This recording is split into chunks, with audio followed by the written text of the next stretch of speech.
The Haunted Woman. By David Lindsay. Marshall returns from America. In the latter half of August, Marshall Stokes went to New York, in order to wind up the estate of the lately deceased brother of the lady to whom he was betrothed. As a busy underwriting member of Lloyd's, he could ill afford the time. He was over there for upwards of a fortnight, but no alternative had presented itself. Miss Loment had no connections in America, she possessed no other relations, except a widowed aunt, with whom she lived, and it was clearly out of the question for either of the two ladies to travel across in person, to examine books, interview lawyers, deal with claims, etc. They had not the necessary business experience. The task, therefore, had devolved on Marshall. He had not been able to conclude the business, but he had put it in a fair way of being concluded, and had appointed a reputable firm to act as Miss Loment's representatives. The estate was worth $40,000. Upon his return to London about the middle of September he found that his friends had departed for Brighton. Mrs. Moor, the aunt, apparently was feeling run down. A perfumed little note from Isbel pressed him to join them there. Marshall was unable to leave town immediately, but 2 days later, on Friday afternoon, he abruptly shut down work for the weekend, and motored down by himself in glorious weather. His heart was high, and as he ran through the richly gleaming Sussex country, overspread with a blue, plum-like bloom, arising from the September mists, he thought that he had never seen anything quite so lovely. The sun was brilliant, and there was a crisp, invigorating breeze. He dined the same evening with Isbel and her aunt, in the public room at the Hotel Gandhi, where they were staying. Neither of the ladies attracted as much attention as Marshall himself. His large, loose, powerful figure went admirably with evening dress, while his full-blooded face, still covered with ocean tan, was peculiarly noticeable for its heavy, good-humored immobility. His very hands, huge and crimson, yet not vulgar, marked him out from other men. Isbel kept alternately glancing at him and smiling down at her plate with pleasure, apropos of nothing. Most of the talking came from him. Reserving business until afterwards, he entertained his friends during the meal with his personal experiences in the United States, the relation of which was rendered more piquant by a free adoption of the very latest slang. Aunt and niece were both perfectly acquainted with America, but they had the tact to keep this to themselves. Isbel was dressed in black, on account of her brother's death. The gown, according to the prevailing fashion, was cut low across her somewhat full bosom, but lower still in the back. She was neither plain nor handsome, a first glance showed an ordinarily attractive girl of 25, and nothing more.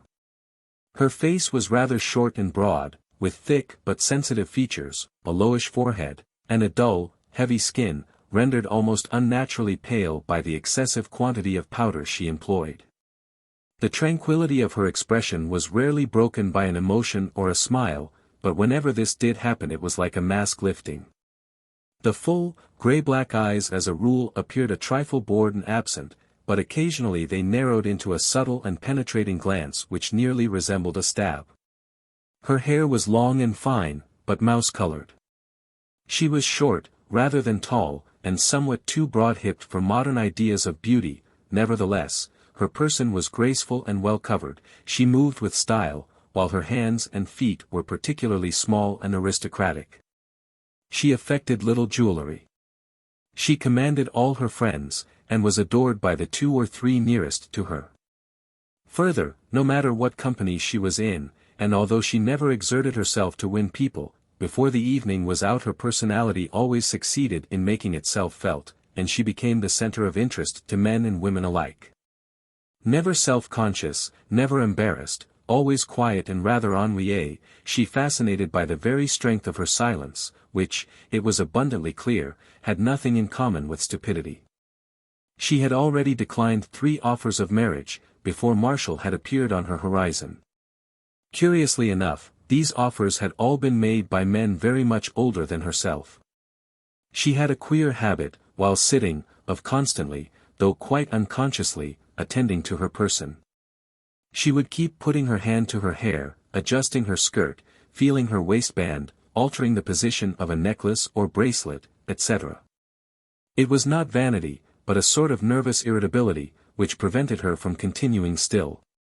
Her aunt frequently cautioned her against the fault, which was one of those that grow by indulgence. Isbel would deny the offense, and 5 minutes later would begin to repeat it. The strange thing was that a good many persons of the other sex liked to watch her toying with her garments in this way. She was perfectly well aware of the fact, and it rather disgusted her. Mrs. Moor, the third member of the party, had just entered her 60th year. She was, as already mentioned, a widow. Her husband, a stockbroker in a small way, had during the rubber boom amassed a sudden fortune, which fell to her intact upon his death, in 1911. By shrewd speculation she had increased it considerably since, and could now be regarded as a wealthy woman. Isbel's father, who had died nearly at the same time, was her younger brother. He was a widower, with only one other child, a son, the one who had recently died in New York. Isbel, who at that time was 16, became in Moor's ward, under the will. She was at once removed from school, rather against her desire, and the two women commenced a more or less vagrant existence together, which they had continued ever since, drifting from hotel to hotel, in all quarters of the globe. It was a free life, and Isbel came to grow extremely fond of it. In any case, her own money was not sufficient to support her, so that in a manner she was dependent upon her aunt's whims. It only remains to add that she tyrannized over the older woman in all their personal relations, and that the latter not only permitted this, but even seemed to expect it as a natural thing. Mrs. Moor was short, erect, and dignified, with a somewhat stiff carriage. Her face, which resembled yellow marble, bore a consistently stern and dauntless expression, rarely relaxing into a smile. She was in complete possession of all her faculties, and her health, generally speaking, was good. The art of dressing she did not understand. Isbel selected her garments for her, while her maid told her when and how to put them on. She was, in fact, one of those eccentric women who ought to have been born men. Her tastes were masculine, her knowledge chiefly related to masculine topics. She knew, for instance, how to invest her money to the best advantage, how to buy and sell land, and how to plan a serviceable house. But what she did not know was how to flatter men, how to talk gracefully about nothing, how to interest herself in the minute details of another woman's household. Or how to identify herself in thought with the members of the upper circles of society. She bowed to no authority, and took a pride in speaking her mind in whatever company she might find herself. The natural consequence was that, while her friends esteemed her highly for her genuine qualities, they were more than a little frightened of her, and never really regarded her as one of themselves. It sometimes dawned on her that she was lonely. On such occasions she sought solace in music. She loved everything classical, Beethoven in particular she venerated, but the history of music came to an end, for her, with Brahms. Weeks would pass without her once opening the piano, and then a sudden, almost passionate yearning would seize her, when she would sit down and play by the hour together. Her execution was bold, slow, rather coarse, full of deep feeling. The two women were excessively fond of each other, though neither cared to show it. Temperamentally, however, they were so antagonistic that frequent quarrels were inevitable. Whenever this happened, the aunt ordinarily expressed herself in very vigorous language, while Isbel, on the other hand, would become sullen and vindictive, saying little, but requiring time to be appeased. As soon as dinner was concluded, the trio retired to Mrs. Moor's private apartment on the first floor. The waiter brought up coffee and chartreuse. The room was handsomely appointed, a distinctive note being lent to it by the bowls of pale chrysanthemums with which it was profusely and artistically decorated, Isbel's labor of love. The evening was chilly, and a small fire was burning in the grate. They brought their chairs forward, so as to form a semicircle round the hearth, Isbel being in the middle. She stretched a languid hand up, and took 2 cigarettes from an open box on the mantelshelf, passing one to Marshall and keeping one herself. Mrs. Moor very rarely smoked. For some minutes they talked business. Marshall told them exactly what he had accomplished on the other side, and what still remained to be done. "Anyhow," said Mrs. Moor, "it seems that the main difficulties have been got over, and the money's quite safe for Isbel. Oh, quite. She may have to wait some months before she can touch it, that's the only thing. Isbel took little sips of coffee, and looked reflectively into the fire.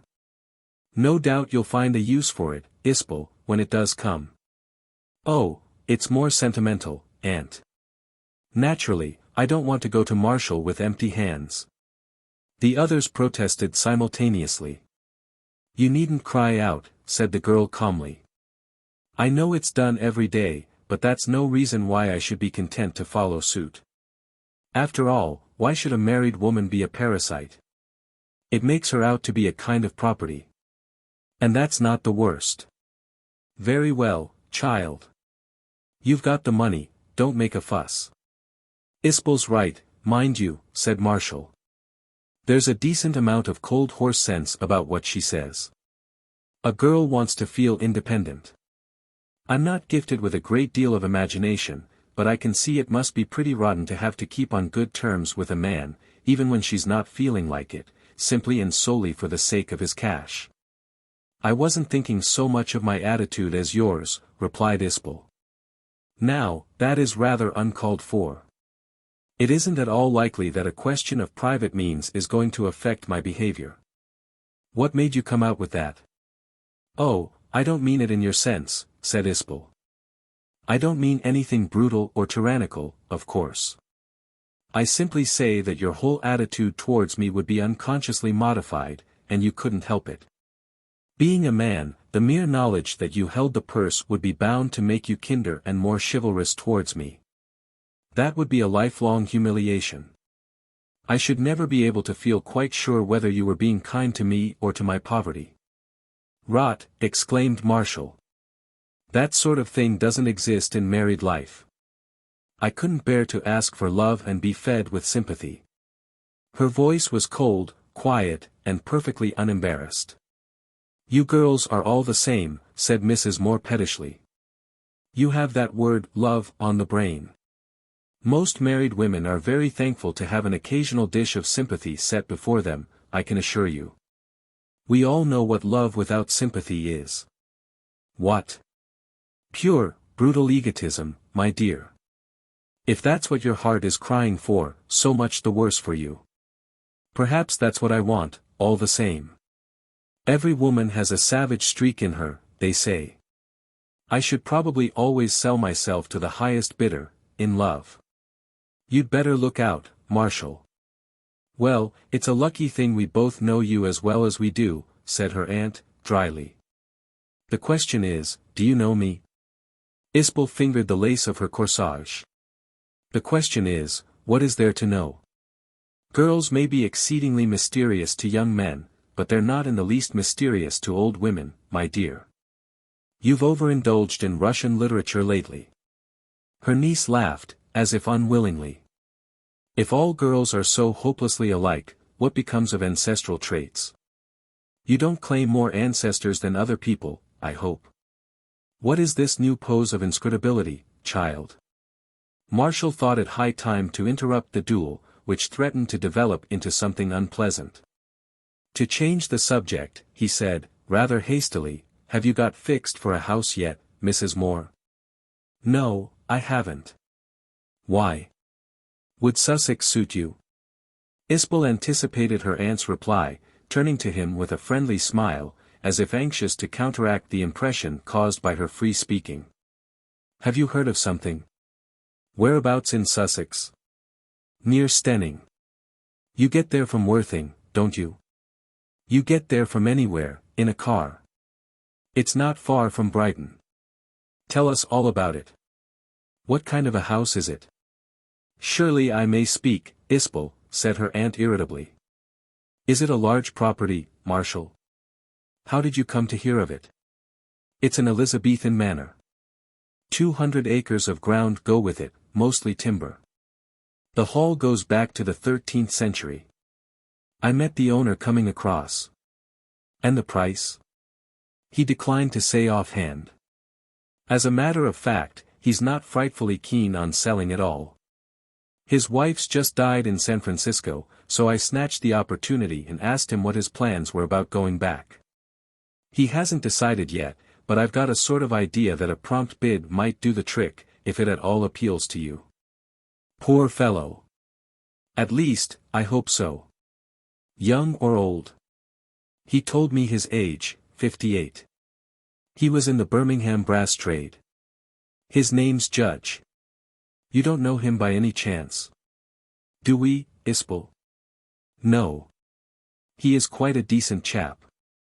He and his wife have lived at Runhill Court for 8 years, so it sounds all right. Is that the name of the house? Yes. Historical, supposed to be derived from the old Saxon Runhill, so he says. The runes were engraved letters, intended to keep off the trolls and blendings. I don't suppose that interests you greatly. What's more to the point is that the place is thoroughly up to date, he tells me. He's spent no end on modern improvements, electric lighting, and so forth. Well now, do you feel disposed to take it up? Mrs. Moore wriggled in her chair, which was a sign of indecision. Isbel emitted clouds of cigarette smoke, in the manner of women. An Elizabethan manner, she remarked reflectively. Sounds rather thrilling. Is there a family ghost? Do you want one? In any case, you wouldn't have to live there long, child. Her aunt's tone was sharp. That is, unless you've been altering your program, you two, behind my back. We're not conspirators, thanks. It's still to be April. Then pray leave me to make my own arrangements. When could I go over the house, Marshall? Any time, I fancy. Would you care to have Judge's address in town? Please. He scribbled it on a scrap of paper, and passed it over. Isbel eyed him thoughtfully. Aren't you coming with us, Marshall? Really, I wasn't thinking of doing so. Of course, if you'd like me to. We should, said Mrs. Moore. What day would suit you best? There you have me. He hesitated. Well, as we're all here together, what's wrong with tomorrow morning? I could run you over in the car. The country's looking magnificent. Mrs. Moore consulted the paper in her hand. But Mr. Judge is in town, you say? How can we get an order to view between now and tomorrow morning? Yes, I see. As a matter of fact, I have an order in my pocket. But, my dear boy, in that case why did you wish me to go to the trouble of communicating with Mr. Judge? Yes, why did you, supplemented Isbel, puckering her brow. The order's a personal one, you see, and I had no idea I was coming with you. The girl stared at him in a sort of bewilderment. Do you mean you intended to go alone, without us? Well, yes. I purposely didn't tell you, because it's more or less a confidential matter, but the fact is Judge wants a private opinion from me with regard to one of the rooms. Go on. What sort of opinion? Do you mean he's planning an alteration, or what? Not an alteration exactly, as far as I'm aware. I'm very sorry, Isbel, but it's confidential, as I said before. Having passed my word, of course I'm not at liberty to say anything more about it, much as I should like to. However, I shall be only too happy to accompany you both. She slowly passed her palm backwards and forwards across her skirt, feeling its texture. It's very strange, though. So you meant to hide it from us altogether, this mysterious transaction? I meant to keep my word. In plain language, you set a higher value on the regard of this total stranger than on ours? I don't care two pins about the room, or what he proposes to do with it, but I certainly do care that. But, my dear girl. Why have you done it? It's disquieting. I shan't know what you're keeping back now. Mrs. Moore gazed sternly at her niece. Do try not to be a fool, Isbel. If Marshall has passed his word, do you want him to break it? He's perfectly in the right, only, of course, you must try to work up a scene. Just tell us right out, Marshall, would you rather have us with you, or not? I shall be delighted to have you with me. 10:30 in the morning, will that suit? Admirably. Well, that's that. Now you can go downstairs, you two. I want to read. I shan't see you again tonight, Marshall. Good night. Ring for the waiter, please, as you go past. I want these things cleared away. She remained sitting bolt upright in her chair, waiting for the servant to come and go. When it was her intention, not to read, she had changed her mind at the very moment of expressing it, but to play. These wretched misunderstandings over nothing at all always left her with an unpleasant taste in her mouth, which she could only rid herself of by entering that other world of pure and lofty idealism. The two younger people walked slowly downstairs, Isbel slightly leading the way. "Shall we see if we can get a game of billiards?" asked Marshall, in a somewhat subdued voice. "If you like." As they passed by the drawing room, the door was wide open, the room was empty. "Let's come in here," said the girl. They did so. She shut the door after them, both remained on their feet. "May I ask," began Isbel, and a spot of color came into her cheeks, "if it is your intention to keep confidences from me?" "I wish to know." "My dear Isbel. Yes or no?" Her tone was quietly menacing. Marshall felt that the shaping of his whole future very likely depended on the next few words addressed by him to this tranquil, dangerous-mannered girl in black. He reflected before answering. "Of course, if you put it in that way, Isbel, I mean to keep nothing from you. I gave my word to Judge, it's true, but I quite see that perhaps I had no right to give it. I fully realized that personal secrets vitiate the whole meaning of marriage. Then we'll say no more about it. I'm glad. If we held different views on that subject, it would be rather ominous, wouldn't it? But what really is your compact with this man? What does he want you to do exactly? He's quite a stranger, isn't he?" "Oh, absolutely." "Then tell me." "I shan't talk." "I know that. In any case, the affair isn't one of national importance. The truth is, this chap Judge once had, or thought he had, a succession of marvelous experiences in one of the rooms at Runhill, an attic on the top story which rejoices in the name of the East Room. It happened just after he'd moved into the house, 8 years ago, and apparently it's been weighing on his mind ever since. For some unknown reason, it pleases him to imagine that I possess an average quantum of common sense, on which account he has invited my assistance in clearing up the mystery. In a soft moment I agreed, and that's all there is to it. But I don't understand. Why you? What made him fix on you?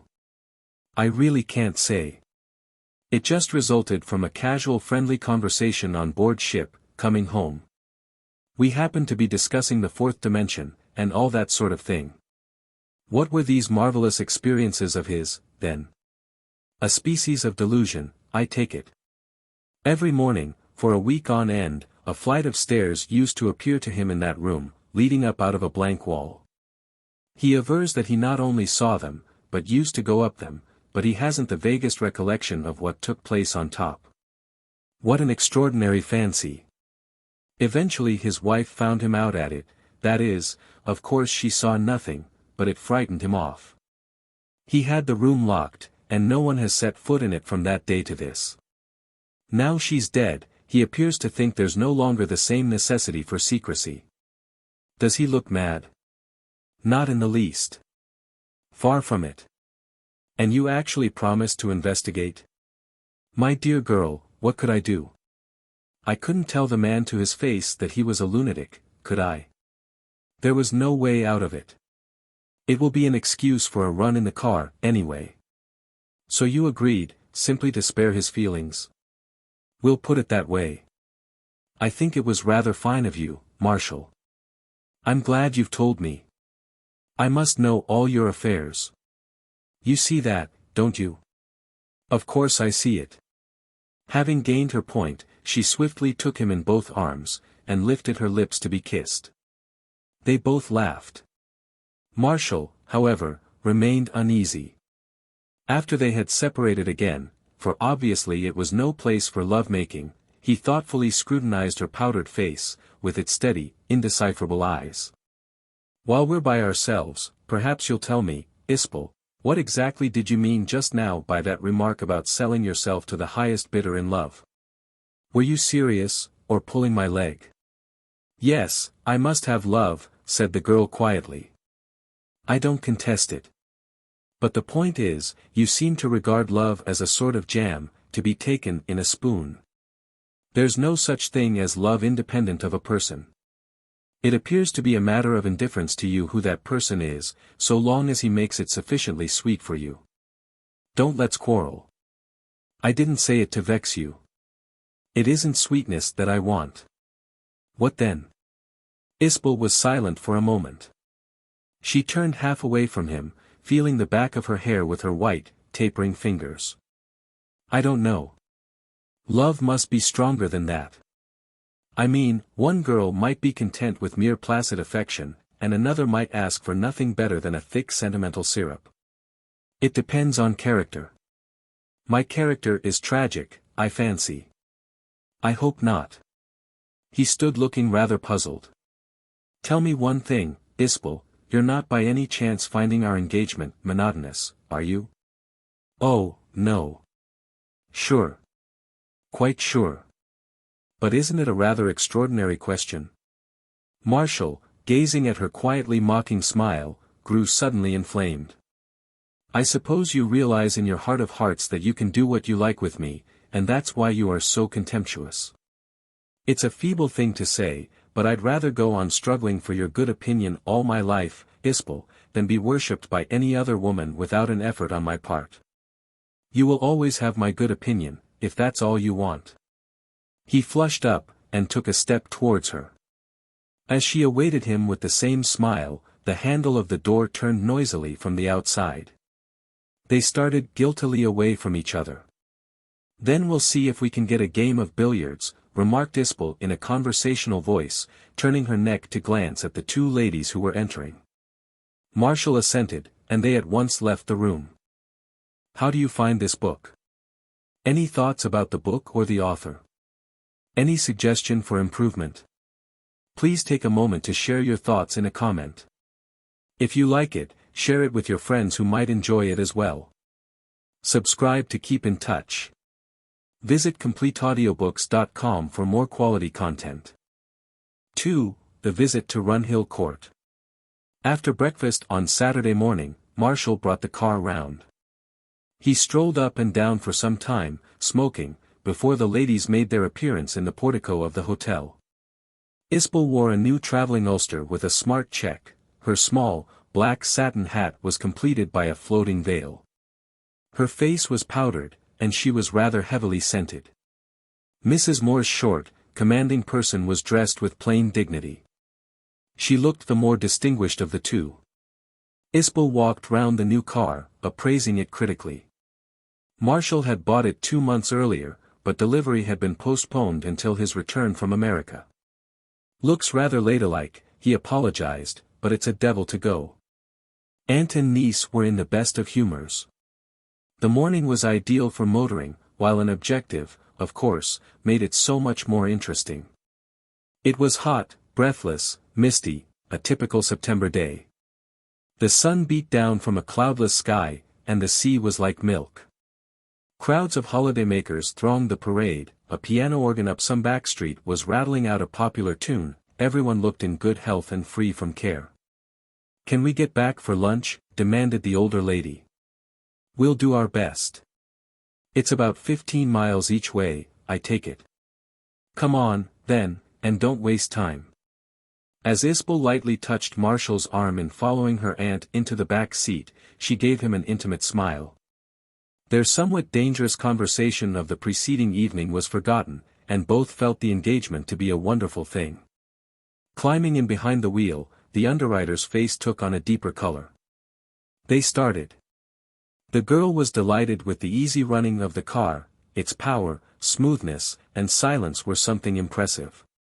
She was voluptuous by nature, and enjoyed luxurious travel, just as she enjoyed every form of softness. Mrs.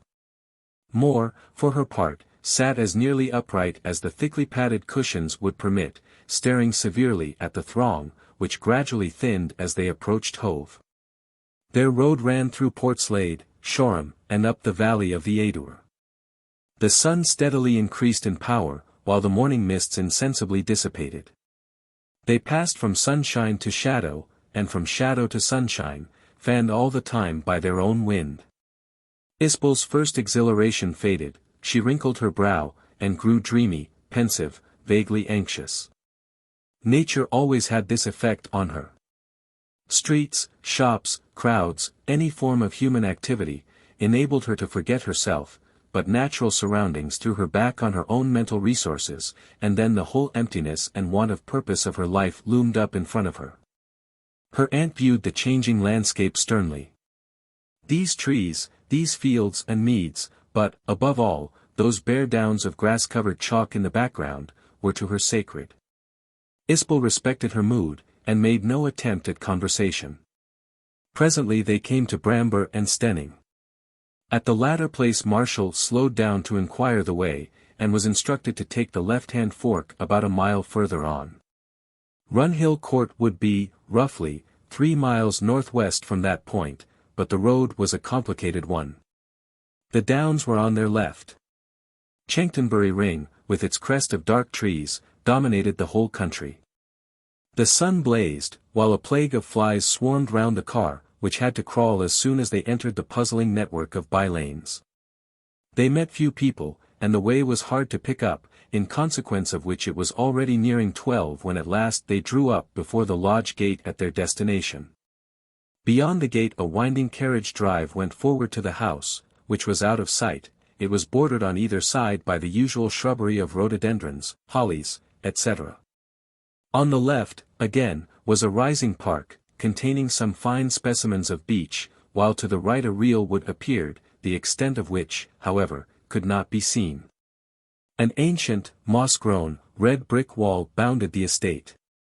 On the other side of the narrow lane which passed the lodge were meadow-lands, fringed by a line of tall elms, which effectually shut out the view. It was a solitary and charming spot. The air was peculiarly sweet, clean, yet heavy with fragrance. As Marshall was in the act of getting down, a middle-aged woman emerged from the lodge. She was smoothing her dress and hair, and evidently had just removed an apron. He produced Judge's order. The woman took it in her hand and proceeded to read it, passing her thumb under each line from side to side of the sheet, while her lips silently framed the words. She was a tall, big-boned, fresh-complexioned person, of the upper servant type. Handsome, in a common way, but with sarcastic eyes. Her hair was thick and yellow. Having examined the signature musingly, she turned again to him. "When did you want to see the house, sir?" "Now, if we may." She stared at one of the buttons of his coat. "That makes it rather awkward, sir. I gave the house key to an American gentleman a short time back, and he's still over there. Will you wait? I didn't know you admitted the general public."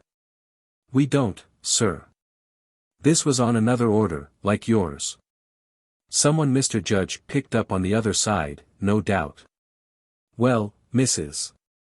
Priday, sir." "Well, Mrs. Priday, I don't see that it matters at all. We shan't interfere with each other. As the house is open, I suppose we can get in." "Oh, yes, but did you wish me to show you over?" "If you will. I must find my husband first, before I can leave the lodge. He's working somewhere in the grounds, he's head gardener here." "Will the ladies step inside and wait, sir?" "Well, look here, Mrs. Priday, we're somewhat pressed for time, so if you'll open the gate we'll just run up to the house and be starting. You can follow when you're ready." "As you please, sir," replied the caretaker, with an almost imperceptible shrug. She proceeded, without any great show of alacrity, to unlatch and swing open the carriage gate, and meanwhile Marshall returned to the car, which a minute later passed slowly through the entrance to the drive. Traveling at low speed, they obtained round the first bend, about 300 yards further on, their first view of the house. It stood on high ground, and cool, dark green lawns sloped down from it on all 4 sides. The front, which they approached, faced the southeast. It was a large edifice, in the Elizabethan style, but the exterior had been so renovated and smartened, perhaps by Judge, that it looked almost a modern erection. The irregular, many-gabled roof was bright with new red tiles, the facing of red bricks on the ground story had been pointed recently, while the 2 upper stories were plastered with dazzling white stucco. The house was long-fronted, possessing a double row of lattice windows overlooking the gravel terrace at the head of the lawn. A small, square wing, about 30 feet in height, jutted from the left end of the front, and appeared to belong to a different order of architecture. This was the famous 13th-century hall, built during the reign of the first Edward. Its steeply pointed roof was covered with grey slates. The wide double door was resplendent with dark green paint and highly polished brass. Mrs. Moor, as she continued to gaze at it, reflected that the possession of so stylish and picturesque a dwelling would not disgrace her in the eyes of her social circle. One might live here very comfortably, Isbel. Her niece gave a smile of vexation. Since you have absolutely determined to immure yourself in the heart of the wilds. Pray don't let us thrash that out again, said the older lady. The suburbs I cannot endure, town flats are prisons, while hotels will be impossible after you've left me. Here, at all events, I should have space and independence. Isbel turned away without replying. The car stopped outside the hall porch, with its green door. It was exactly midday. The sun glared down, but a refreshing breeze fanned their faces. The house was built on such an elevation that they could see a section of the distant country before them, the Adur Valley, with the downs on both flanks, and, right down at its mouth, the sea at Shoreham. Marshall stamped the ground with his foot. This must be the original Runhill that we're standing on. Has it a history, then? Asked Isbel. Every place must have a history. To me, the mere fact that the ancient Saxons knew it by the same name is rather inspiring. Because you're of Saxon blood. I'm a Celt. As if that had anything to do with it. And then, Saxons is a very general term. There were Saxon rustics, and there were Saxon pirates. If you're referring to the latter, I might feel sympathetic. It must be awfully jolly to annihilate people you don't like. Marshall laughed. Evidently your character has depths. Possibilities, anyhow. Mrs. Moore became impatient. Did we come here to discuss your character, Isbel, or to see the house? Isbel grimaced in silence, and jerked back once again the veil which kept straying over her shoulder. Having locked the wheel of the car, Marshall walked across to the hall door, and tried the handle. The door opened smoothly and noiselessly. The ladies discarded their wraps, and followed him into the house. A small lobby brought them to the main hall. Its age, loftiness, and dim light reminded them of an ancient chapel. It was 2 stories in height, everything was of wood.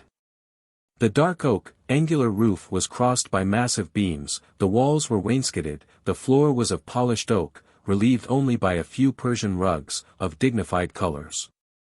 At the back of the hall, halfway up, a landing, or gallery, ran across its entire breadth. It was reached by a wide staircase, with shallow steps, heavily carpeted, which formed the right-hand exit of the downstairs chamber. 2 doors were underneath the gallery, communicating with the interior of the house. A big, ancient fireplace occupied the center of one of the side walls, against the opposite one stood a modern steam heating apparatus. 3 perpendicular windows over the lobby door had alternate diamond panes of colored and uncolored glass. The colors were dark blue and crimson, and whatever object these rays fell upon was made beautiful and somber. The woodwork was in excellent repair, and appeared newly polished. All the appointments of the hall were bright, spotless, and in perfect condition. Judge evidently had had the place thoroughly restored and redecorated. And yet the general effect was not quite satisfactory. Somehow, it was discordant. Marshall gazed around him with an uncertain air. Rather over-modernized, isn't it?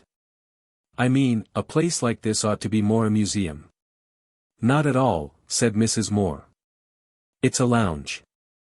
I know, but would anyone dream of using it as such? Could I smoke a pipe and read a newspaper here? What I say is, why not frankly make a showplace of it? But how? I don't know exactly what you're complaining of. Oh, for heaven's sake, don't be so obtuse, Aunt, exclaimed Isbel, irritably. He merely means, it's all too spick and span. When one goes back a few centuries, one expects a certain amount of dust. I quite agree with Marshall. And of course the furniture's hopeless. What's wrong with the furniture? Oh, it's a curiosity shop. All styles and periods. Either Mr. Judge has frantic taste or his wife had. Probably the late lamented. I imagine him as the sort of man to be ruled entirely by shopmen, and no one can accuse shopmen of being eccentric. You're showing off to Marshall, said Mrs. Moore curtly. Of one thing I'm certain. Mr. Judge must be a highly moral man. Order and cleanliness like this could only spring from a thoroughly self-respecting nature. If soap and water constitute morality, retorted Isbel. Time was precious. They passed through the left-hand door beneath the gallery, and found themselves in the dining room. It was a long, low, narrow, dusky apartment, extending lengthwise from the hall. The noon sunshine filled it with solemn brightness, but the hand of the past was upon everything, and the girl's heart sank as she contemplated the notion of taking her meals here, if only for a few months. She became subdued and silent. I fancy you're not impressed, whispered Marshall. It's all so horribly weird. I quite understand. You think it would get on your nerves? Oh, I can't express it. It's ghostly, of course, I don't mean that. The atmosphere seems tragical to me. I should have a constant feeling that somebody or something was all the time waiting to trip me up. I'm sure it's an unlucky house. Then you'd better tell your aunt. I suppose you will have the final say in the matter. No, wait a bit, said Isbel. They passed into the kitchens. They were spotless, up-to-date, and fitted with all modern appliances. Mrs. Moore was delighted with all that she saw. No expense has been spared here evidently, she broke out.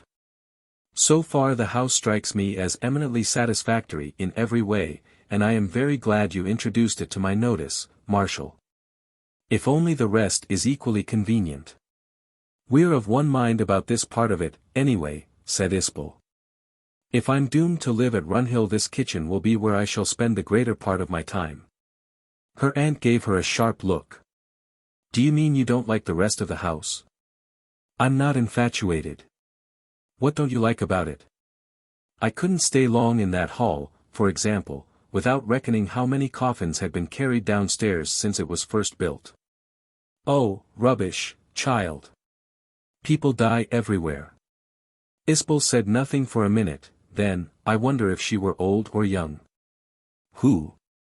Mr. Judge's late wife. Why, what makes you think she might be young? I have a sort of impression that she might be. I haven't succeeded in placing her in this house yet. Do you think he'll marry again, Marshall? Judging by the way he avoided women on board, I should say not. Mrs. Moore glanced at her wristwatch. It's getting on towards past, and we've 2 more floors to see yet. We mustn't stand about. They returned to the hall, and immediately began the ascent of the main staircase. So far they had neither seen nor heard anything of the American visitor, everything in the house remained as still as death. Mrs. Priday, too, was a long time in putting in an appearance.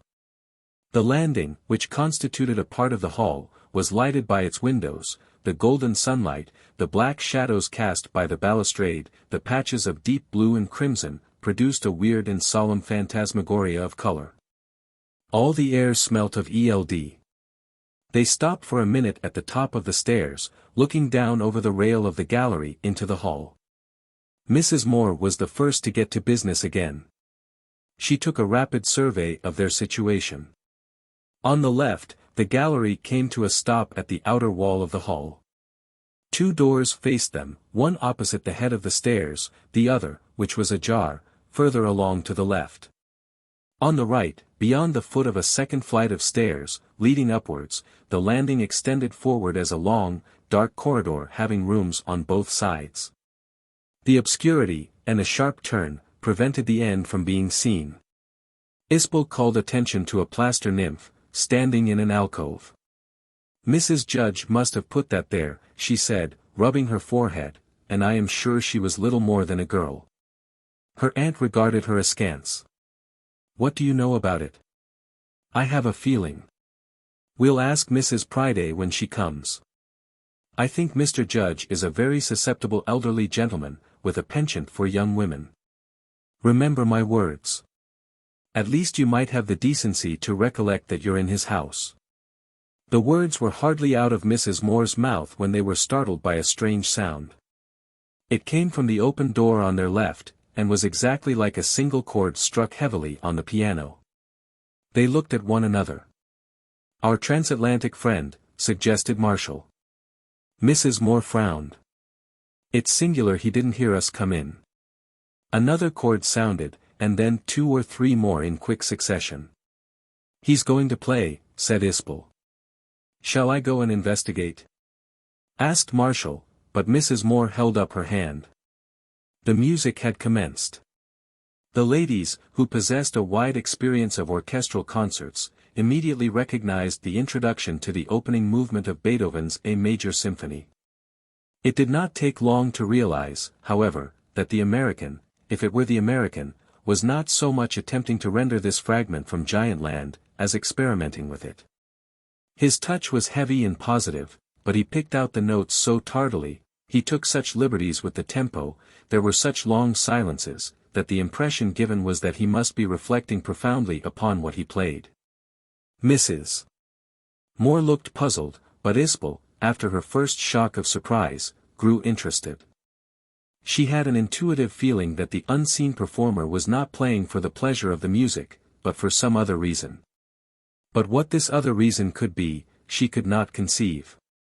Could it be that he was a professional musician, who was taking advantage of the presence of a grand piano to go over something in the work which was not quite clear in his mind? Or was the performance suggested by the house? She knew the composition well, but had never heard it played like that before. The disturbing excitement of its preparations, as if a curtain were about to be drawn up, revealing a new and marvelous world. It was wonderful, most beautiful, really. Then, after a few minutes came the famous passage of the gigantic ascending scales, and she immediately had a vision of huge stairs going up. And, after that, suddenly dead silence. The music had ceased abruptly. She glanced round at her friends. Marshall was lounging over the rail of the gallery, his back to the others, stifling yawn after yawn. Her aunt was staring at the half-open door, with an absent frown. The pianist showed no sign of resuming. 2 minutes passed, and still the deathly silence remained unbroken. Marshall stood erect and grew restive, but her aunt raised her hand for quiet. Isbel silently fingered her hair. While they still waited, the door of the room from which the sounds had issued opened to its full extent, and the musician appeared standing on the threshold, tranquilly smoking a newly lighted cigarette. 3. In the upstairs corridor. The stranger was dressed in a summer suit of grey flannel, and dangled a broad-brimmed Panama hat in his hand. Nothing indicated that he had observed their little group. Mrs.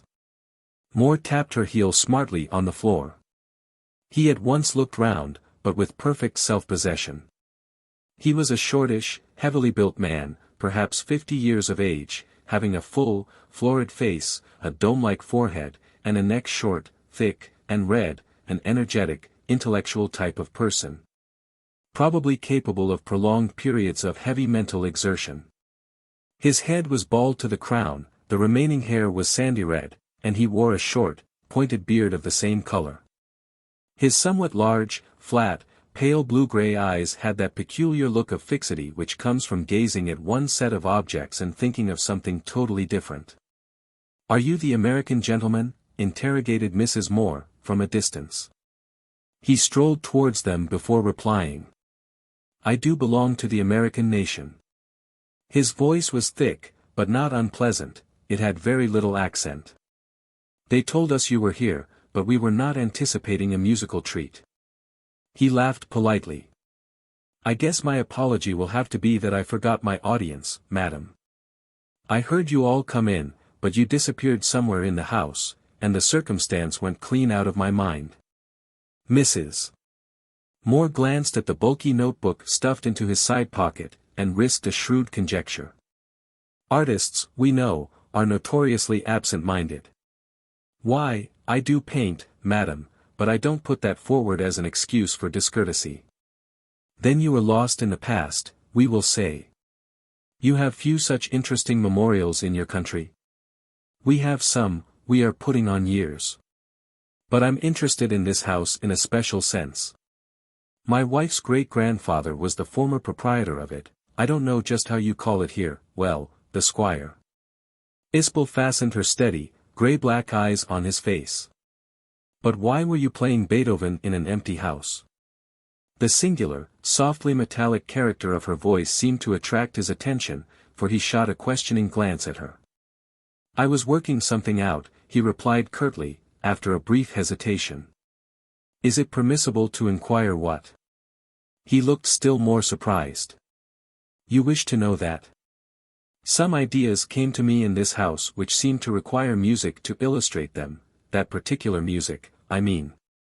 Do you know Mr. Judge personally? I do not.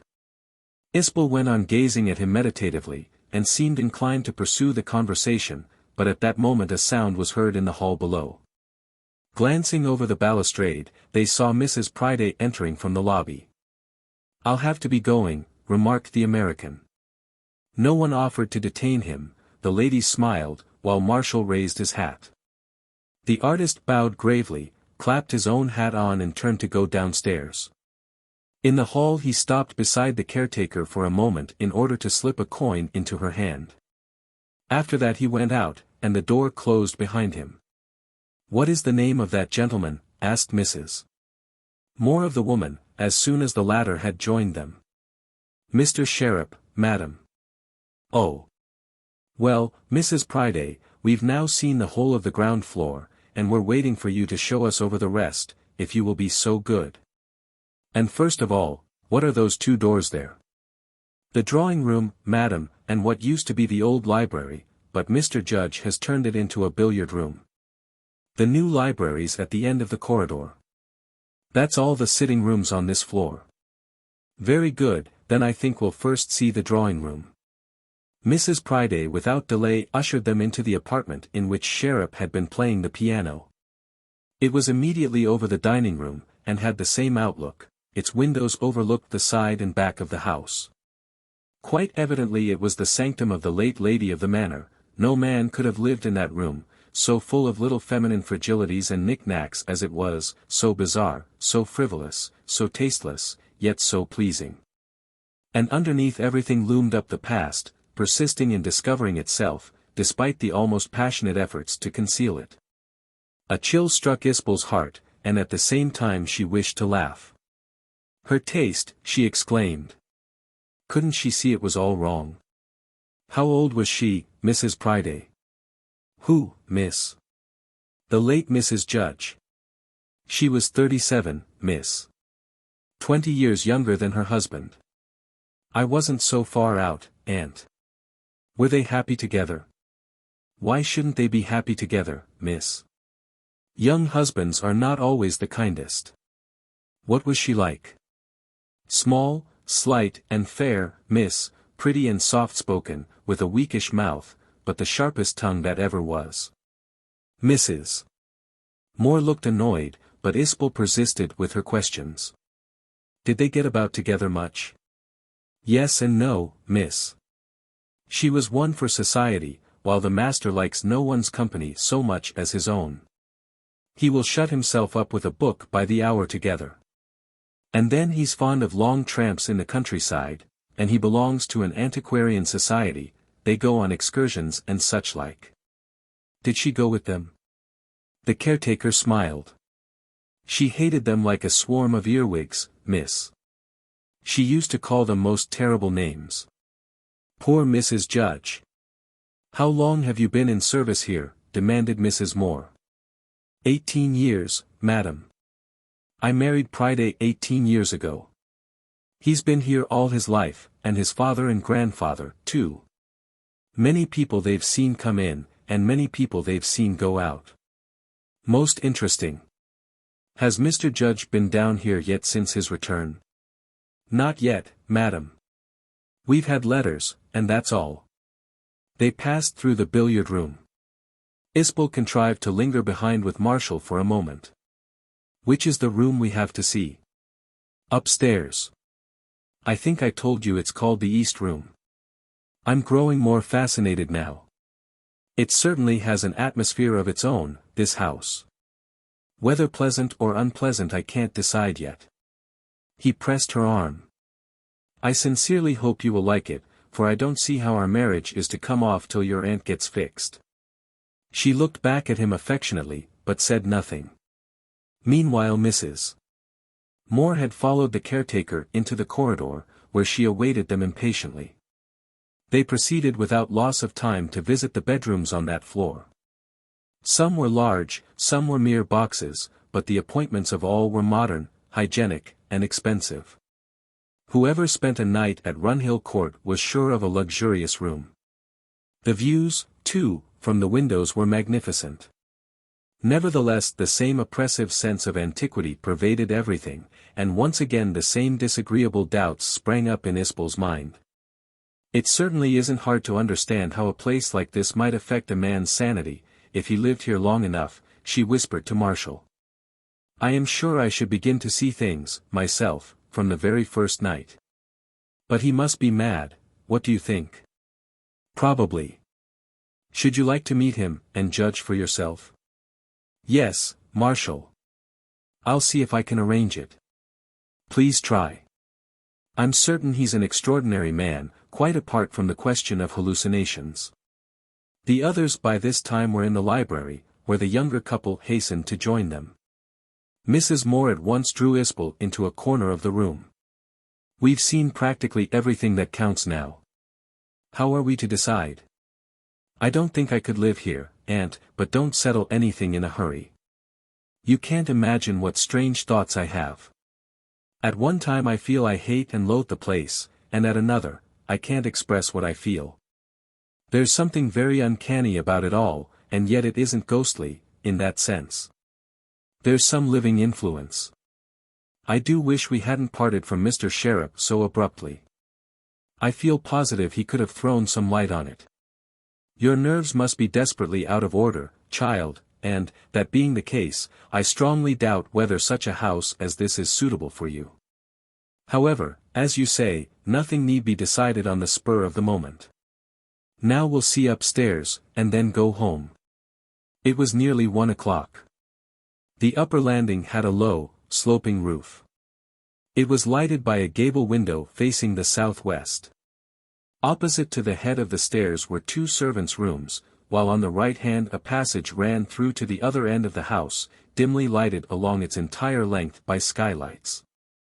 Doors opened out here and there from both sides. Those on the right were dark lumber rooms, the others were the remaining servants' bedrooms, possessing windows which faced the back of the house. At the far end of the building the servants' staircase came up from the ground floor. After a cursory walk through, the party returned to the other landing. Now, is that all? Demanded Mrs. Moor. Yes, madam. Marshall pinched his chin thoughtfully. Which is the East Room? It's locked, sir. Locked, is it? But Mr. Judge told me he was giving instructions to have it opened. I don't know anything about that, sir. It's locked. That's unfortunate. At all events, show us where it is. Mrs. Moor cast him a keen glance, but held her tongue. We shall have to go through a rather dark passage, sir, if you don't mind that. It's this way. Parallel with and overlooking the stairs was another little corridor, stretching to the front of the house and lighted by a dormer window at the end. Along this Mrs. Priday conducted them. When they could nearly touch the sloping roof, the corridor turned sharply to the left and became a sort of tunnel. Marshall began to strike matches. By Jove, it is dark. It gets lighter directly, sir. After 20 paces or so, there came another twist. A couple of shallow stairs brought them up into a widening of the passage which might almost be described as a room. Its rafters were the interior of a great gable, through the high-set window of which the sun was slanting. Everything had been scrubbed clean, but there was not a stick of furniture. "The man who designed this house must have had a queer brain," remarked Isbel, with a smile. "Do you mean to tell me that all this leads only to the one room?" "That's all, miss." They had paused for a minute to take advantage of the light, before plunging into the next section of night-like corridor. While they stood there, a look of perplexity appeared on Isbel's face, as she seemed to listen to something. "What's that?" she whispered. "What?" asked her aunt. "Can't you hear a sound?"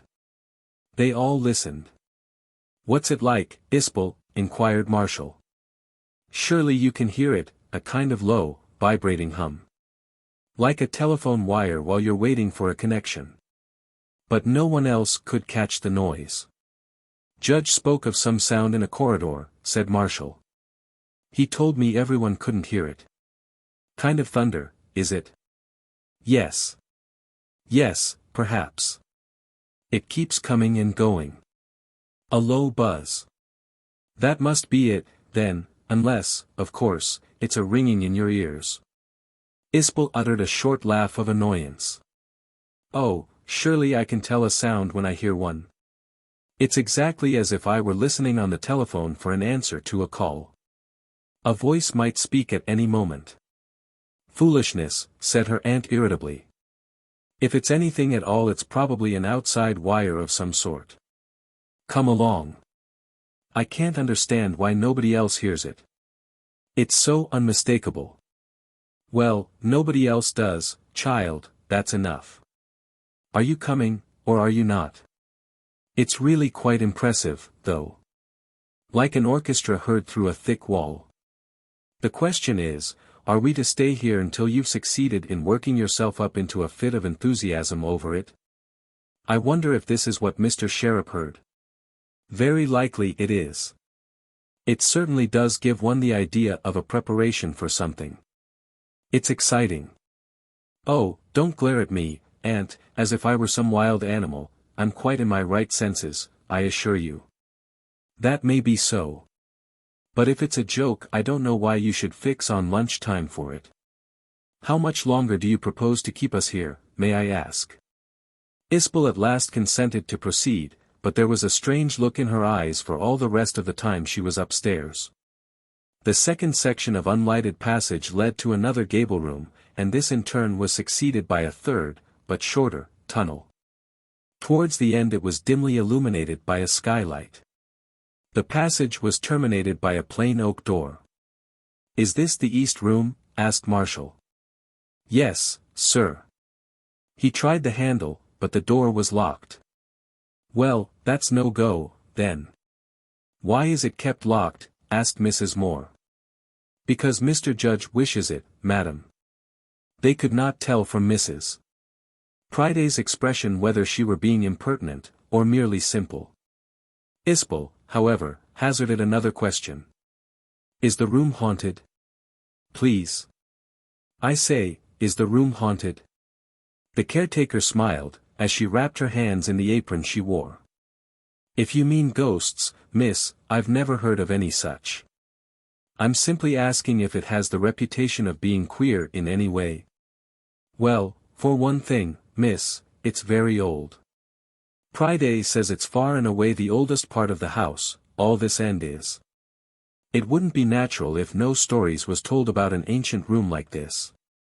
"What kind of stories?" "Ah, my husband's the one for all that, miss. He'll tell you all you want to know about the house, if you can get him to talk, that is. Not many can. The master never could get much out of him. The Pridays have served here for more than 100 years, and it's to be expected that my husband knows a goodish bit about the place, which he doesn't want to lose by telling to the first asker. You talk to him, miss, and if he's in the mood he'll tell you some funny stories. I don't pretend to know much about it myself. Do you say that this part of the house is older than the hall? Asked Marshall. My husband says it's nigh 15 centuries old, sir, only it's been patched up from time to time, and made to look more like the rest of the house. That's rather interesting. I wonder if Judge knows it. No one answered him. Mrs. Moore again consulted her wristwatch. We really must be getting back, we shall lose our lunch. You'll have to see the room some other time, Marshall, if it's a case of necessity. There was nothing else to do, and they retraced their steps. Returning through the corridor, they descended the stairs. When once again in the hall, the ladies thanked Mrs. Priday and prepared to go outside, but Marshall stayed behind for a moment to slip a treasury note in her hand. Priday himself opened the lodge gate to allow the car to pass. He was a tough, wrinkled little fellow of about 55, with cheeks like Kentish apples, and a pair of small, wary, twinkling, slow black eyes. Isbel viewed him with great curiosity, but no words were exchanged. Then we'll run over there again next weekend, providing I can get the key of that room, asked Marshall of Isbel on the same evening, at the hotel. She looked at him closely. Yes. And when you write to Mr. Judge, hint to him that Aunt is quite prepared to bid for the house. You know how to put it. But is that definite? Certainly. She may not know her own mind, but I know it for her. You'll do that? You'd be prepared to live there yourself for a few months? Yes, for it's such a short time that it makes no difference one way or the other. And she lifted her hand to her hair with such an air of cold abstraction that Marshall thought she was really bored by the whole affair. 4. The Legend of Ulf's Tower. The fine weather ran into Sunday. Mrs. Moore went to church in the morning, while Isbel dragged the unwilling Marshall with her to the West Pier to hear music. In honor of his return, she had today for the first time got back into colors, and was wearing a light summer frock, with cerise hat. Her pale face was powdered as usual. She was a good deal stared at as they sauntered through the double row of seated people, which had the effect of irritating her, for she was not feeling in a particularly social humor. She had slept abominably on the previous night. The band was playing in the pavilion, but the windows were open, and they could hear perfectly well outside. They sank into a couple of deck chairs which happened to be vacant. An undistinguished valse was just slowing to a finish. A minute later Isbel nudged her escort. With a significant glance she directed his attention to his neighbor on the other side. It was Sheriff. Shall I speak? He whispered. Of course. Marshall drew reflectively at his cigarette, making no sign until the piece ended. Then he turned to the other good-humoredly. Bit warm this morning, Mr. Sheriff? The thick, red-bearded American was in the act of wiping his overheated brow with an ornate handkerchief. He slipped it away, and calmly passed his hand over to the underwriter. The tail of his eye rested for a single instant on Isbel's face, but he did not venture to claim the acquaintanceship. You've got my name, I see. The caretaker told us. My own name's Stokes, and this is Miss Loment. Sheriff rose and bowed. Staying long in Brighton? Inquired Marshall. No. I'm getting back to London in the morning, en route to Italy. You won't be seeing Judge, then? You don't know him personally, I think you said. Why, no, I've never met him. My wife wished me to take that house in on my trip, so I wrote him about it, and he was good enough to mail me an order. That's all my connection with Mr. Judge. You know he's just back from America. They told me at the house. Isbel whispered to Marshall to change seats. He obeyed, and she found herself between the two men. Still in quest of music, it seems, Mr. Sheriff. He laughed. Oh, well, music was invented for lonely men. Your wife isn't with you, then. You mustn't blame me for that, Miss Loment. It wasn't my fault. She just wouldn't come. Scared of the sea. Is it a professional trip for you, or a holiday? Oh, I'm seeing the galleries, that's all. What is your particular branch of art? I'm a portrait painter. How awfully interesting. But don't you have to accept commissions from all sorts of objectionable types? There are no objectionable types, Miss Loment. In an art sense, every man and woman alive is an individual problem, with special features you won't find elsewhere. I never looked at it in that light. It must be so. But how absorbing you must find it all. Marshall got up. I'm going to hunt for cigarettes, if you'll both excuse me. Stay here, Isbel. I won't be long. No, don't be long. She turned again to Sherop. Do you find you get most of your applications from women or men? The sexes are about equally vain, Miss Loment, but maybe the ladies are ahead in self-enthusiasm. I couldn't supply the statistics offhand. She laughed. A light entr'acte struck up, and further conversation was postponed for a few minutes. Isbel began to tap the pier flooring with the tip of her sunshade nervously and absently. As the last notes sounded, she threw a hurried glance to the right, to see if Marshall were returning, and then leant over, almost confidentially, towards her companion. Tell me, what did you really think of that house yesterday? A real impressive old pile, Miss Loment. Nothing more. He gave her a guarded look. I guess a house can't be much more than a house. What made you sit down to that piano, then? Oh, that. He removed his hat, and slowly passed his hand over his broad, prominent forehead. My little performance has surely struck your imagination. I thought we were through with that yesterday. But it was a strange notion, you must admit. Perhaps I'm a strange character, Miss Loment. Don't let's fence. Mr. Stokes will be back directly. I want to know, please, what had the house to do with it? Sherop hesitated. I had some sensations. I thought so. And where did you have them? Wasn't it in the gable of that dark corridor on the top floor? There was a short pause. We looked to be in the same boat, Miss Loment. Then it was there. Not there, but near there. It was outside the door of that room they call the East Room these days. It used to be Ulf's Tower. Did you get as far? Yes. And what was it you heard? Heard? Oh, I guess you're referring to the sound in that passage. No, it wasn't that, Miss Loment. Then what was it? Tell me what happened. She spoke quickly. Nothing happened. We were talking of sensations, weren't we? I'm an artist, Miss Loment, and that means a bundle of live nerves. My mind gets troubled maybe 10 or 20 times a day, without my ever guessing what for. This one was what you might call a bad, seismic disturbance, and there's no more to it. Perhaps you think my questions are prompted by inquisitiveness. It isn't that. My aunt may be buying Runhill Court, and, if she does, I shall have to live there, so you see my interest is quite legitimate. Sherop watched her professionally. The quivering nostrils, the nervous mouth, the peculiar expression of the grey-black eyes, fascinated without satisfying him. Her character possessed an important quality which he was unable to locate on her features. It was contained only in that quiet, pleasant, yet metallic and foreign-toned voice. I can't tell you much, he said at length, and then there was another silence. Isbel glanced around her rather guiltily. Still, I feel you can tell me something. Can't we talk it over together, somewhere? Obviously it's out of the question here. She laughed, without conviction. I know it sounds terribly melodramatic, still you understand my point of view, don't you? I shall feel honored, replied Sherop, but his voice held a note of reluctance. You don't think the request preposterous? If you'd rather not.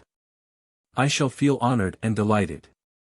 But you'll sure be disappointed when you see how little I have to hand over, Miss Loment, and another thing, I'm away tomorrow morning, as I told your friend. By what train? 11 a.m. She pondered. Marshall would depart for town 3 hours earlier than that. Let us fix up something. Can you be outside the turnstiles of this pier tomorrow morning at 10 o'clock sharp? That would allow you ample time to catch your train. Right. 10 sharp. I'll be there. I rely on you, mind. Oh, I keep my appointments, Miss Loment, said the American. Isbel was about to say something else, when, turning her eyes, she observed Marshall approaching. During his absence his chair had been appropriated by a pale, stout, flabby lady of uncertain age, with a drooping mouth, and eyes which positively snapped. The usurpation had passed unnoticed by the others. Sheriff rose. I'll quit. You take my seat, Mr. Stokes, I'll have a turn along the front till luncheon. Next morning Isbel breakfasted early with Marshall, and saw him depart for the station. As he intended returning to Brighton for the following weekend, the car and the major portion of his belongings were left behind. At 10 o'clock she was outside the West Pier. Sheriff, who already waited there, immediately came up to her, raising his hat and removing the cigar from his mouth. Let's walk towards Hove, she suggested. It's less crowded that way. He assented in dry silence. It was most kind of you to come out of your way for me, began Isbel. After all, we are total strangers. Now, don't say that, I feel as if I'd known you quite a long time.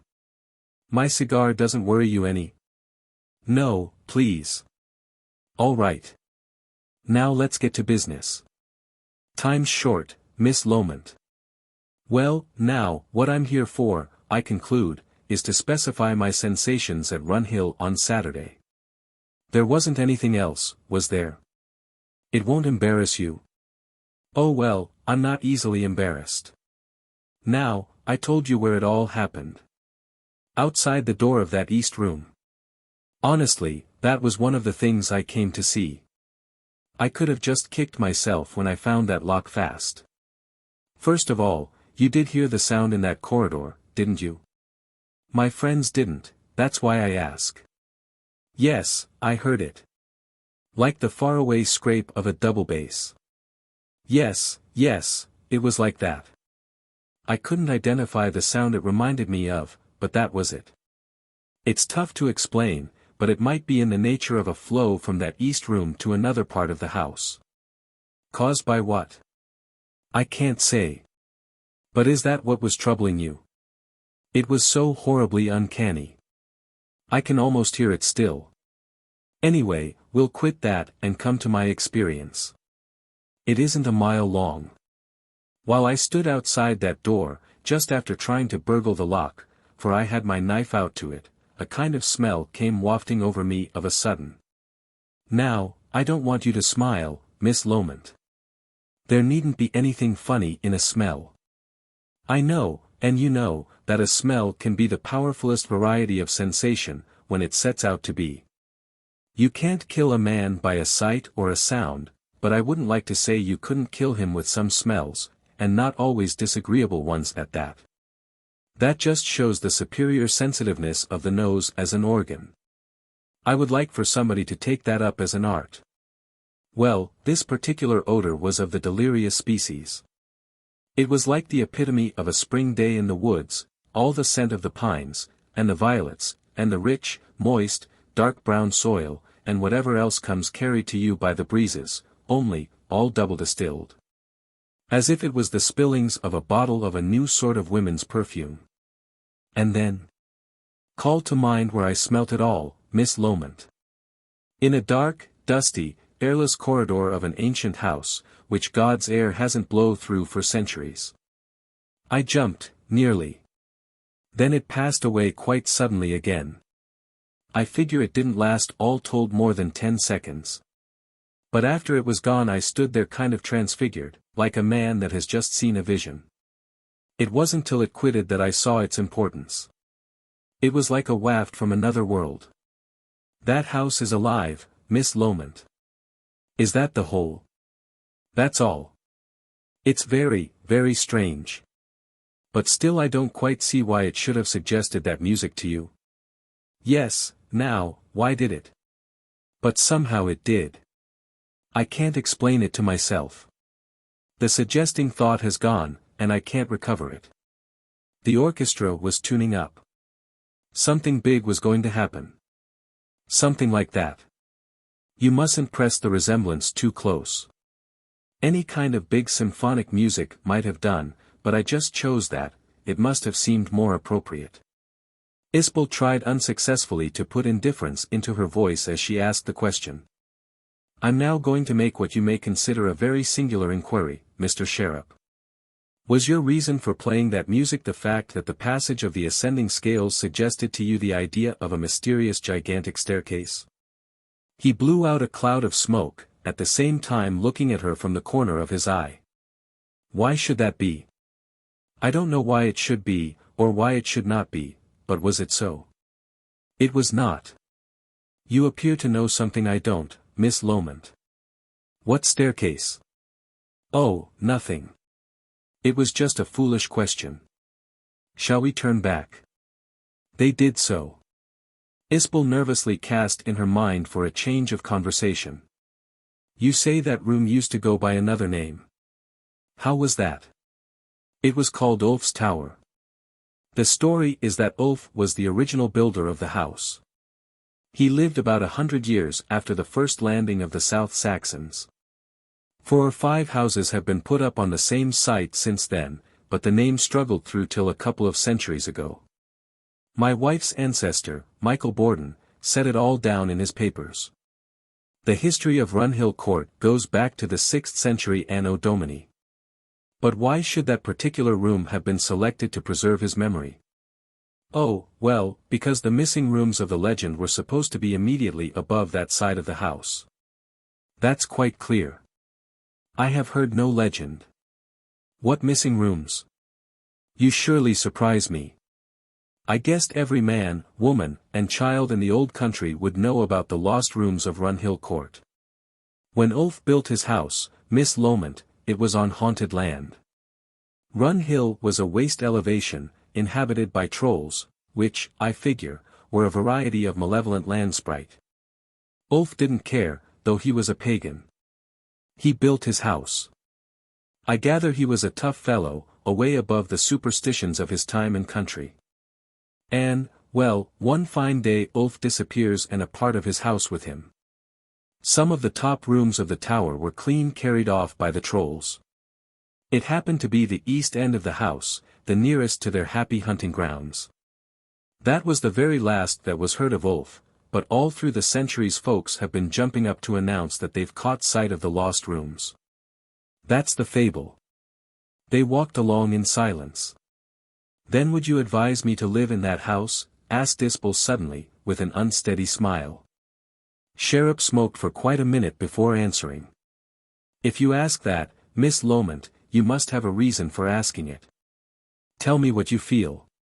Confessions are so awkward, and I'm not sure you won't laugh. I won't laugh. Well, then, when I was listening to that weird sound in that passage, it suddenly seemed to strike a very deep string in my heart, which had never been struck before. It was a kind of passion. It was passion. But there was something else in it besides joy. My heart felt sick and tormented, and there was a horrible sinking sensation of despair. But the delight was there all the time, and was the strongest. It only lasted a very short time, but I don't think I could ever forget it. Yes, I know, said Sheriff. Then tell me what it means, and what I'm to do. He threw away his cigar. Do nothing, Miss Loment, and ask no questions. That's the advice of a man who has daughters of his own. Not live there, you mean? No, he made an emphatic side gesture with his hand. Cut it right out. A house like that is going to do you no good. Shall I tell you what you are, Miss Loment? You're an artist without a profession. You're like a lightning rod without an outlet, you want to steer clear of all kinds of storms. Oh, I'm not a portrait painter for nothing. Your nervous system is shining through all right. Well, you asked me for it, so I've handed it out. But honestly, I wouldn't take on that house. If you feel like that at the beginning, what are you going to feel after a while? It's too risky. Thank you, she said quietly. I think I will take your advice. I'm afraid I'm rather highly strung by nature, although, oddly enough, not one of my friends appears to have any suspicion of the fact. I pass for being stolid, rather than otherwise. You are almost the first to give me credit for exceptional feelings. When they had arrived opposite the pier once more, Sherlock took his departure. So strong was the impression made upon him by Isbel's personality that in the train, before it started, he was induced to commit her elusive features to one of the pages of his precious sketchbook. When it was completed, however, he shook his head with an air of profound dissatisfaction. It was a good likeness, but he still couldn't get that voice into the picture. Isbel sees herself. Marshall came down again by train on Friday evening. Judge had replied to him during the week, notifying that he was still considering the question of parting with his house, but hoped before long to come to a definite decision. Meanwhile, no useful purpose would appear to be served by a personal interview with the lady desiring to purchase, but he was willing to undertake to give her the first refusal of the estate. He enclosed the key of the east room. Marshall communicated only the business part of the letter to Mrs. Moor. The fine weather continuing, he took the ladies on Saturday for a long run through Sussex and Kent. They wound up with the theatre at night. On Sunday morning, at the breakfast table, Isbel announced to her aunt the intention of herself and Marshall to motor over to Runhill Court before lunch. Mrs. Moor, although a rigid churchgoer, manifested neither pleasure nor displeasure. "But you will be back for lunch this time?" "Oh, yes. Marshall merely wants to carry out his commission. I know you don't like the house, so I needn't warn you against prematurely falling in love with it. I've a strong feeling he won't part with it." "Why not?" asked Marshall. "Oh, I've had some experience of these heartbroken old widowers. He's far more likely to pick up another wife than to renounce an old, familiar home. At his time of life he's not so much a man as a bundle of habits. 58's not so old. Too old for a new establishment, but not too old for a new wife," repeated Mrs. Moor with a shade of contempt. Her niece reached for the marmalade dish. "I expect there are women who would marry him.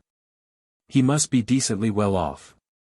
Of course, and even quite young girls. If it's beauty he wants he'll find a pretty wife easier to get than a good cook. Mark my words, within 12 months a second Mrs. Judge will be installed in that house." "I thought you were an admirer of his," said Isbel nonchalantly. "I admire his thoroughness in practical matters, but that doesn't blind my eyes to probabilities." "In other words, you think he's treating you badly by keeping you on tenterhooks. Own up, aunt." "You're quite mistaken, child. I'm not attacking him. I'm simply finding reasons for his not being able to make up his mind. It's his own house, and he can do what he likes with it." However, it was obvious that Mrs. Moor was annoyed. The two younger people left Brighton soon after 10 o'clock, and as the road was now more familiar they reached Runhill Lodge almost upon the stroke of 11. Mrs. Priday did not appear. This time it was her husband who attended the gate. He wore a black coat, in honor of the day, and was smoking a nicotine-stained wooden pipe carved in the likeness of a man's head. Marshall showed him a corner of Judge's letter, with the signature, following it up with a small pourboire, which the head gardener thrust indifferently into his pocket. "Can we get into the house now?" "Yes, sir." "Are you at liberty?" Priday answered in the affirmative. "As a matter of fact, it's only one room we have to see. We went over all the rest last time." "The east room. It was locked when we were here before, but I've got the key since." The gardener gazed at him with his cunning eyes for a moment, and then asked cautiously, as if feeling his way, "Now, why would the boss be having that room opened, sir? Any particular reason why it shouldn't be opened?" "It's been kept locked up for 8 years, sir, and that's one good reason." "Why?" demanded Isbel. "Oh, there's nothing there for nobody." "Then why waste a good lock?" Finding that Priday did not reply, she proceeded, "I understand its real name is Ulf's Tower." "What name?" "Ulf's Tower." "I never heard that, miss. In my grandfather's time, the old UNS used to call it the Elves' Tower." "How extraordinary. I wonder which version is the right one." "Well, we can be talking about all this when we get to the house," said Marshall. if you'll get the key and let us through."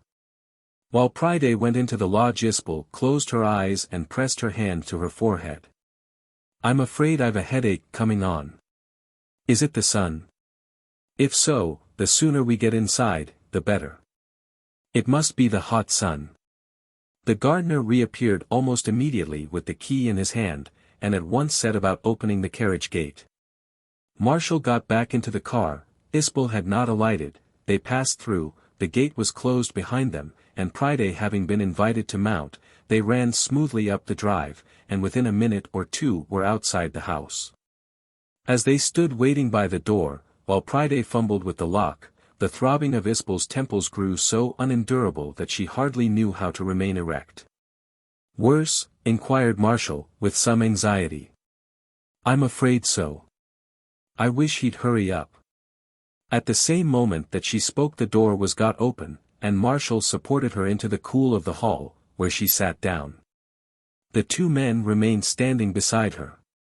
"This is better, but I fear I can't go on for a minute or two." After a pause, she addressed Priday more conversationally, "So you know nothing about the East Room?" "There's no so about it," was the blunt, though not offensive reply. "I never said I didn't." "But you say there's nothing there." "There ain't nothing there that you want, miss." "What do I want?" "You've come on a picnic, like. This house ain't going to be played with. P'raps it'll bite back, and bite hard." This language, which would have sounded imbecile in another place, seemed almost like a threat to Isbel in their present situation, surrounded as they were by the solemn, silent remains of an extreme antiquity. She discontinued her questions. Marshall, however, who preserved his common sense, took up the story. "What exactly do you mean by that, Priday? Gentlemen like you, sir, can go anywhere about the house. You'll see or hear nothing, and it won't hurt you. Young female nerves is a very different matter. P'raps those who start a funny journey can't always come back when they like. The young lady's got a headache, you say. That's a good enough excuse. Let her rest here, sir, while you and me go up to see what you want to see." "Oh, rot. You want to come, don't you, Isbel?" "Very much. But really, I'm physically incapable of moving. My head gets worse instead of better." "Then, shall I stop with you, or would you like me to get the job over? I could be up and down again in 10 minutes. Say what you'd like." "Yes, please go. Take Mr. Priday with you. I think complete silence and solitude may do me good. Talking makes it worse. I wish to heaven I could do something for you. You're sure you don't mind being left?" She gave a feeble, reassuring smile. "Good gracious. I'm not a child." Marshall took his departure reluctantly upstairs, accompanied by Priday, whose legs, however, stiffened by a lifetime of digging, were soon unable to keep pace with those of the young underwriter. Isbel now kept shutting and reopening her eyes. The repose, silence, and gloom began to exercise a soothing effect on her nerves, and she had not sat there 2 minutes before her head became easier. Everything in the hall was as it had been on the occasion of their previous visit. The dark, dignified, polished woodwork was solemnly illuminated as before, by the golden, blue, and crimson rays from the medieval windows, and there was the same deathly stillness. Suddenly it occurred to her that she was looking at something the existence of which she had never yet realized. It was a part of the structure of the hall, and she must certainly have seen it before, but, if so, it had completely escaped her observation. It was a second flight of uncarpeted stairs, leading upwards out of the hall, by the side of the ancient fireplace. It did not strike her that there was anything odd about these stairs, they were quite prosaic and real. The only curious circumstance was that hitherto she should have overlooked them in so miraculous a manner. They went straight forward and up through an aperture in the wall. About a dozen steps were visible, but the top was out of sight. It immediately flashed across her mind that by ascending them she would set foot in a heretofore unexplored part of the house. In the excitement of the discovery she forgot her headache. She got up, stood for a moment in doubt, wondering whether she ought to call out to Marshall, and then, deciding that her voice would not carry so far, and that it would be time enough to acquaint him with her find on his reappearance. She resolved in the meantime to do a little pioneering on her own account. Not once did it enter her brain to identify these stairs with those of Judge. They appeared in a different quarter of the house, and, moreover, were too solid and tangible to conjure up the very faintest suspicion of anything supernatural. She was not in the least alarmed, merely intensely surprised and curious. Deliberately, but with a slightly agitated pulse, she ascended the steps one by one, occasionally turning to look back down at the hall. Something in the whole proceeding occurred to her as mysterious, though she was unable to explain to herself just what it was. The steps were of a dark, shining wood, which resembled teak. There were, from bottom to top, 17 of them. There was no handrail, but the walls enclosed the well of the staircase on either side. At the head of the flight she found herself standing in a little room, about 15 feet square, empty of furniture, and lighted from above, although no skylight was visible. The floor, walls, and ceiling were of the same dark, handsome wood as the staircase. It was a kind of antechamber. There was nothing to see there, and nowhere to sit down, but there were doors leading out of it. There were 3 of them. One in the center of each of the 3 walls, the head of the stairs occupying the center of the 4th. All were of plain, undecorated wood, investing them with an almost primitive air. All 3 were closed. Isbel hesitated. She wished to proceed, but those closed doors seemed to hold a sort of menace. She now remembered that Mrs. Priday had omitted to show these rooms with the rest of the house, or was it that she had thought they had already seen them prior to her arrival? Or, again, like the East Room, they might be locked, they, too, might contain undesirable mysteries. On that point, of course, she would satisfy herself at once if it were really necessary to go any further. Could it have been something of the same feeling that leads a woman to scrutinize an envelope addressed in an unfamiliar handwriting for several moments before opening it, which induced Isbel to pause for so long outside those doors? It was naturally absurd to suppose that she was actually frightened, so she told herself, and yet, somehow, she could not bring herself to adopt the sensible plan of peeping in. The fact was, there was something not quite right about them. They were unlike other doors. And not only were they unlike other doors, they were unlike each other. In that fact, perhaps, consisted their chief strangeness. The door in the middle, which she faced, looked noble, stately, and private, whereas the right-hand one had, she could not describe it to herself, a dangerous, waiting appearance. As though the room it belonged to were inhabited and the door at any moment might be flung suddenly open. As for that on the left, most likely it opened on to a passageway. That was the impression it gave her. Perhaps all this hypersensitiveness on her part had its origin in the mutual position of the walls. For some minutes she was incapable either of impelling herself forward or of dragging herself away. She remained standing in nervous embarrassment, biting her gloved fingertips, and smiling at her own weakness. Perhaps she ought to descend again to the hall and wait for Marshall. He might have returned by this time, and be wondering what had become of her. It was most extraordinary that he, too, hadn't noticed these stairs. Unable to muster sufficient courage to attack any of the doors unsupported, she at last determined to return for his assistance. But she had made no allowance for whim. While her foot was still on the second stair from the top, she turned straight round, then walked with a springing action across the room to the left-hand door, and, defiantly flinging it wide open, stood on the threshold, staring in with startled eyes. The room was even smaller than that outside. Its fittings were all of the same dark wood. There was no furniture, but a large oval mirror hung on one of the walls, and on the side of the room furthest from the door was a long, rich red curtain, which seemed to conceal another door. Isbel took a tentative step forward. She kept asking herself what these rooms could be for, to what part of the house they belonged, and why they had been left unfurnished. Abstractedly she walked over to the mirror to adjust her hat. Either the glass was flattering her, or something had happened to her to make her look different. She was quite startled by her image. It was not so much that she appeared more beautiful as that her face had acquired another character.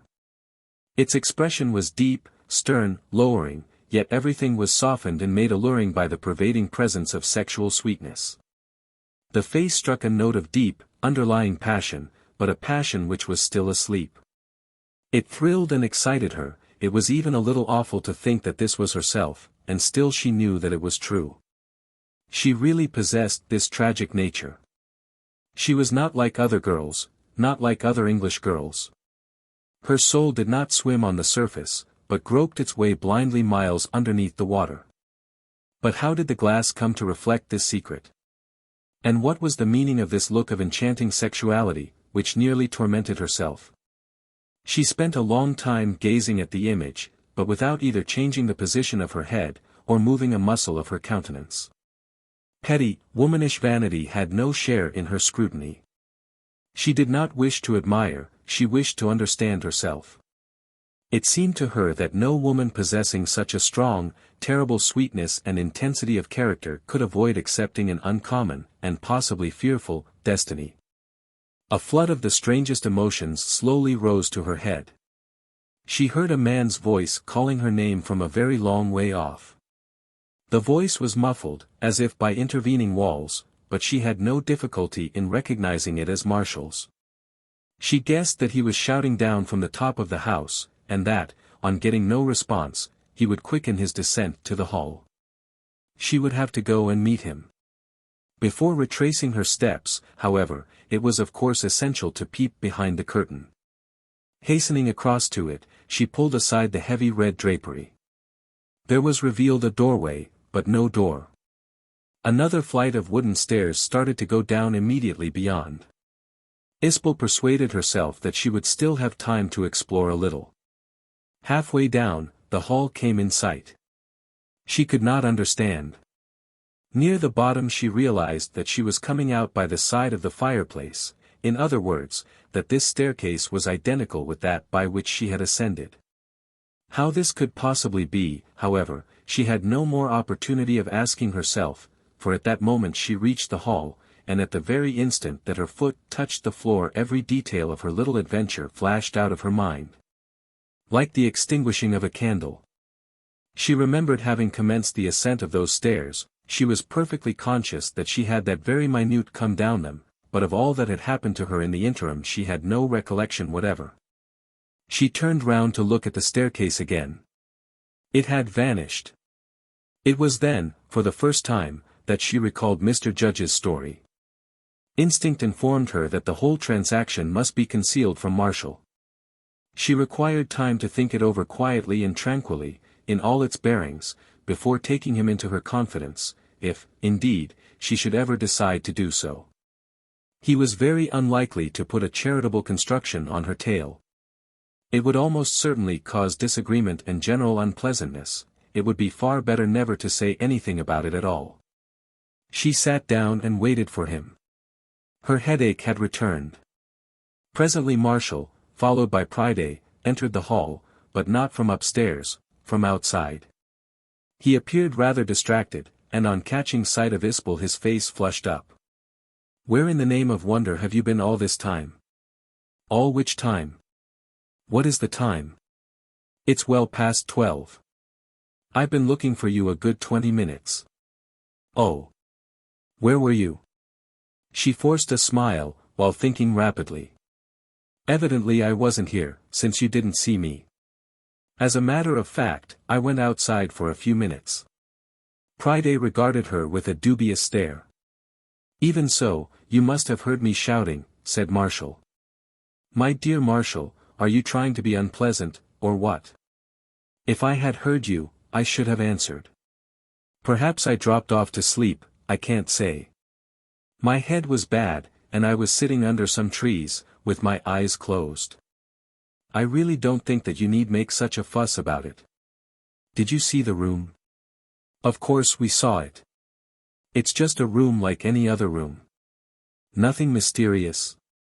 "Oh, that's all bunkum. Well, are you fit, or would you like to wait a bit longer?" She got up slowly. "We'd better go." Marshall looked at her strangely, but said nothing more. They left the house. Marshall went across to the car, but Isbel stopped for a minute to address Priday, who was engaged in locking the door. "So I should have run no great risk in that room, after all, Mr. Priday?" He finished his task before looking up or replying. "That may be, miss, but I ain't taking nothing back. And, what's more, I ain't so sure you ain't seen too much, as it is." "Really, this is most uncalled for," she exclaimed, laughing. "Why, what do you imagine I've seen?" "You know and I don't, miss. All I say is, I see a difference in you since 40 minutes ago. An improvement, I hope, Mr. Priday. You're amusin' yourself with me, miss, and that's all right. But I ain't one to speak of what I don't know, and I sticks to it, and you mark my words, this house ain't one for young ladies like yourself. There's plenty more old houses in the kingdom for you to see over, if you want such. Come along, Isbel," called out Marshall impatiently from the car. "Don't stand gassing there, with your bad head."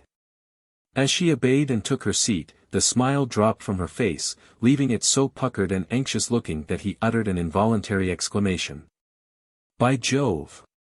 You do look washed out." Isbel made no reply, but after they had repassed through the lodge gate she unobtrusively produced a small mirror of polished silver from her handbag and carefully scrutinized her features. She certainly was not looking very attractive, but otherwise she could detect no special change in her appearance. 6. Judge appears on the scene. It was Tuesday afternoon. Marshall had returned to town. The weather had suddenly broken, and rain had fallen steadily since early morning. Mrs. Moor was in her room, while Isbel, rather reluctantly, took the opportunity of bringing her correspondence up to date, a task she cordially detested. Half a dozen laconic epistles, sealed and addressed in her large, sprawling handwriting, already lay piled on the table, and now she was writing to Blanche, expressing her pleasure at the intimation that she and Roger proposed to spend the coming weekend at the Gandhi. Blanche was her old school chum and dearest friend. It was she who had introduced her to Marshall, her husband Roger's younger brother. Consequently, she regarded the engagement as her own peculiar handiwork, though of course Isbel held different ideas on the subject, which she kept strictly to herself. Isbel, who was Isbel to all the rest of her circle, was Billy to Blanche and her husband. They lived at Hampstead, and were fairly well off.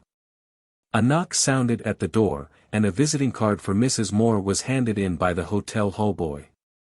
Isbel read the name in silent astonishment. Directing the boy to wait, she at once went to her aunt's room. "Mr. Judge is here," she announced dryly, standing by the door. The older lady half got up, then lay down again. "Where is he?" "Downstairs, presumably." "Will you see him?" "Really, it's most unreasonable. He appears to imagine he's privileged to do whatever he pleases. What an impossible hour to call." "Well, I shan't see him, that's all." "You'd better ascertain what he wants, hadn't you?" "Shall I go down?" "You?" "Certainly not, child. Just send down word that I'm not at home, and if he has anything to say he can write." Isbel smiled remonstratingly. "I think perhaps I'd better go down. A pity you're not always so considerate. It's only common courtesy, after all. The poor man may have come to Brighton specially. Do as you please about it, only, bind me to nothing." "Don't be absurd, Aunt. How can I bind you?" She went away. Mrs. Moor stared thoughtfully at the closed door, rubbed her eyes, and took up her book again. "Where is the gentleman?" demanded Isbel of the hallboy. "In the lounge, madam." She accompanied him downstairs. It was not yet the tea hour and the lounge was nearly deserted. Judge was sitting in a stiff attitude on a straight-backed chair near the door. Although his garments were suited to the weather, he looked exceedingly well-groomed, and Isbel, contrary to her anticipation, was favorably struck. He appeared considerably younger than his reported age, was short, wiry, and clean-looking, and altogether was a thoroughly good and dignified type of wealthy provincial Englishman. His clean-shaven face was sallowish. It possessed power and resolution, quite evidently derived from long practice in handling men. The eyes were grey, shrewd, and steady, and he wore no glasses. The boy briefly introduced him, and disappeared. Judge rose and bowed gravely, waiting for her to speak first. "Mrs. Moore unfortunately is engaged. I am her niece." He bowed again. "May I ask your name?" "I am Miss Loment." He scrutinized her person somewhat closely. Her rather full bosom was strongly suggested beneath her loose silk afternoon jumper. Her neck was bare. A long chain of amethyst beads hung from it as far as the waist, and with this chain she toyed all the time they stood talking. "I happened to be in Brighton on other business," he explained, in a pleasant, solemn voice, "and thought to kill two birds with one stone. I'm sorry I've been unlucky. Perhaps you'll be kind enough to convey a message?" "Of course. I shall be most pleased to. You may possibly be aware that Mrs. Moore and I have been in indirect communication, through Mr. Stokes, regarding the sale of my property, Runhill Court." "Naturally, I am aware. My aunt and I live together, and always have done." "Of course, I was ignorant of that." "Well, Miss Loment, I am sorry to have kept her waiting so long, but at last I've been able to come to a decision. After a very full consideration of the matter, and looking at it from all sides, I find it will not be, for the present, at all events, quite advisable to dispose of the estate. I shall confirm it in writing when I get back home, but in the meantime no doubt you will intimate my decision to Mrs. Moore." A red blotch appeared suddenly in the center of each of Isbel's cheeks. There was quite a long pause. "But this decision appears to me very strange," she said at length, in a scarcely audible voice. "In what respect?" She lost her head. "I understood from Mr. Stokes that you were anxious to sell your house." "Mr. Stokes was not authorized by me to make any such statement," replied Judge, in a tone of extreme annoyance. "I have never at any time expressed anxiety to sell. It was he who suggested the business, and I made my reluctance clear from the very first. There is no breach of faith in any shape or form. I don't mean that, of course." She cast him a propitiating smile. "But shan't we be able to talk better sitting down?" There was a settee situated in a retired corner of the room, and towards this she steered him, without protest on his part. They seated themselves. Isbel smoothed out her skirt and kept throwing nervous glances about her, as though at a loss how to reopen the subject. "Would it be rude to ask you why, she broke off in confusion. "Why I don't wish to sell?" "Because my future movements are uncertain, Miss Loment. There are substantial reasons against my taking up residence there again at the moment, but later on I may wish to do so." "I see." There was another awkward silence, the end of which was marked by a bitter smile on Isbel's face. "No doubt you are more accustomed to dealing with business men, Mr. Judge. Now, what makes you say that? This decision of yours is so blunt. It's almost like a challenge." "A challenge?" "I feel just as though I had received a slap on the face." He fidgeted in his place. "I may have expressed myself rather abruptly, but that was because I had no idea that the matter was of any great importance to you ladies. If I have unwittingly been the means of upsetting your plans, I can only say I am very sorry. But you remain stubborn. My dear lady, you hardly realize what you are asking. I have lived in that house for 8 years, and it is associated with the happiest period of my life. You have never even seen it, and yet you are disappointed because I declined to give it up in your favor. And you must remember that you ladies, after all, are total strangers to me. But we're not asking for charity, Mr. Judge. We would take the place at your figure, even if it were a trifle unreasonable. If you don't mean to live there again yourself, and you seem very doubtful about it, surely there can't be any object in refusing to allow other people to occupy it? If you don't want to sell it outright, you might consent to let it for a term of years?" Judge smiled uneasily. It's very painful to me to have to go on refusing. I must admit I don't quite understand your eagerness in the matter. Not having seen Runhill Court, you don't even know that it will suit your requirements. We have seen it. Mr. Stokes took us over. It will suit our requirements perfectly. Oh. I had no idea. Mr. Stokes said nothing to me in his letter about that. However, there's no harm done. My aunt and I are quite harmless persons. I regard it as an honor to the house. May I ask whether you saw the whole of it? She imperceptibly drew a little nearer, so that the perfume of her clothes began to insinuate itself into his consciousness. Except prohibited parts. It's a pity I wasn't told beforehand, Miss Loment. I could have shown you over personally. Their eyes chanced to meet. Isbel smiled, and looked down at her lap, while Judge colored faintly. That would have been nice. At all events, you would have had the advantage of seeing the so-called prohibited parts as well.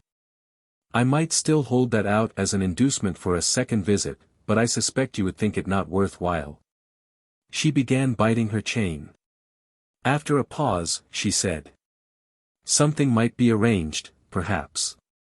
I should love to see it again. My best friend's coming down for the weekend, and I could bring her with me, if you feel you could endure the society of a couple of frivolous girls for half a day. You'd be quite safe, Mr. Judge. Blanche is married, and I am to be soon. Your aunt would come, too. I haven't the slightest objection, if you can persuade her. I have first to meet her. Then dine with us here one night. Let me think. Friday would do, if you can manage it. She gave him a friendly look. We can discuss the program at table. Blanche's husband is Mr. Stokes's brother, they're both coming down. Hesitating, and blushing a little, of course, their company wouldn't be inflicted on you at Runhill. Judge also hesitated.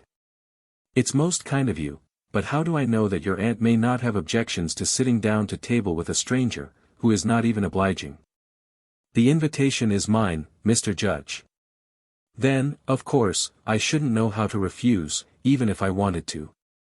A charming invitation demands a graceful acceptance. I shall be delighted to come. At 7. But will you have to come all the way from town? No, my headquarters are at Worthing for the time being. I have to be near Runhill to look after things.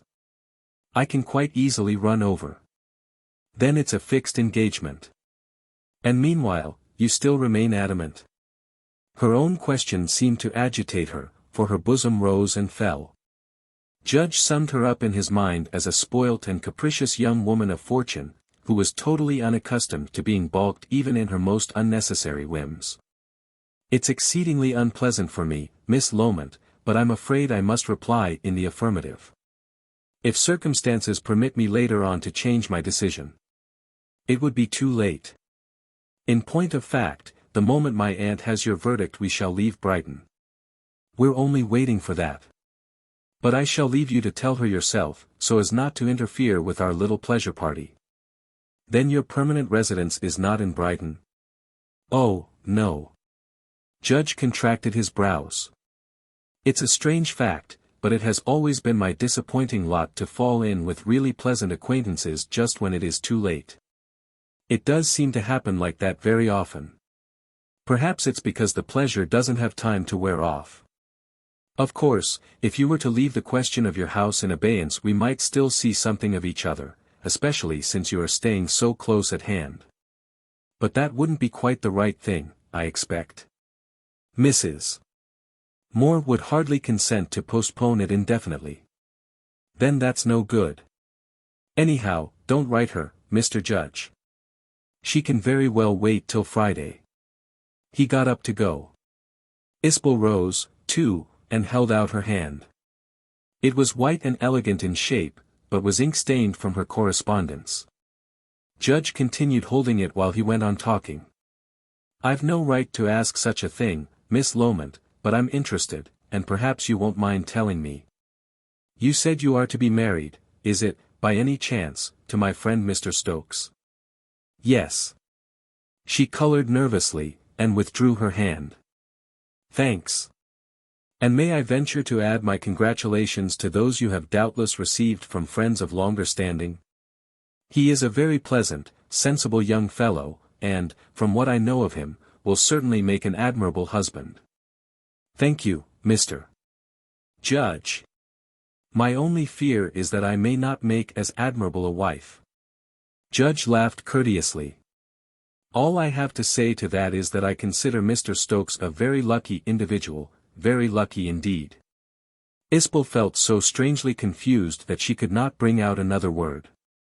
They passed into the hall, where Judge, with leisurely dignity, put on his gloves and buttoned his coat, while the girl watched him. At last he bade her a smiling "good day," and went out stiffly through the swing doors into the rain. She remained for a moment standing by the office, looking after him with a peculiar little smile. On arriving upstairs, her aunt gave her a keen stare. "You've got a very flushed face, child." I ran upstairs. "What a long time you've been with that man." "What did he want?" "Oh, he's frantically long-winded. The long and short of it is, I've asked him to dinner on Friday, to meet you. It seems he'd rather discuss it with you personally." "Upon my soul. Why in the world should we dine him?" "I had a presentiment you would do something silly." "Oh, he's perfectly presentable. Besides, he'll be glad to meet Marshall again. I had to make some definite arrangement." Mrs. Moore growled in her throat. "Well, the point is, are we to get the house, or not?" "I fancy he still hasn't made up his mind," replied Isbel indifferently. Her aunt made sundry inarticulate sounds, indicative of her vexation, and prepared to rise. 7. The dinner party.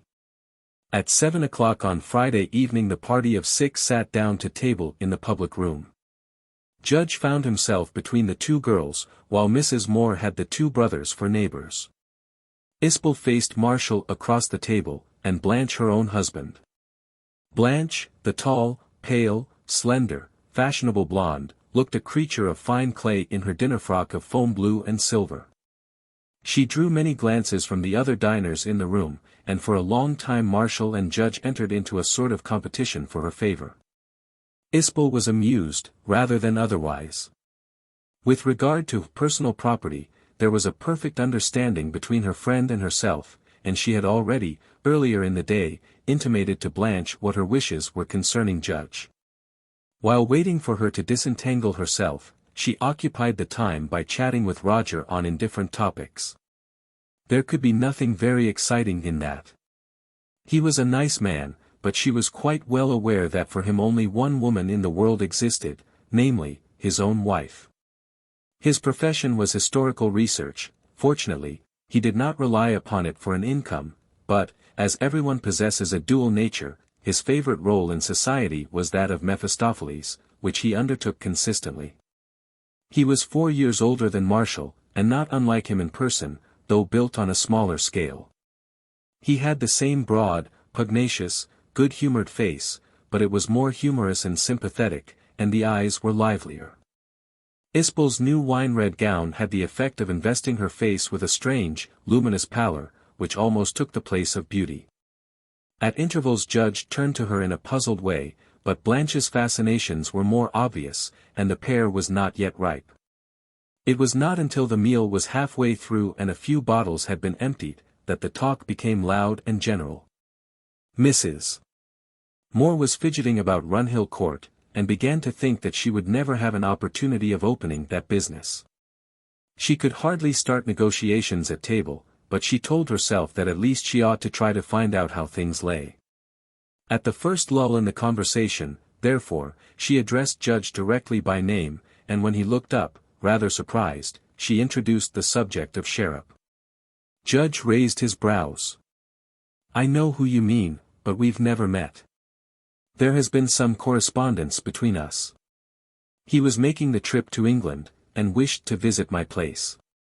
It seems his wife's people at one time owned the estate. So he told us. It was actually in your house that we met him." "Thumping your piano, incidentally," added Marshall. Judge shot him a glance of inquiry. Hammering out Mendelssohn, explained the underwriter.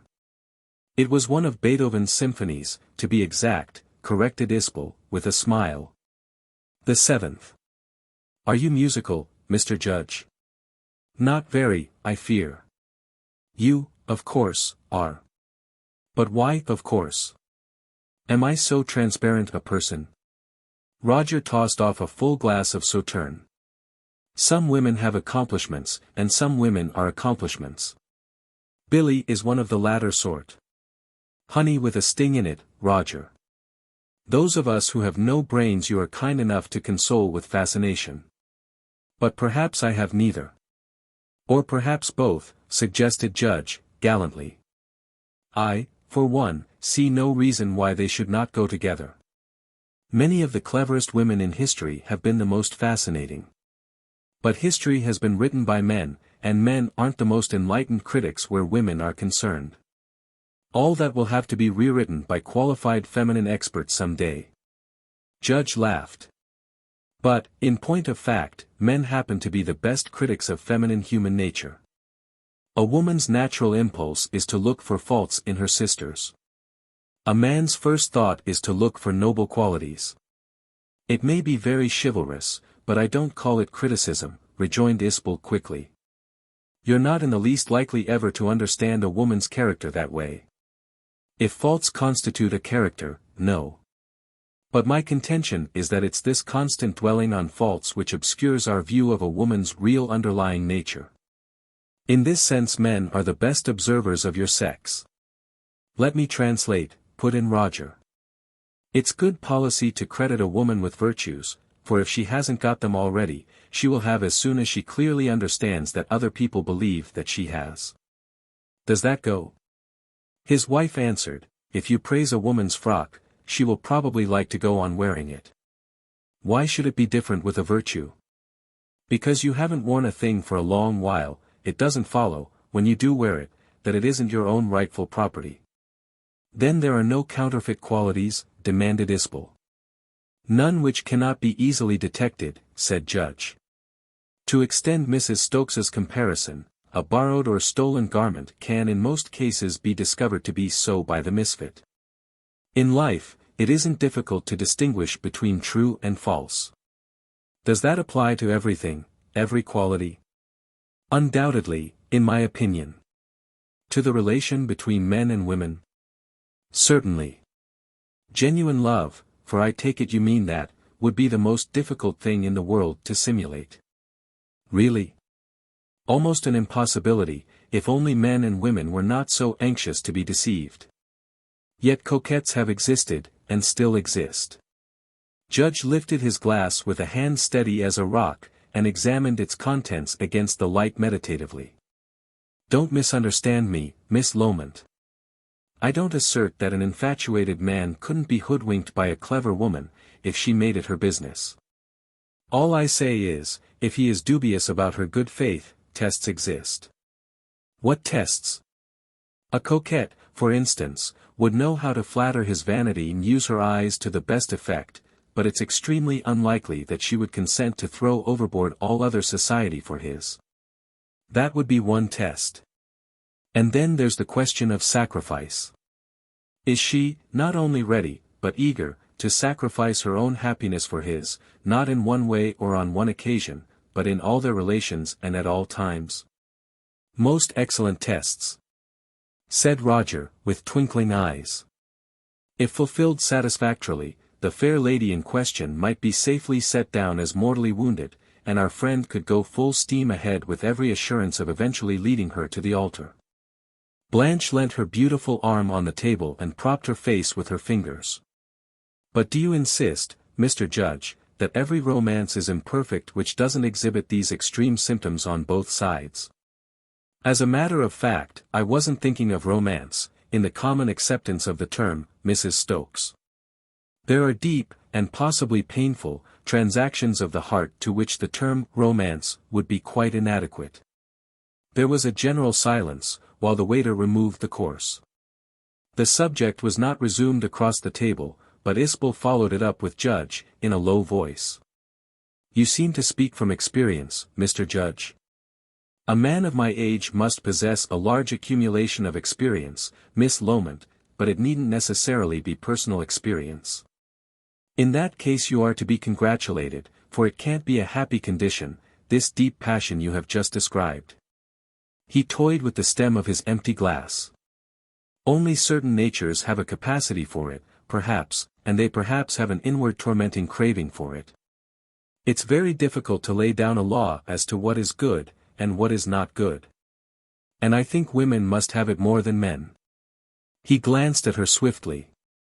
As the self-sacrificing sex, you mean? No, I don't mean that. I mean, as the sex which worships the heart, and believes it higher than the highest morality. That's true. And the worst of it is, went on Isbel, speaking still lower, no woman can feel really safe until she has experienced this feeling you speak of. She uttered a nervous laugh. Someone else may turn up, who will prove to her how mistakenly she has been living. But, of course, I know nothing about it. Girls get all sorts of queer fancies in their heads, and that's because they don't live in the real world. The wisest course is not to think about such things. By a useful provision of nature, passion comes to comparatively few, and there's no reason for anyone to suppose that he or she is one of the tragic band.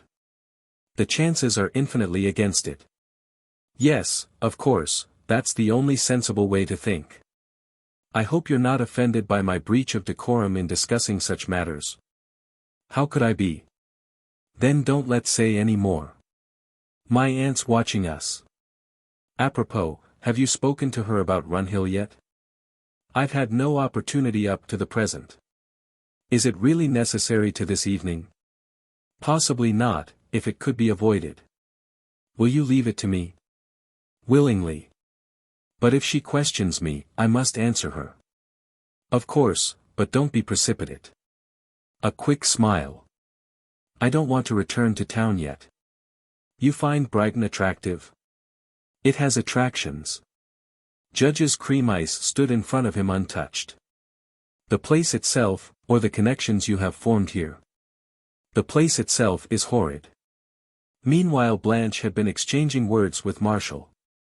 I want to get Mr. Judge to show us over his house, myself and Roger, I mean.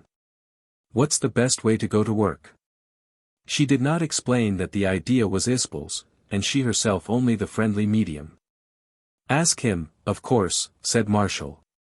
He's quite an obliging old sort. You go back on Monday, don't you? Yes. Why? I thought we might fix Monday. You wouldn't want to see the place again, would you? I'm not at all keen. I should make it Monday. I want Billy to come with us, though. I expect you wouldn't take it in bad part for once, running off like that without you, I mean. Lord, no, why should I? Very glad if you can make a decent day of it. I'd take lunch and make it a picnic, if I were you. Good man. Then here goes for the lord of the manor. Judge, having concluded his talk with Isbel, had mechanically turned to his other neighbor. Blanche met his eye with a soft, disarming smile. I'm glad you've remembered me, Mr. Judge. I'm in a difficulty. That's woeful news. My husband and I are madly jealous. We're the only ones here who haven't seen your much talked of house. I daren't proffer a direct request, for fear of being snubbed. You pay me a very bad compliment, Mrs. Stokes, I didn't know I possessed such a forbidding exterior. Then, may we come one day? I shall regard it as a distinguished honor. Pray fix your own day. We go back on Tuesday. Monday perhaps. On Monday it shall be. I'll bring my car over for you. At what hour? But really, we wouldn't dream of putting you to that trouble. It will be a very great pleasure. Unhappily, it's only a four-seater, so I fear the party would have to be separated. Mr. Stokes, Mr. Marshall Stokes, she laughed, can't come, for the simple reason that he's due back to work on Monday. What about you, Mrs. Moore? I've seen the house already, my dear. Isbel will go with you, no doubt. Will you, Billy? Isbel appeared to hesitate. I don't know that I care to, thanks. I've seen it, too, you know. Oh, I'd go, Isbel, urged Marshall. The summer's practically through, and you won't get many more decent spins. I'd squeeze in, myself, if I hadn't to go back. Mr. Judge may object to so many women. Surely you weren't waiting for my formal invitation, Miss Loment. I shall feel extremely hurt if you refuse. Very well, I'll come, said Isbel quietly, bending her head over her plate, with a very slight access of color. Judge marveled at her seeming reluctance to her own scheme, but he somehow felt pleased. It was flattering to be behind the scenes with her. Then that's all right, said Blanche. What time will you come and collect us, Mr. Judge? You shall decide. I reserve the whole of Monday. Isbel leant over in front of Judge to address her friend. You don't realize, dear, that he's staying at Worthing, 10 miles away. We're all being deplorably inconsiderate. 5 miles per beauteous lady is not an extravagant addition to the petrol allowance. Roger had not spared the bottle. How say you, Judge? As you say, sir, it's not worth considering, especially when I have the pleasure of your society thrown in. Blanche's brow was puckered, as though an idea had occurred to her. I wonder, Mr. Judge, if it would be possible to arrange a picnic luncheon in the grounds, or the house itself, according to the weather. It would be rather jolly. The hotel people here would make us up a hamper. Not at all, said Judge. I'll see to that myself. It's a capital suggestion, for it will give us more time to look round. But really, that's the woman's department, and we can't allow you. I insist, Mrs. Stokes. I'm an obstinate man, and there's no more to be said. I'll bring the hamper along with me, and call for you all at 10:11. Call it 11, said Roger. I'm a late riser. We'll lunch first, and saunter through the house afterwards. Don't forget the wine. The girls scolded him. He defended himself with new jokes, and drank off another glass. The coffee came on. The younger people lit cigarettes, but Judge reserved his after-dinner cigar till later. Mrs. Moor, who had been silent throughout the meal, grew more irritated as she saw the minutes fly by without bringing her any nearer to an exchange of views with Judge. She momentarily expected to see him rise from the table and take his departure, leaving her still in ignorance of his intentions. Perhaps it wasn't deliberate avoidance of the topic on his part, but it began to look very much like it. Isbel glanced at her aunt anxiously. She read her thoughts with perfect distinctness. You're very quiet tonight, Aunt. You others are doing quite well without my help. Mr. Judge has asked me to intercede for him. Mrs. Moore stiffened. What is it? He wants another extension of time, before giving you a final decision. Really, Mr. Judge. It can't be helped, Aunt, and we mustn't be stupid about it. How long do you want, Mr. Judge? Shall we say a fortnight? His manner was strangely embarrassed. I may not need all that. If not, I would notify you at once. Mrs. Moore eyed him sternly. A fortnight, then. You quite understand my inquiries for a house are continuing in the meantime. That is but fair. A firm offer on my part wouldn't expedite matters, I presume. I regret to say, no, the financial question does not arise at present. Baffled by his formal tone and the distant gravity of his demeanor, she retired into silence, to nurse her displeasure. Isbel turned in her seat to glance at Judge, and uttered a quiet little laugh. I'm afraid you won't be altogether in her good graces now. It's my fault. Since I have the misfortune to be obliged to displease one of you, I would rather it were she. I know that. Her voice was very low, but he caught the words, and his face took on a deeper color. How do you know it? Because we are already friends. Both turned away, moved by the same impulse. A minute later, however, Isbel whispered to him again. In case I ever need it, what is your address at Worthing? The Metropole. She thanked him, and turned finally to Roger. Isbel seems to find a lot to talk about with Judge, Marshall had just been remarking to his sister-in-law. No cause for alarm, dear boy, she only wants his house. Do you tell me she's deliberately laying herself out to be pleasant? Don't you ever use diplomacy in your trade? One has to fight with what weapons one's got. You're in this too, Marshall. I suppose you do want to get Billy to yourself one day, don't you? Well, then, hurry up and find Mrs. Moore a house. Shortly afterwards the party rose from table, and Judge immediately took his departure. 8. The picnic. At midday on Monday, Judge's Daimler pulled up outside the hall porch at Runhill Court. Roger jumped out and assisted the girls to alight, after which Judge himself got down. Beneath their motoring wraps, Blanche and Isbel wore light summer dresses, for, although it was already October, the sky was cloudless and the sun hot. All congratulated themselves on the happy selection of such a day for their excursion. "Where do we go?" laughed Blanche.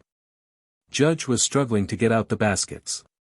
He deposited the second one on the ground and dusted his hands. "We're going to picnic in a very charming spot, Mrs. Stokes." "Leave it to me. Mr. Stokes, as the younger man, the bigger basket falls to you." "Thanks. How far is it?" "Come on," said his wife. "Never mind how far, we'll all give a hand. You and I will tackle the big one, Roger, Mr. Judge can take the smaller. Billy can carry the rug." "Won't you leave your wraps, though?" inquired Judge. "It seems to me that once or twice I've half caught a glimpse of something very enticing underneath." "The grass should be moderately dry." "You haven't forgotten the wine, Judge?" demanded Roger. "If I work, I want pay. The girls' frocks leave me uninspired, more especially as my wife's hasn't been settled for yet. I don't stir a step till I know what's in that basket." "This is a picnic, not an orgy," said Blanche reprovingly. Judge lifted the smaller hamper. "I saw the wine go in, and I believe it's very good stuff." "But you're a horrid sybarite, Roger," put in Isbel. "Why is it that strong and healthy young men are invariably the most self-indulgent?" She removed her wrap and flung it carelessly in the car. Blanche followed suit. "I like that. You women pass your whole lives delighting your souls with fine raiment, and then you have the cool impudence to rebuke us for indulgence. Personally, I regard feminine adornment not only as justifiable, but as a public duty," remarked Judge. "One can hardly say as much for the private pleasures of men." Roger chuckled. "If you carry on in that strain you'll make yourself popular. Look at the girls, drinking it all in with open mouths." "Mr. Judge is a knight," said Isbel coldly. "You are only a jester, Roger." "But is it good to be a knight, fair lady?" "So it seems to my poor intelligence. 'Tis a most dangerous profession. Your knight is a flatterer. But your flatterer may well end by becoming regarded as personal property. I shall remain a jester, I think." They started off, by Judge's direction, along the terrace which skirted the front of the house. Blanche and Roger went on ahead, bearing the large hamper between them, while Isbel and Judge fell behind, the latter carrying the smaller basket. Isbel looked pensive. After a minute she said, "That last remark of Roger's was as bitter as it was untrue. It makes out that we women are incapable of discriminating between personal and impersonal flattery. It isn't words that we go by. It's the man himself, his character." "I imagine so. But, still, pleasant words lead to friendship." "Sometimes, perhaps. The best kind of friendship needs more than empty compliments." "And what do you understand by the best kind of friendship, between persons of opposite sex?" She colored faintly. "It is one of those things which are more easily known to oneself than defined. For a friendship like that requires great tact, and tact is not of the brain. It is very delicate instinct." "Yes. And that's why I am so glad to have you for a friend, Mr. Judge, for I feel certain that you possess this tact, in the highest degree. However, it would make no difference. We shall soon see no more of each other. Can't we arrange to the contrary? How? We shall be leaving this part of the country almost directly, and you know we don't know the same people. It's extremely unlikely we shall ever meet again. In plain language, Miss Loment, pardon me, I must speak openly, my house is the price of the continuance of your friendship. That is what you mean. The statement is yours, not mine. I don't presume to flatter myself that my humble acquaintance is worth more to you than your house. I should indeed be an egotist. You mustn't say that, Miss Loment. My interests are very complicated, it isn't at all so simple as that. Please say no more at present. Of one thing you can be quite assured, I certainly do not wish to lose your friendship, and if it can in any way be arranged. Oh, it doesn't matter, said Isbel. Let me relieve you with that basket.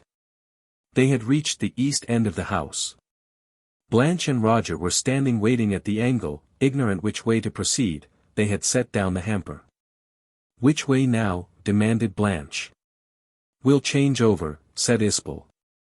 The men can take the big basket, and we'll bring up the rear. I'll have the other basket, Blanche, and you can carry the rug. Roger, with a groan, prepared to stoop again. Don't say it's far. About 200 yards, replied Judge. The spot I have in mind is at the bottom of that field you see there. Isbel was staring up at the house, she pointed a finger towards a gable. Isn't that the window of the east room, Mr. Judge? It is, but what makes you ask? As she was about to reply, Blanche suddenly broke in. I didn't know the house had 4 stories. You said only 3, Billy. There are only 3. 4, darling.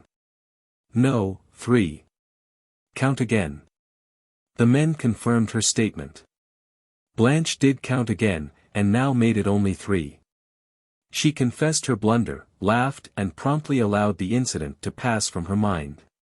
Isbel stole a glance at Judge, who was thoughtfully stroking his chin, while gazing at the house.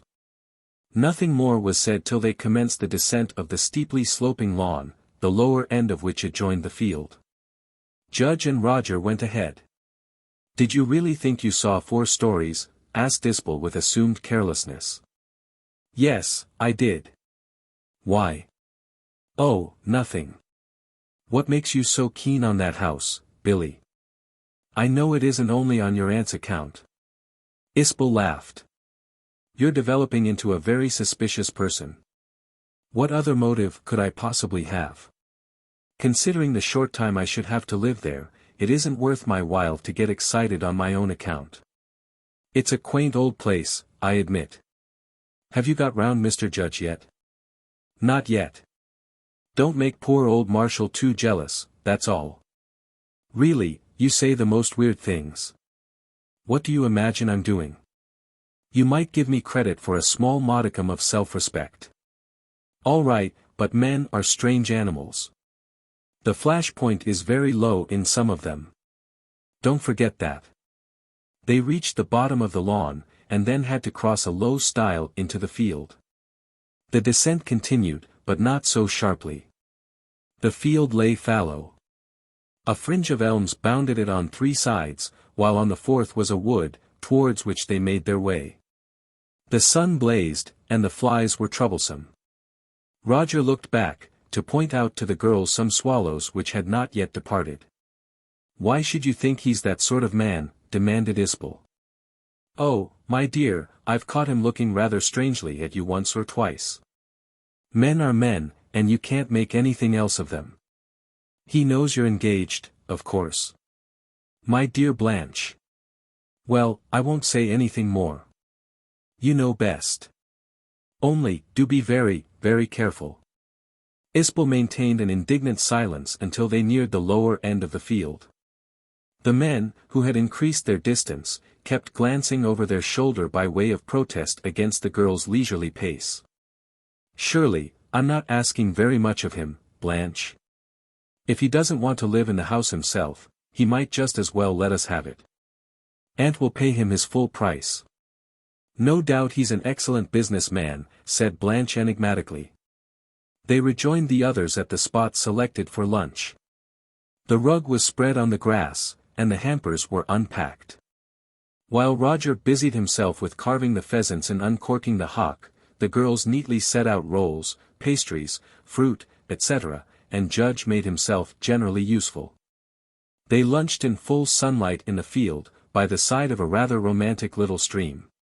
This brook separated them from the steeply ascending wood beyond, and, though quite narrow, and only an inch or so in depth, was so beautifully transparent, and flowed over its clean bed of pebbles with so musical a gurgle, that Isbel's spirits imperceptibly became tranquilized. They were in the trough of the two hillsides, and the house was out of sight. "This licks friend Omar, I fancy," said Roger, vigorously attacking his half-bird. "For 1 flask of rotten syrup we have 3 bottles of the genuine stuff, for a loaf of bread we have game, and for 1 thou we have 2. Can't you compose a verse for the occasion, Judge?" "I strongly protest against figuring in it as a thou," said Isbel, coolly. "Those times are past forever. Henceforward men are going to exist for us, not we for them." "Capital. You have my fullest consent. I haven't the faintest shadow of an objection to assisting to change a pretty woman's wilderness into a paradise. Choose forthright between Judge and me.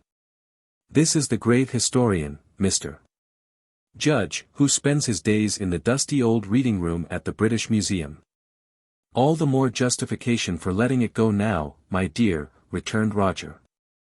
"After long enforced spells of hobnobbing with kings, heroes, and politicians, nature cries out for a little human intercourse with simple Jane and pleasant Muriel." "Which of us is simple Jane?" demanded Isbel coldly. "Simple Jane is the one with the fewer ideas, and pleasant Muriel is the one with the greater number of smiles. You can fight it out between you. Now leave me alone. I'm going to be busy." "Mr. Judge, are you going to let this unparalleled rudeness pass without rebuke?" Judge threw out his hands. "What can I do, dear lady? He leaves nothing to catch hold of. Personally, I think it is a very cunning device on his part to draw more smiles from both of you." "Are you asserting that we are being dull?" asked Blanche, retaining her fork with its fragment of food in mid-air, as she stared at him with wide eyes. "Not dull, certainly. Perhaps a shade more thoughtful than the occasion warrants. I was wondering whether possibly I had said or done something to offend you." "How absurd!" exclaimed Isbel. "You of all people." "Guilty conscience, Billy," said Roger, with his mouth full. "He's done something, but isn't sure if it's been spotted." "Out with it, Judge." "No, no, that doesn't arise. Since Miss Loment assures me to the contrary, it would be ungallant to carry the matter further." "Coward." "Moi, I offend Billy on an average once a fortnight throughout the year. A capital creature, but slightly hasty-tempered. You've never once upset me in your life, my good man. Whenever you get beyond a certain level of offensiveness, I can see only the funny side. Besides, that's not the point. We were discussing Mr. Judge, not you. To be offended is to be disappointed, and what right have I to be disappointed at anything Mr. Judge may say or do, seeing that I am practically unacquainted with his character?" Blanche looked up sharply. Judge's face took on a deep flush. "As far as that goes," he said, after a moment's pause, "I don't know that I'm very different from what I seem." "That must mean, you never do unexpected things. Everything proceeds with you according to your physiognomy. You must be a very happy man, Mr. Judge." "And why should he do unexpected things?" asked Roger. "The unexpected is sometimes charming, but nearly always idiotic. Give me a man who can explain his actions afterwards." "Yes, I suppose that's the man's ideal. It isn't the woman's. We like men who obey the heart occasionally, instead of the head. It's stupid, of course, and we can't defend it, but somehow that's the kind of men we should prefer to have for a friend." "And why?" "Because we women count generosity as a virtue, Roger." Roger drank, and wiped his mouth. Then, is an irresponsible person necessarily generous? No, but all I mean is, we admire people who place friendship first, self-interest second. It appears that the fair Billy doth know a thing or two.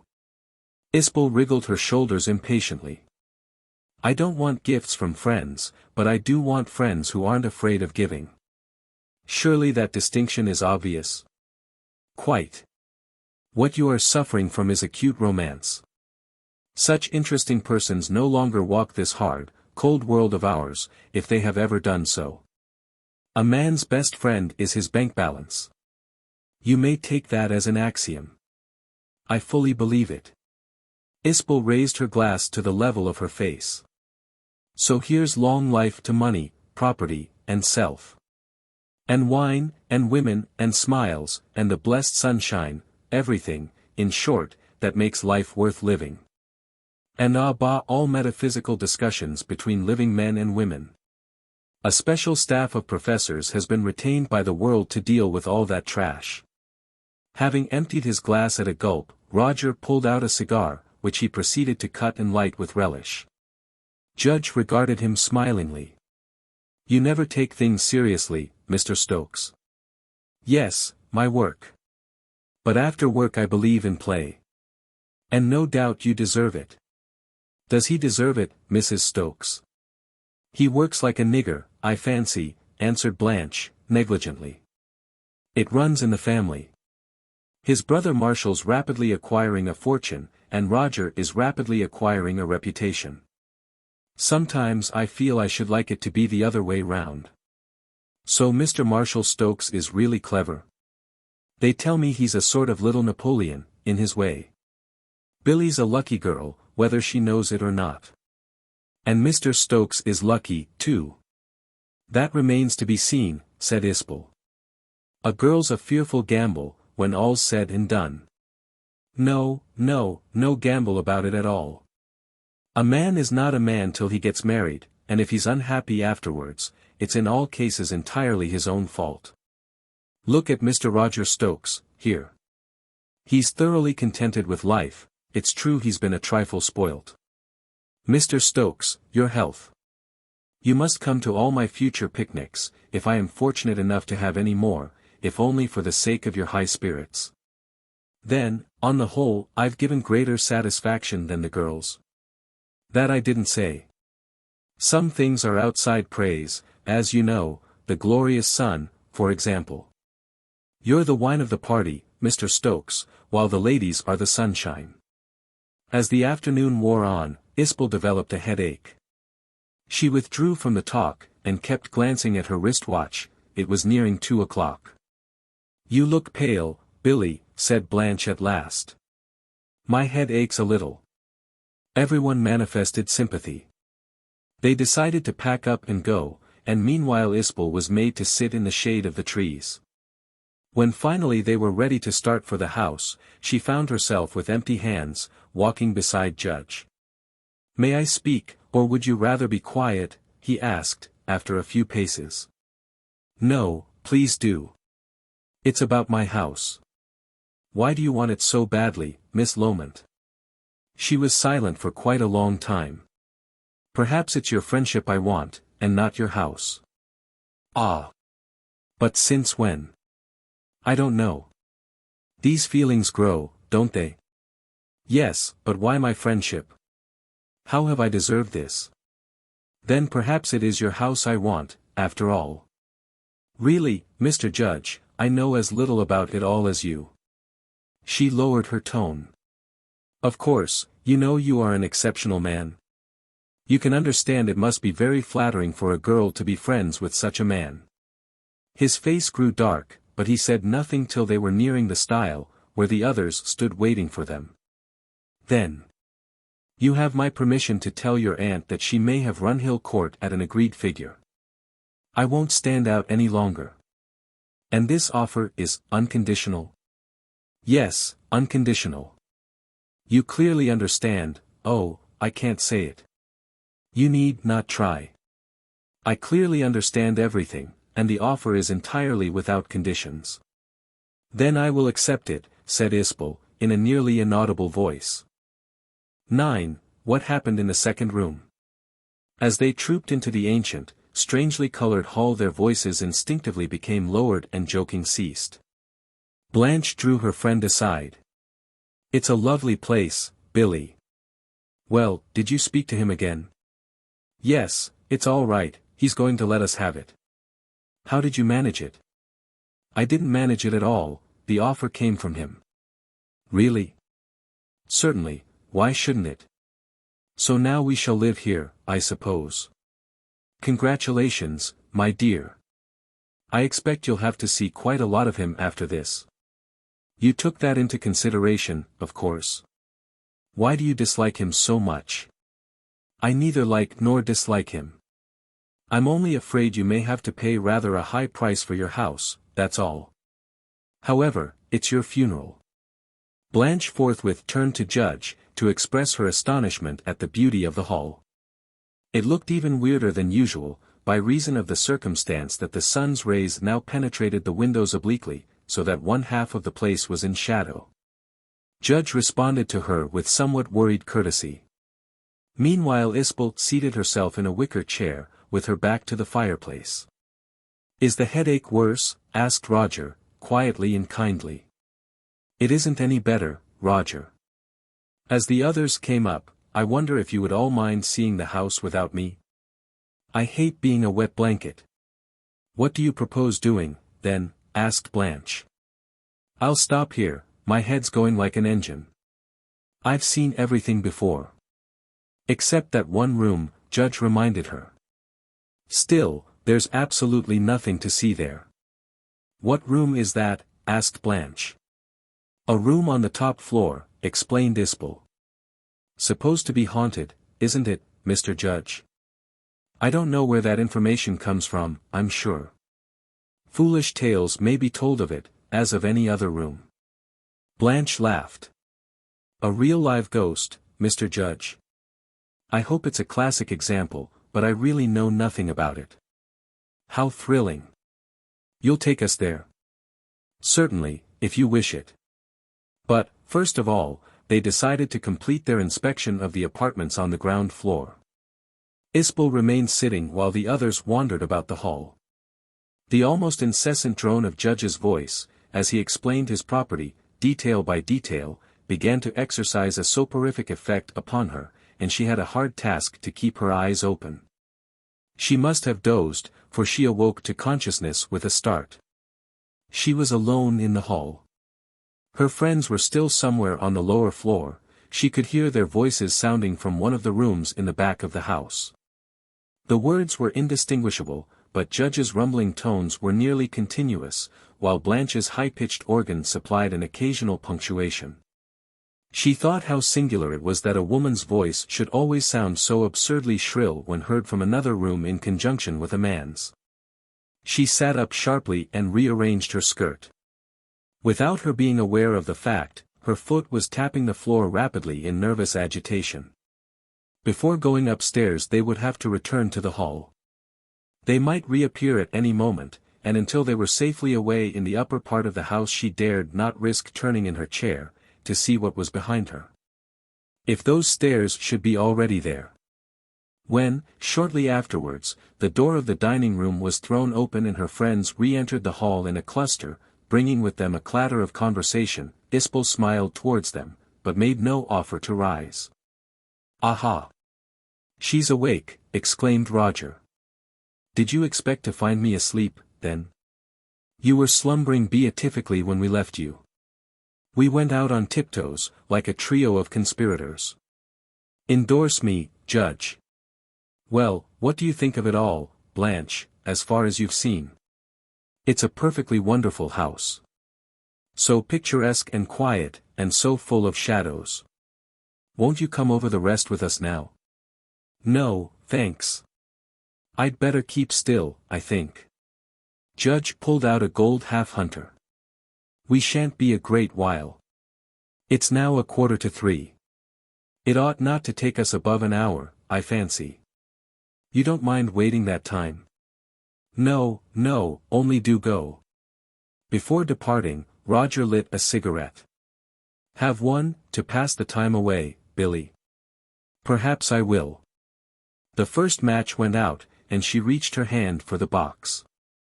I've seen steadier hands than yours, remarked Roger. She passed back the box without a word, retained the lighted cigarette in her mouth, and suffered her hand to remain motionless on her lap. Blanche and Judge were already at the foot of the staircase, and Roger hastened after them. Isbel gave a noiseless sigh, smoking on nervously. From her seat she could hear her friends debating on the upper landing where they should go first. Judge suggested the first-floor apartments, but Blanche insisted on the haunted room. Apparently she gained her way, for a minute later their footsteps sounded on the upper staircase, leading to the top of the house. Their voices sank to a confused murmur, which grew lower and lower, until at last absolute silence reigned. At the end of 3 minutes or so, Isbel rose suddenly, overturning the chair in her vehemence. Her eyes swiftly fastened themselves on the wall next to the fireplace. And then she gave a silent laugh of reaction, for she at once realized how unnecessary her impatience had been. Not only was that staircase there, directly confronting her, but how could it help being there? It was so manifestly solid and tangible, it was so essential a part of the structure of the hall. Truly, it was most puzzling that she had not noticed it on their entrance a short time ago, and that none of the party had called attention to it, but it was out of the question to go against the evidence of her senses. The staircase was made of wood, it had been constructed by human hands, and it ascended to a different part of the same house. There was nothing mystical or unnatural about it, it was a straightforward piece of work, intended for everyday use. And in fact, she had used it. If she hadn't perfectly well remembered that, she would certainly not have plotted and planned to be there that afternoon. More minutes passed before she could bring herself to move. Covering her eyes with her hand, she made a violent effort to recall what had taken place before. It was both odd and exasperating that it should have so completely escaped her. She distinctly recollected her impressions while standing with her foot on the first step, but after that all was oblivion, until she had been in the act of redescending into the hall. What could possibly be the cause of this unpleasant failure of memory? Perhaps the atmosphere of that upper part of the building was hypnotic. That, however, would only be explaining one mystery by another, for what kind of rooms could they be which had the effect of drugging the brain to permanent forgetfulness? But perhaps she had dreamt it all, and was still dreaming. Or she might be suffering from hallucination, suggested by Judge's story. She had never felt more sane, wide-awake, or rational in her life. The explanation could not be that. Time was creeping on. She looked upwards towards the gallery, and listened intently, with held breath. There was not a sound, the others evidently were still on the top floor. She stepped noiselessly across to the bottom of the staircase, and began to ascend. Again the thrill of adventure seized her which she had experienced on the former occasion. She felt that she was visiting an unknown region of the house, where strange discoveries awaited her. Almost immediately she started to remember. She could not recall everything at once, but had to piece it together, as one pieces together an old and buried event in one's career. At the head of these stairs there should be an anteroom, with 3 doors. Through one of those doors she had passed. In the room beyond she had seen a wall mirror and a red curtain. Pushing past the curtain, what had happened next? She dimly recollected having descended more stairs, having found herself once again in the hall. It was all frightfully obscure and dark. In the act of reconstructing her experience she paused frequently. So deep was her abstraction that she was already standing quietly in the very anteroom she had recalled, before she was fully conscious that she had reached it. She looked up with a sudden start, and gave a single rapid, comprehensive glance around the apartment. The 3 doors were there, closed and forbidding, as before. The colored light of the hall had given place to a sort of gray twilight. It was all perfectly real to her senses, yet she had a disquieting feeling that she was wandering in a dream house, where anything might happen. The excitement which had so far sustained her now began to ebb, and she grew frightened. She had no intention of retreating, but she liked the look of those doors less than ever. How she had plucked up courage to open one of them on the last occasion, she could not conceive. It had been the left-hand one. As it was useless to repeat that experience, she ought really now to try the middle door, if only she could bring herself to do so. The other, on the right, she dismissed with a little emphatic shiver. Its appearance scared her. She did not know why, but merely to be standing in front of it was formidable. She had an idea all the time that it was on the point of swinging solemnly open. The headache had departed, but her nerves were in a low condition. She kept starting. Her heart was hammering away, flush after flush came to her cheeks. Then a sudden panic possessed her. She was sure that that awful door was about to open. She imagined that something was waiting just behind it, preparing to glide out, to intercept her from the stairs. Hardly knowing what she did, she clutched the handle of the middle door. It opened. She passed in quickly and breathlessly, and hurriedly closed it again from within. She stood in a small, wainscoted room, unfurnished except for a carved wooden couch that was against the further wall. The floor was bare, and the walls were undecorated. The apartment was duskily lighted from overhead, since not a single side window existed. Notwithstanding its emptiness, there was an atmosphere of stately opulence in the little chamber, which could only be accounted for by the exquisiteness of its dark, naked timber. Merely to be in it impressed her with a sense of personal dignity. It was like entering the private cabinet of a nobleman. She fancied that the presence of that solitary couch seemed to point to the room's being primarily intended as a place for intimate meetings, though that would be queer, too. She sat down, but in an erect attitude and without relaxing her muscles. She prepared herself to spring up suddenly again, if need were. In fact, she felt far from easy in her mind. To be sitting alone in that mysterious room, behind a closed door, which might at any minute be opened, the situation was not precisely tranquilizing. What was she waiting for, and why did she not retire, since she had seen all there was to see? She asked herself the question, and found no satisfactory reason for remaining, but it was as if she were in a state of enchantment. She continued sitting, watching the door with nervous anxiety. Her sensitive fingers were playing all the time with the long, delicate scarf she wore round her neck. She dared not acknowledge to herself that she was waiting for that door to open, and yet perhaps she was. She uttered a faint cry, and half rose from the couch. The door was opening. Her terrified eyes met those of Judge. She got up altogether, and stumbled towards him. Judge closed the door behind him quickly and quietly. Then, coming up to her, he supported her with his arm to the couch, and both sat down. Isbel could not stare at him enough. He seemed younger, and different. It might have been the effect of the dim light, but it was too remarkable not to be noticed. "How have you got here?" she asked, as soon as she could command her tongue. He did not reply immediately, but continued gazing at her with a sort of stern kindness. His face was different. It was less sallow, less respectable, more powerful and energetic, and always younger. He looked no more than 45.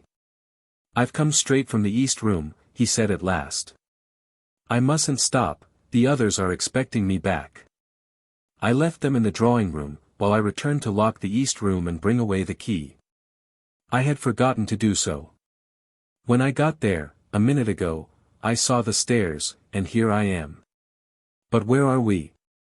In a strange place, I fear. I can't conceive how you have found your way up." "I came up from the hall." "What is that third door?" "I've never ventured to enter. Perhaps some other time we will try it together. We haven't leisure now." Isbel turned pale, and removed herself a little away from him. "That's a strange thing to say. You know it's impossible. How do you regard this meeting, then?" He eyed her gravely. "As accidental. Tell me, is this really a part of the house, or are we dreaming?" "Possibly neither. I've been here many times in former years, and I'm still no wiser than on the first occasion. You may not be aware that in 10 minutes' time neither of us will remember a single detail of this meeting?" "I know. I also have been here before, though not in this room." "Then you have been deceiving me." By force of necessity. Yes, you could not have acted differently. Those stairs have an irresistible attraction. I know the feeling, and how everything else has to give way. Isbel still toyed with her scarf. Did you guess that I was practicing a stratagem on you? No, it didn't occur to me, although I did not altogether understand your anxiety to have the house. Now I've sunk hopelessly in your estimation. No, but you have succeeded in depressing me. I dreamt of friendship, and I wake up to find it's nothing of the sort. She looked at him with a strange smile. When you came in just now, and found me sitting here, what passed through your mind? I was unaware that you were here as the result of a fixed purpose. I thought it was your first visit, and I presumed to imagine that fate had brought us together. Pardon my audacity. And why do you suppose that your friendship is a matter of such indifference to me? Because you have used it as an instrument for your designs. It is not a matter of indifference to me, she said, in a very low voice. As everything is to be forgotten so soon, there's no object in my concealing my true feelings. There is such a thing as honor. I am to marry another man, and all my love is for him. But though I can't and mustn't love you, you have already influenced my life very strongly, and I feel that you will go on doing so more and more. I don't wish our friendship to die away, on the contrary, I wish it to become richer and more intimate. I've deceived you in other things, but not in that. Judge's manner appeared curiously humble. If I have had some influence on your life, you have inspired me to new life altogether. Before I met you, I was a lost man. I was wifeless and friendless. I don't think I could go on without your friendship. I'm willing to pay higher prices than the one you've exacted.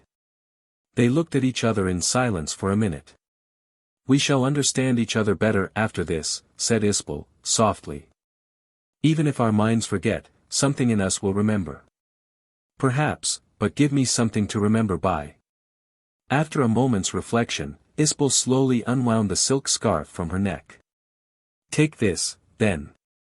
He again glanced at her before accepting it. Won't its absence be remarked? It's mine to dispose of, I think. I'm not giving anything with it except respect and kindness. Judge held out his hand, took the scarf, and, after carefully, almost reverently folding it into small compass, bestowed it in the breast pocket of his coat. I shall guard it as the most precious of secrets. I have an idea that we shall meet here again. She shook her head doubtfully. It's a fearful place.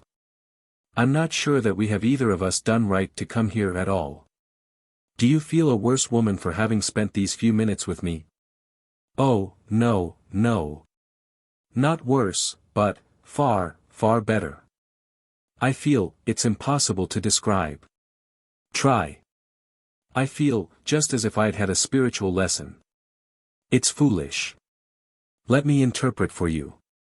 Isn't it your feeling that during the short time we have spent here together we have been enabled temporarily to drop the mask of convention, and talk to each other more humanly and truthfully? Isn't this what you feel? Yes, I think it is. The air here seems different. It's nobler, and there's a sort of music in it. If it hadn't been for this strange meeting, we should never have known each other so well. Perhaps not at all. Then we have done right to come here. Isbel got up, and started walking about restlessly. Judge sat where he was, with a face of stone. Presently she stopped short in front of him, and demanded with quiet suddenness. What can be waiting for us in that other room? We must find out, but not now. I must go now. But haven't you formed a guess? I have somehow received the impression that this room and the left-hand one are merely lobbies to that other. If we are to experience anything, it will be there. All this is only preliminary. I think so, too, said Isbel. But I should never find the courage to enter that room alone. We'll go together. The same fortune which has brought us face to face here this afternoon will provide us with an opportunity. He got to his feet. So now we separate, in order to meet again, asked Isbel. As strangers, unfortunately. No, she spoke with quiet dignity. Hearts which have once met can never be strangers. I am sure we shall know each other. They moved towards the door, and, as they did so, the same idea occurred for the first time to both. Surely we couldn't both have come up the same flight of stairs, asked Isbel. I know of only one way up. We must have done. But I came up from the hall, and I only climbed to the height of 1 story. We have to recognize, I fear, that physical properties here are different. I have plagued my head sufficiently over all that. I'm not disposed to worry about it any longer.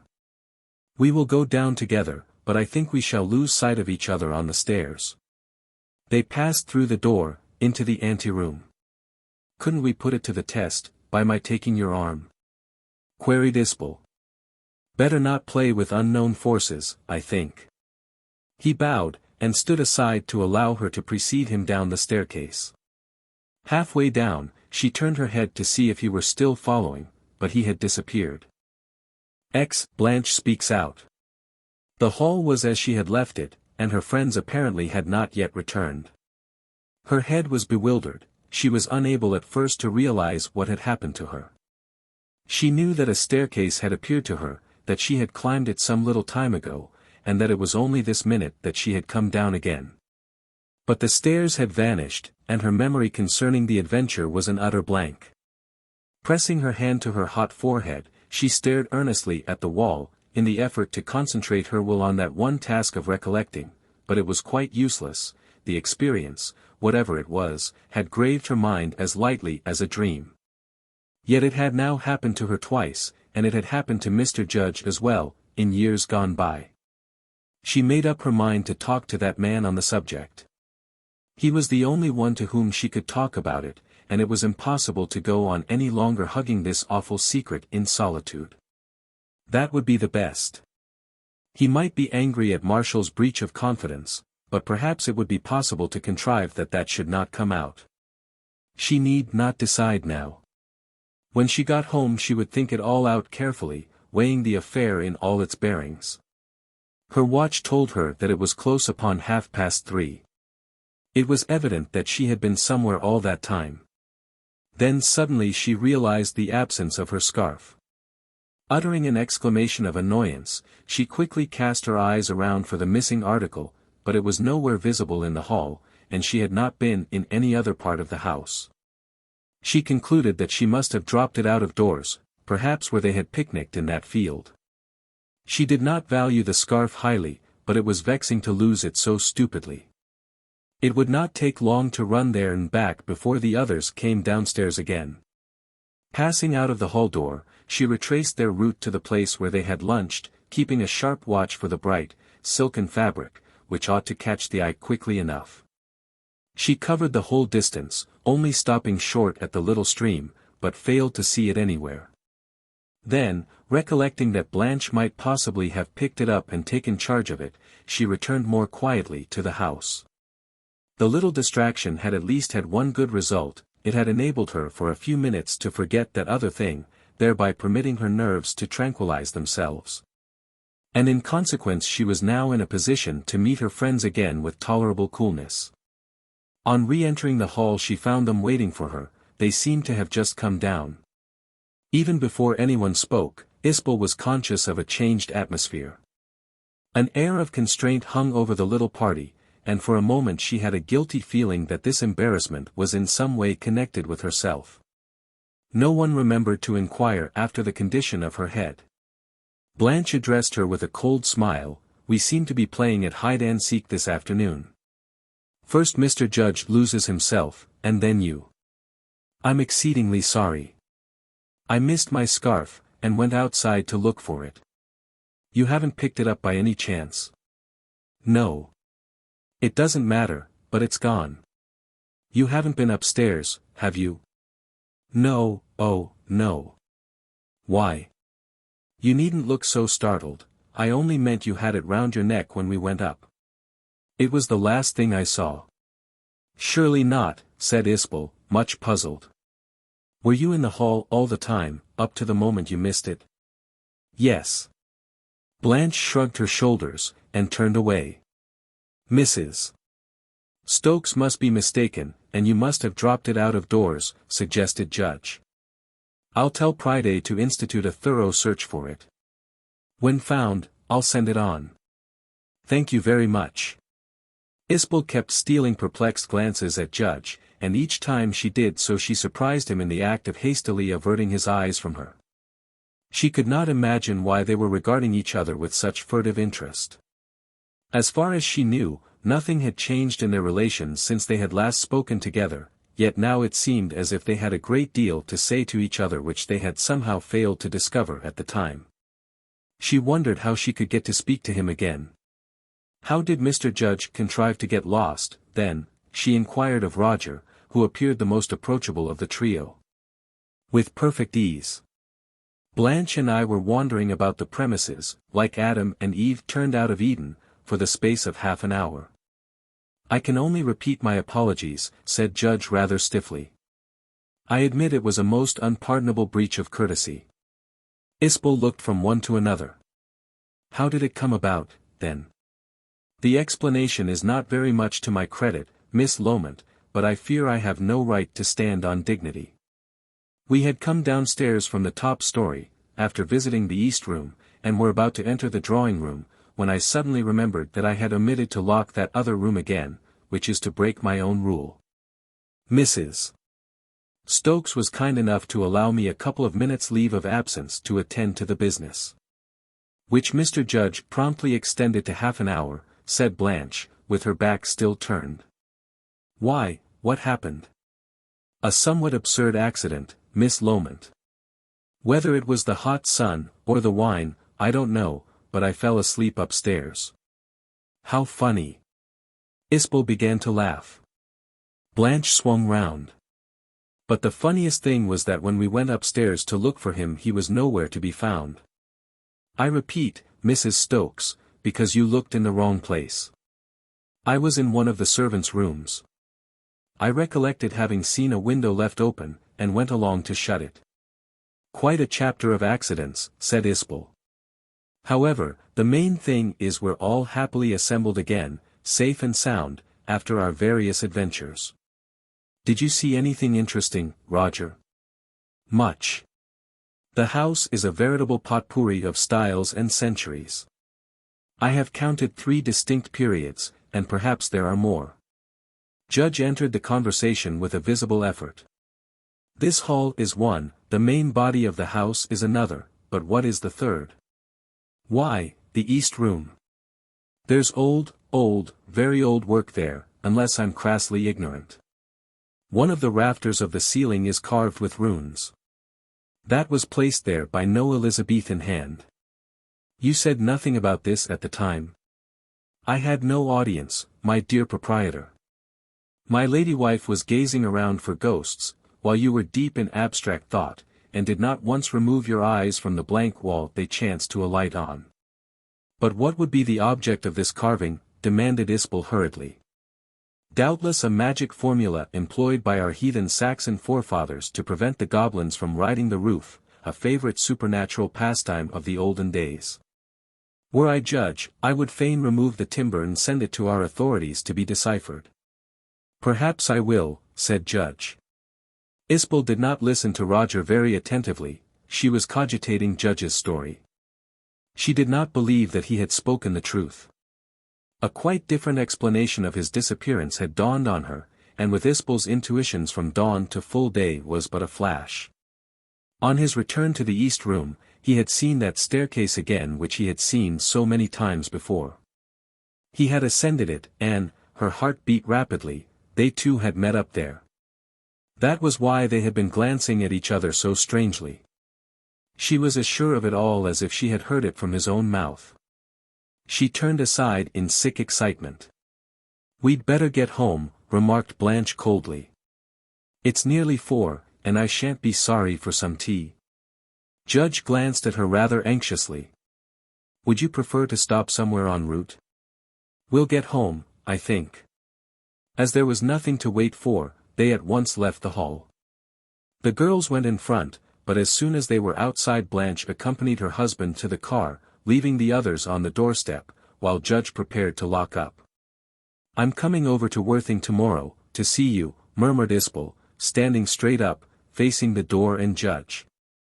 Without changing countenance or so much as looking at her, he bent down to insert the key in the hole. Certainly, Miss Loment. I'll come over by train in the morning. Can you meet me on the front, as if by accident? Do you know a train? There's the 10.40 from Hove. That will do. Please don't say a word to anyone. Without waiting for his response, she hastened to join her friends. The two girls resumed their wraps, and got into the back seat. Judge took his place behind the wheel, and lastly Roger climbed in.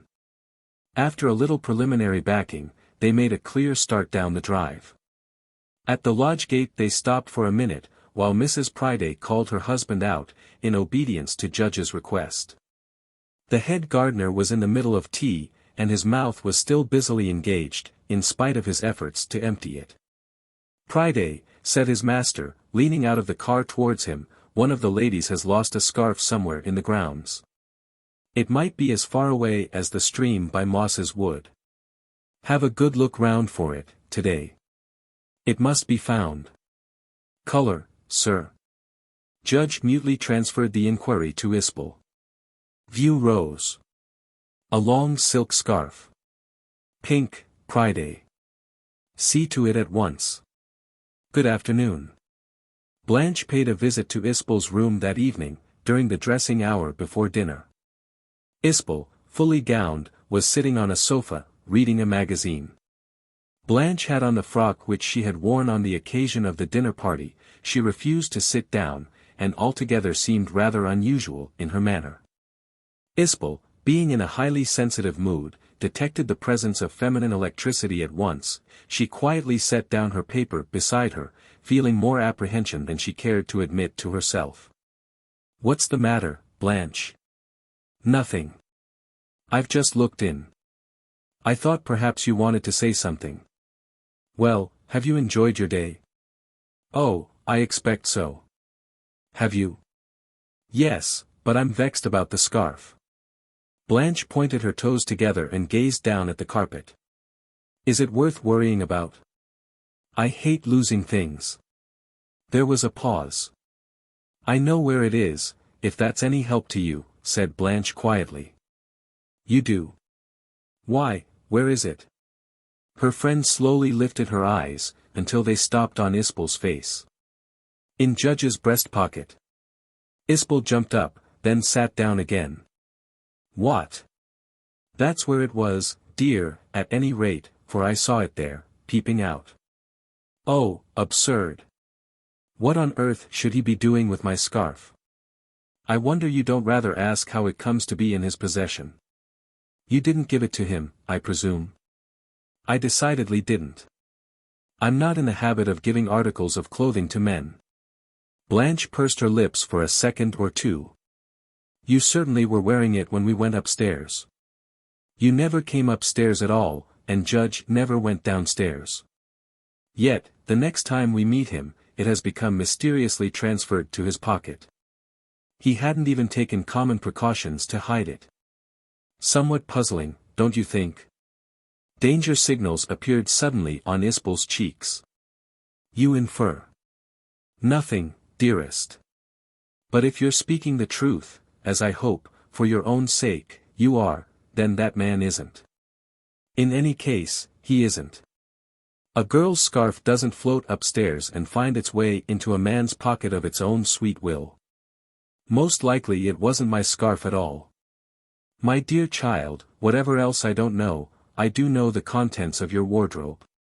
You might put Roger off with that suggestion, but not me. It was your scarf. Isbel bit her lip, and stared at the carpet beneath her. Then all I can say is, he must be pretty far gone. He has no right to it, and I don't know in the least what he's doing with it. Perhaps it's a form of mania with him. Yes, but you won't see the point. How did he get hold of it? I expect after he had made his escape from you he slipped quietly down the servants' staircase and got into the hall that way. Finding me asleep, he appropriated the scarf. I can't think of any other solution. He may be a lunatic, of course, said Blanche, in her driest tone. Thanks. I quite understand what you're driving at all along. Blanche said nothing. Isbel, after waiting in vain for her to speak, uttered a high, metallic laugh. Oh, I admit the evidence is overwhelmingly damning against both of us. You might as well be honest about it. For heaven's sake, don't take up that tone. You must see for yourself how it compromises you. Instead of losing your temper, you had much better set about recovering your property. If I've seen it, somebody else may. From which I assume that you don't propose to acquaint the others with the details of this romantic affair. I'm not a sneak. You ought to know me better than that.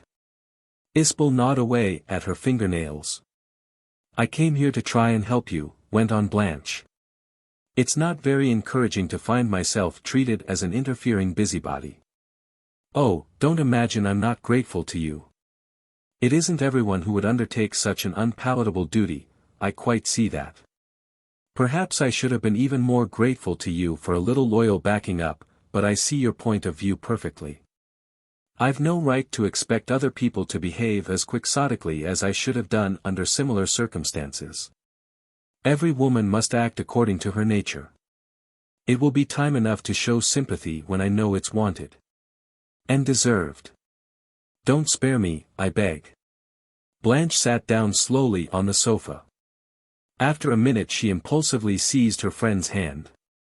Billy, swear there's nothing between you and that man, and I'll believe you.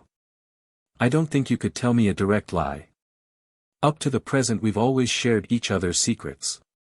I do swear that I haven't the faintest notion how that scarf got out of my possession, or into his. I'm as utterly mystified as you are. Sure. Quite sure, said Isbel, coloring and smiling. Very well, that's all I wanted to hear. As long as it's all right on your side, his conduct is of quite secondary importance. I'm more relieved than I can tell you. But you'll have to get it back, by fair means or foul. I'll think it over tonight in bed. Blanche gazed at her steadily, still holding her hand.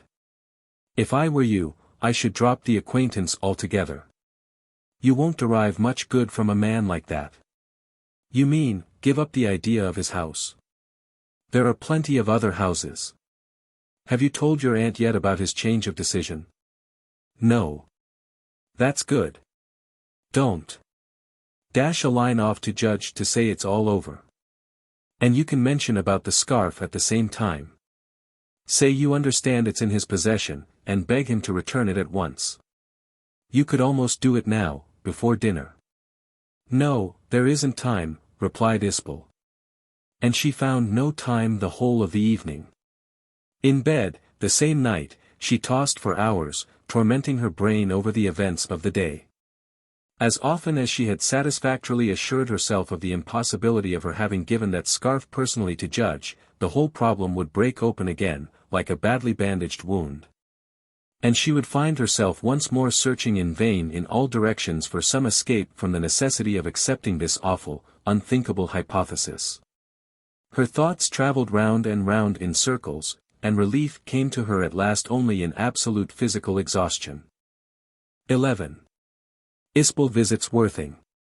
Immediately after the departure of Blanche and Roger next morning, Isbel, attired in an old, though still serviceable, tweed walking costume, with stout, low-heeled shoes, announced her intention of taking a long tramp on the downs by herself. She might, or might not, be back for lunch. It was the only program she could think of in which her aunt would be certain not to offer to participate. Mrs. Moor, of course, raised some half-hearted objections, that was more in the nature of a ritual between the two ladies, but in the end Isbel got her way, and before 10 o'clock she was out of the hotel. Not en route to the Downs, however. At the top of Preston Street she caught a bus to Hove Station, and, on arriving there, purchased a ticket to Worthing. The train was a little overdue. Not many people were traveling, and she was able to secure an empty first-class compartment.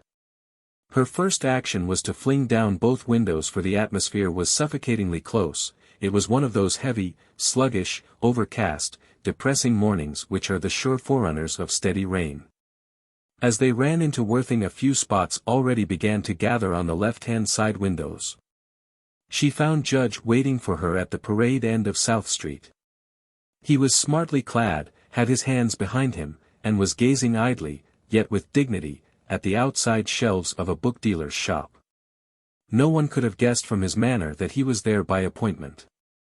When she touched him lightly on the arm, his start of surprise nearly deceived herself into imagining that the meeting was accidental, but then she remembered her own caution to him. "I am the one you're waiting for, I hope?" she asked, with a smile. He replaced his hat. "I would have come to the station, but your instructions were definite." "Then let's get on to the front." "It's going to rain, isn't it?" "I fear so, and you have no protection." "I've nothing on to spoil." They crossed the road to the parade, and started to walk in the direction of the Burlington. There were few people abroad, and certainly no one she knew, yet the mere fact that she was in a strange town, strolling with a strange man, had a peculiarly exciting effect upon her nerves.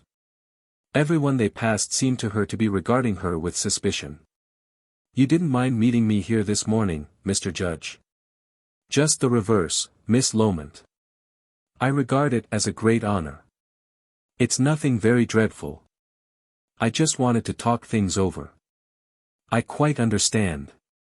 But he looked rather puzzled. She waited till some approaching women had been met and passed. "First of all, Mr. Judge, did you find my scarf?" "Yes. It's in my pocket, and you shall have it when we separate. I've made a small parcel of it." "Where was it found, then?" He hesitated. "In a very queer resting place, I'm afraid. On getting home last evening I found it reposing neatly folded in my breast pocket." "I see. Doubtless a practical joke on someone's part, but a kind of joke, I must admit, I don't much care about." "You mean Roger, I suppose?" "I don't think he would have done it." "Couldn't you have placed it there yourself in a fit of abstraction?" "No, that is entirely out of the question. I think we must call it a joke." There was an interval of silence, and then she turned to him quietly. "Mr. Judge." "Yes, Miss Loment." "When you disappeared yesterday afternoon, where were you?" "Surely I have explained that." "I don't blame you for giving an untrue account of your movements, because, of course, you had to say something. But you'll tell me the truth now, won't you?" "But, really. You did go up those stairs, didn't you?"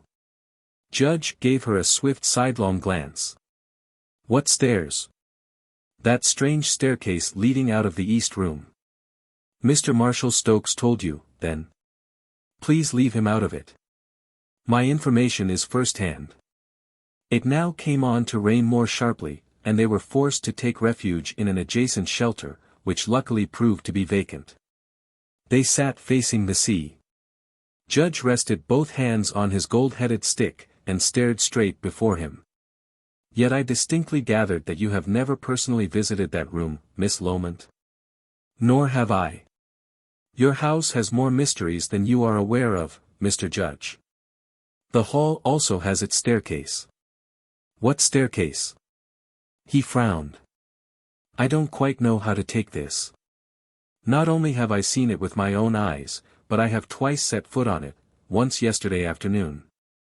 I want you to believe that I am being quite serious, and not fabricating in the least." "Yesterday afternoon?" 5 minutes after you had all gone upstairs." "Could you describe them, those stairs?"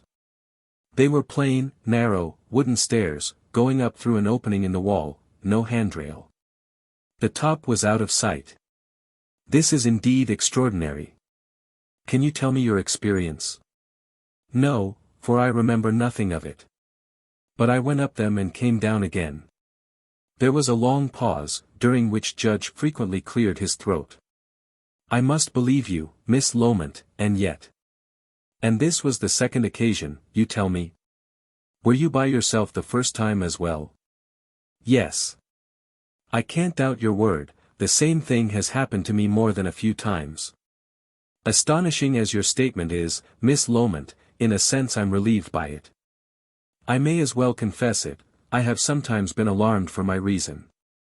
The stable laws of nature are the foundation of the whole of our experience, and when once in a while we seem to see them no longer valid, it is inevitable that we should prefer to suspect our understanding. Then you did go up yesterday? Yes, I did go up. And remember nothing? Nothing whatever. Nothing strikes you? What do you mean? Might not we have met in that upper part of the house? Judge looked up quickly. What makes you think that? You don't realize that it might explain my scarf's being in your possession, she asked in a very low voice. Your scarf? Don't be in a hurry. Think it over for a minute, Mr. Judge. It's important. I cannot see how our meeting there, or anywhere else, would account for your scarf's being in my pocket. If you cannot see, I cannot help you. I am not a thief, and why should such a gift be made? But perhaps it was made. I cannot imagine what you mean, said Judge, turning pale. Isbel cast uneasy glances around her. She drew a little closer to him, rearranging her skirt with nervous impatience. That's another thing I wanted to talk about, Mr. Judge. I don't know how we really stand towards each other. Of course we're friends. Since yesterday, our relationship has somehow seemed to me very undefined. It has been worrying me. I think I understand what you mean. Is it our experience in common, or is it something else? Do try and help me. It's frightfully difficult for me to speak of all this. But is it necessary to, Miss Loment? As you say, we are friends. Perhaps if we show ourselves too curious, we shall merely be robbing ourselves of what we already possess. Oh, don't you see? If we don't know how we stand, we can't even be friends. How can I have a man for a friend whose feelings I have to guess at? I believe I'm justified in asking you.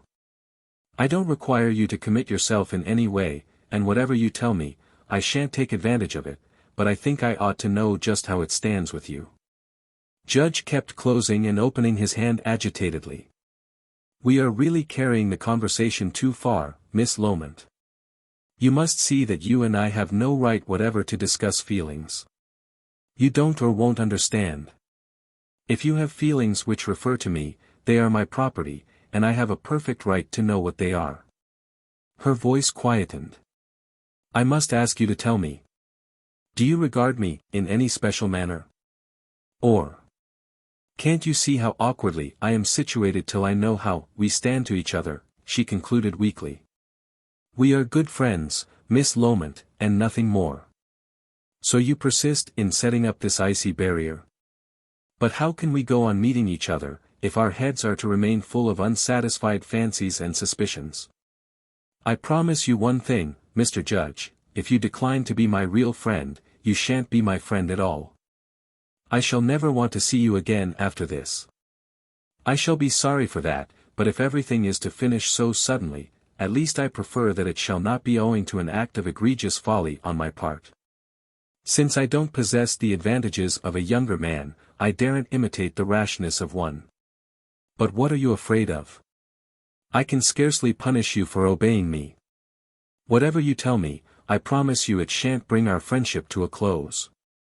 Nothing will be changed, except for the better. Won't you speak now? I cannot. She paled, and began to tap the asphalt paving with her foot. You can hardly refuse to answer a direct question. Am I anything to you at all, Mr. Judge? Perhaps you are a very great deal, but the point is, I can be nothing to you. You mean exactly that? Yes. I have a higher regard for you, Miss Loment, than for any other living woman. But what is implied by a very high regard? She could scarcely breathe the words out. There is a special term for that feeling, but I am not permitted to pronounce it. Do I understand you correctly? She asked, nearly inaudibly. Judge made no reply. After a long silence, Isbel gave a spasmodic, wavering sigh. Shall I take my scarf now? There's no one to see. He produced a small brown paper packet from his pocket, and passed it over to her.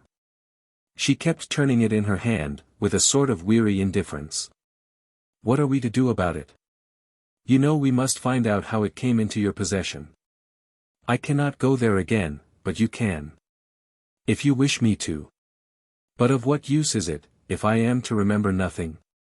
Could you not take pencil and paper? That's an idea, and I can't conceive why it has never occurred to me before." "Very well, then, I will run over. This afternoon?" "It could be this afternoon. But how shall I communicate the result to you? I don't wish you either to write or call, Mr. Judge. Couldn't you manage to come over to Brighton tomorrow afternoon, and see me somewhere?" "I must manage it." "Where shall it be, and at what time?" "My aunt always takes her rest in the afternoon. Let's say 3 o'clock, at Hove. I think, there are fewer people there to bother one. You know the baths, facing the sea?" "Yes." "Outside there, then. You see the importance of this to both of us, don't you? My only motive in the business is to reassure your mind. I draw no anticipations from the result." Isbel gave him a keen glance. "Yet after what you have said, it can't be a matter of indifference to you." "Candidly, Miss Loment, I don't wish for a result. I want our friendship to continue, and that will be impossible if. I desire nothing more than that we shall settle down again into the old pleasant state. I feel confident that you will find we have foolishly allowed our imaginations to run away with us over this matter." They had both risen to their feet, but a heavier shower at that moment coming on, they were compelled to seat themselves again. Isbel turned her head away, and started fingering her hair. "By the way," she announced suddenly, "I haven't mentioned your decision about the house yet to my aunt, so you had better not, either. Just as well not to. I'm not at all sure, after this, that Runhill will make a suitable residence for you. For all that, I may keep you to your word. However, we won't do anything in a hurry. That woman will spoil her furs, if she's not careful." She referred to an elegantly garbed lady who was bearing down on their shelter from the west. She was obviously flurried by the distressing rain, as only a woman is flurried, but her action remained perfectly graceful and fascinating to watch, while she carried her furs and velvets as though they were a part of herself. Though tall and slender, it was evident even at that distance that she had long since finished with girlhood, but Isbel was unable as yet to distinguish her features. Judge happened to be sitting on her other side, so she failed to notice his embarrassment. "It's an acquaintance of mine," he brought out somewhat quickly.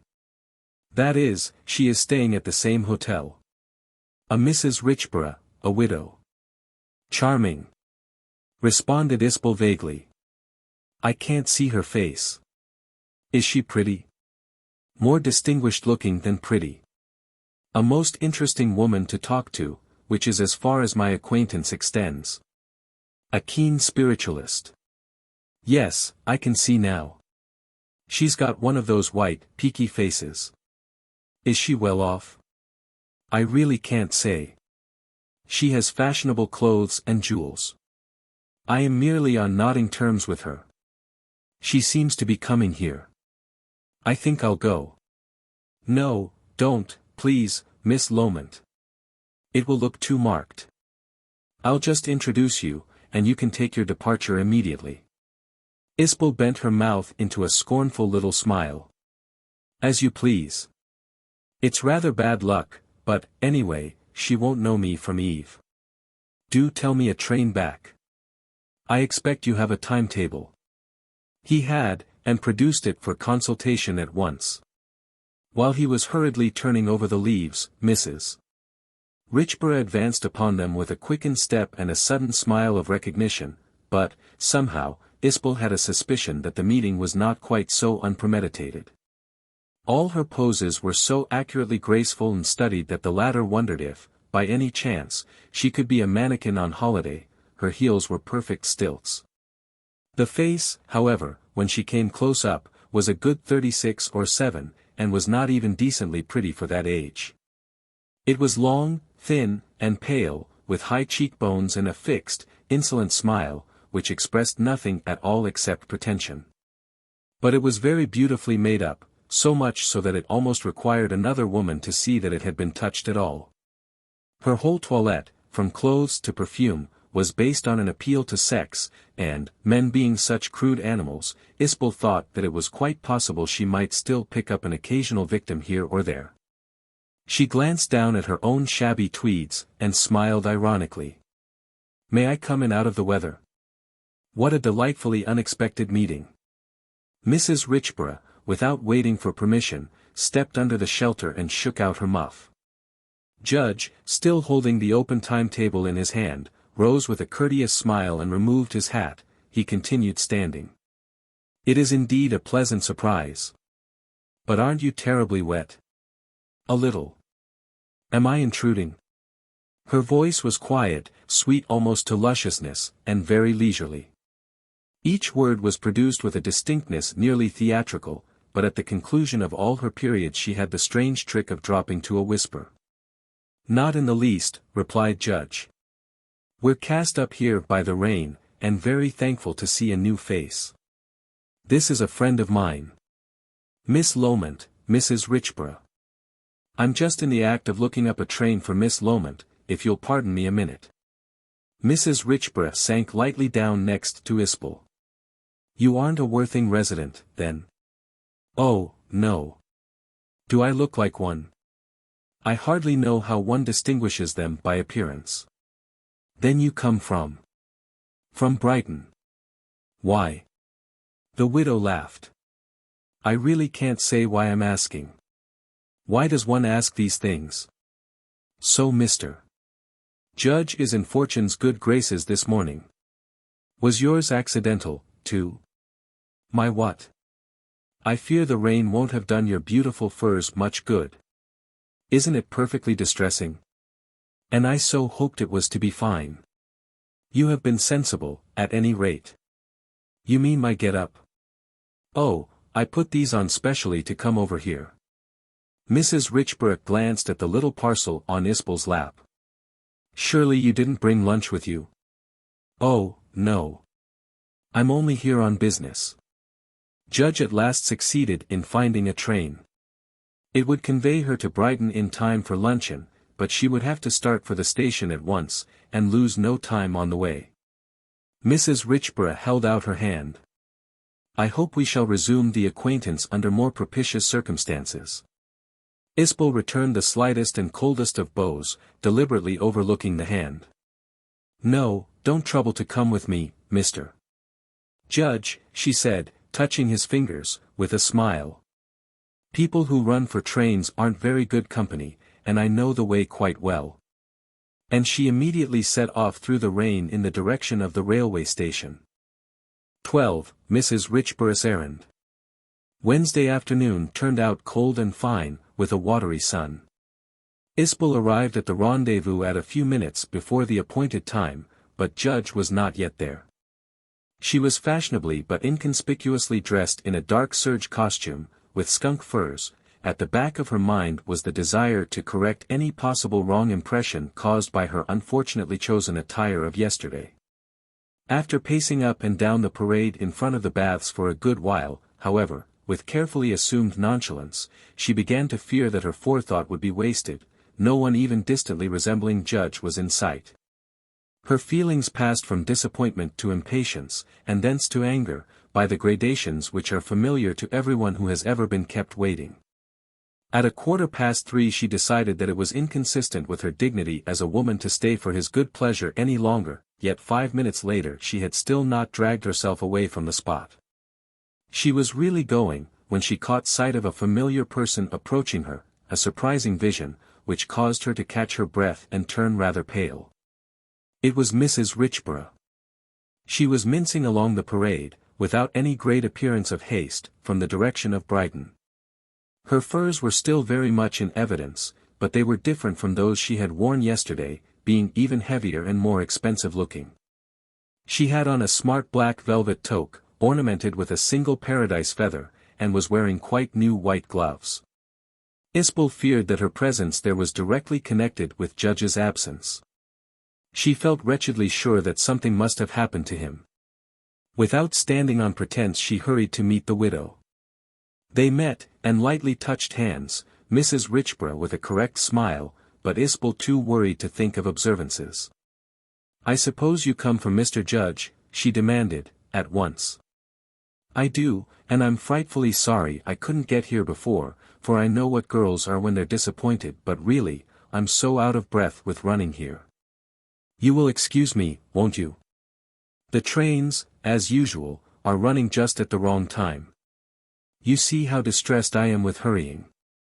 "Never mind. Why couldn't he come himself?" "He's unwell." "No, not badly. A chill on the liver, or something of the kind.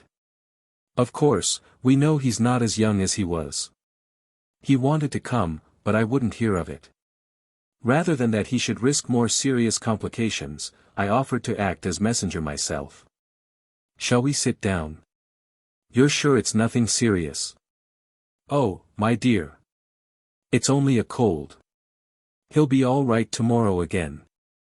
They sat down side by side on one of the public seats. Mrs. Richborough made a feint of recovering her breath, which Isbel did not condescend to notice. "Have you brought a note from him, or is it a verbal message?" "It's a letter, my dear. I'm going to find it in a minute." She opened her handbag, and peered into it with provoking leisureliness. "Do you know, I feel quite an intrigante. Of course, it isn't a romance, but I've been amusing myself all the way here by imagining it really to be one. I've a fearfully romantic disposition. Oh, it's only about his house, which my aunt proposes to buy." "How disillusioning. So you act as her business manager?" "I help her sometimes." "Is that the note?" "It's a little crumpled, but otherwise quite intact." Isbel turned the large, square envelope over in her hand. It was unaddressed, but sealed with yellow wax. Contact with Mrs. Richborough's scent sachet in her bag had invested it with a heavy feminine odor. She examined the sealing wax more closely than was altogether courteous. "Does he want me to read it now, and return an answer?" "He is rather expecting one, I fancy." "Don't study me, my dear, I shan't look." Isbel still fingered the envelope. "You're not in his confidence, naturally." "That's quite a horrid question." The widow's voice remained soft, but her eye was hard and insolent. "I'm afraid we haven't arrived at that stage of intimacy yet." "I didn't know." She hesitated no longer, but at once broke open the envelope. Her companion discreetly bent down to lift and minutely inspect the hem of her skirt. She allowed it to fall again gracefully, and then produced from her bag a little silver mirror, in which she critically scrutinized her reflected features. In addition to a letter, there was something wrapped in white paper, and this Isbel opened first. It proved to be a hairpin. She gazed at it in blank astonishment, and then hurriedly thrust it back inside the envelope, before Mrs. Richborough should see. The letter itself was in Judge's firm, precise handwriting, and ran as follows. "My dear Miss Loment, I am not quite the thing today, so please forgive my non-attendance. Mrs. R. has very kindly offered to run over to see you and bring you this letter, with enclosure." The latter was picked up, you know where. The pencil note I brought back with me from the same place related, "I am reluctant to inform you, only to my own personal feelings, and I have taken the liberty to destroy it, but I am afraid that your hypothesis is, after all, correct. If you are able to identify the article enclosed, we must regard the evidence as conclusive. I now propose that we shall go over there tomorrow, Thursday, together. Mrs. R. has kindly volunteered to accompany us, and, if you think well of the proposition, perhaps you will fix up things with her. She knows nothing of the affair in question. Very probably I have no right to ask you to come, and I do not do so on my own account, which I believe you understand. But I know what anxiety the whole business is causing you, and must cause you, so I thought it only fair that the opportunity should be placed within your reach, should you desire to avail yourself of it. If you are unable to arrange for tomorrow, perhaps you could give Mrs. R. another date."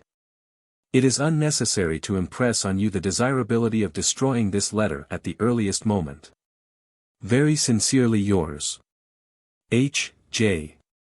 Isbel read through the missive twice, then returned it thoughtfully to the envelope and placed the latter in her handbag.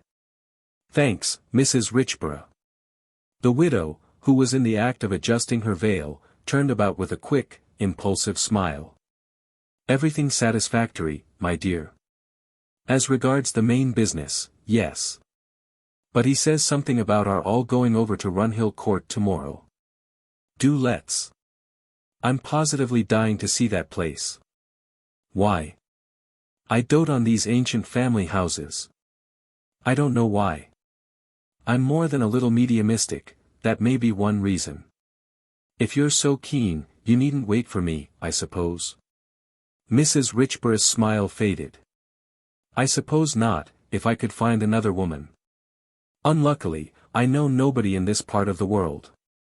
My own set happens to be up north. Is there no one at the hotel? I'm just a little exclusive, I fear. Why shouldn't you come, my dear? What are you afraid of? You don't know, of course, I've already seen that place 3 times. There are limits to one's enthusiasm. I don't think I'll come, thanks. This is truly unexpected. Most girls would be charmed at the prospect of another pleasure party. The only pleasure I can see in it is the pleasure of your society, Mrs. Richborough. Of course, that is a great inducement. No, don't be horrid, my dear. Let me put it in a different form. Perhaps you're not keen on coming, but do it to please Mr. Judge. The poor man's so proud of his house, and so delighted, so almost childishly delighted at the opportunity of exhibiting it to his friends. For some unknown reason, he chooses to set a very high value on my artistic opinion, and I have promised to tell him honestly exactly what I think of Runhill Court. And now, because you're afraid of being a little bored, you're going to dash all our plans to the ground. Isbel laughed. The long and short of it is I'm not wanted for my own sake, but only to act as chaperone to you. The widow, too, laughed, so energetically that her long, white face became quite strange to look at. It sounds rather weird for an unmarried girl to chaperone an experienced widow, but you know, my dear, 2 women can always go where one can't. After all, I have my reputation to lose, just as much as the youngest and most innocent of you. You will come now, won't you? I'm still rather at sea, Mrs. Richborough. Is all this solicitude on your own account, or Mr. Judge's? On his, because I'm so sorry for him. The poor man is so lonely. He's lost his wife, he has no friends to speak of, and he lives all by himself in a seaside hotel, where he's surrounded by a set of entirely new faces every day. We women ought to do what we can for him. I know he can't be precisely a congenial companion for a girl of your age, but if you'll only act the Good Samaritan and come with us, I give you my solemn word of honor I'll take as much of his conversation off your hands as I can manage. Oh, I don't doubt that in the very least. Then you consent? No, I refuse, said Isbel, drily. It's too bad of you. Won't you give a reason? I must tell him something. Tell him I don't care to. He'll understand. Tell him I don't care to go running about the country with total strangers. I don't like it, and my friends wouldn't like it. Thanks for coming over, Mrs. Richborough. There's nothing else you want to say, is there? She prepared to get up. 1 little minute more, my dear. If you don't care about accompanying us, would your aunt, I wonder? You say she is negotiating for the house. Mr. Judge, of course, would bring his car for her. I'm afraid if he brought wild horses it wouldn't have the desired effect. She's a very difficult person to move. There's nothing like trying. If I were to walk back with you to your hotel, should I find her in? She would be in, but whether she would be visible is quite another matter. I may as well tell you that her interest in Runhill Court is extremely thin at the moment, and as for Mr.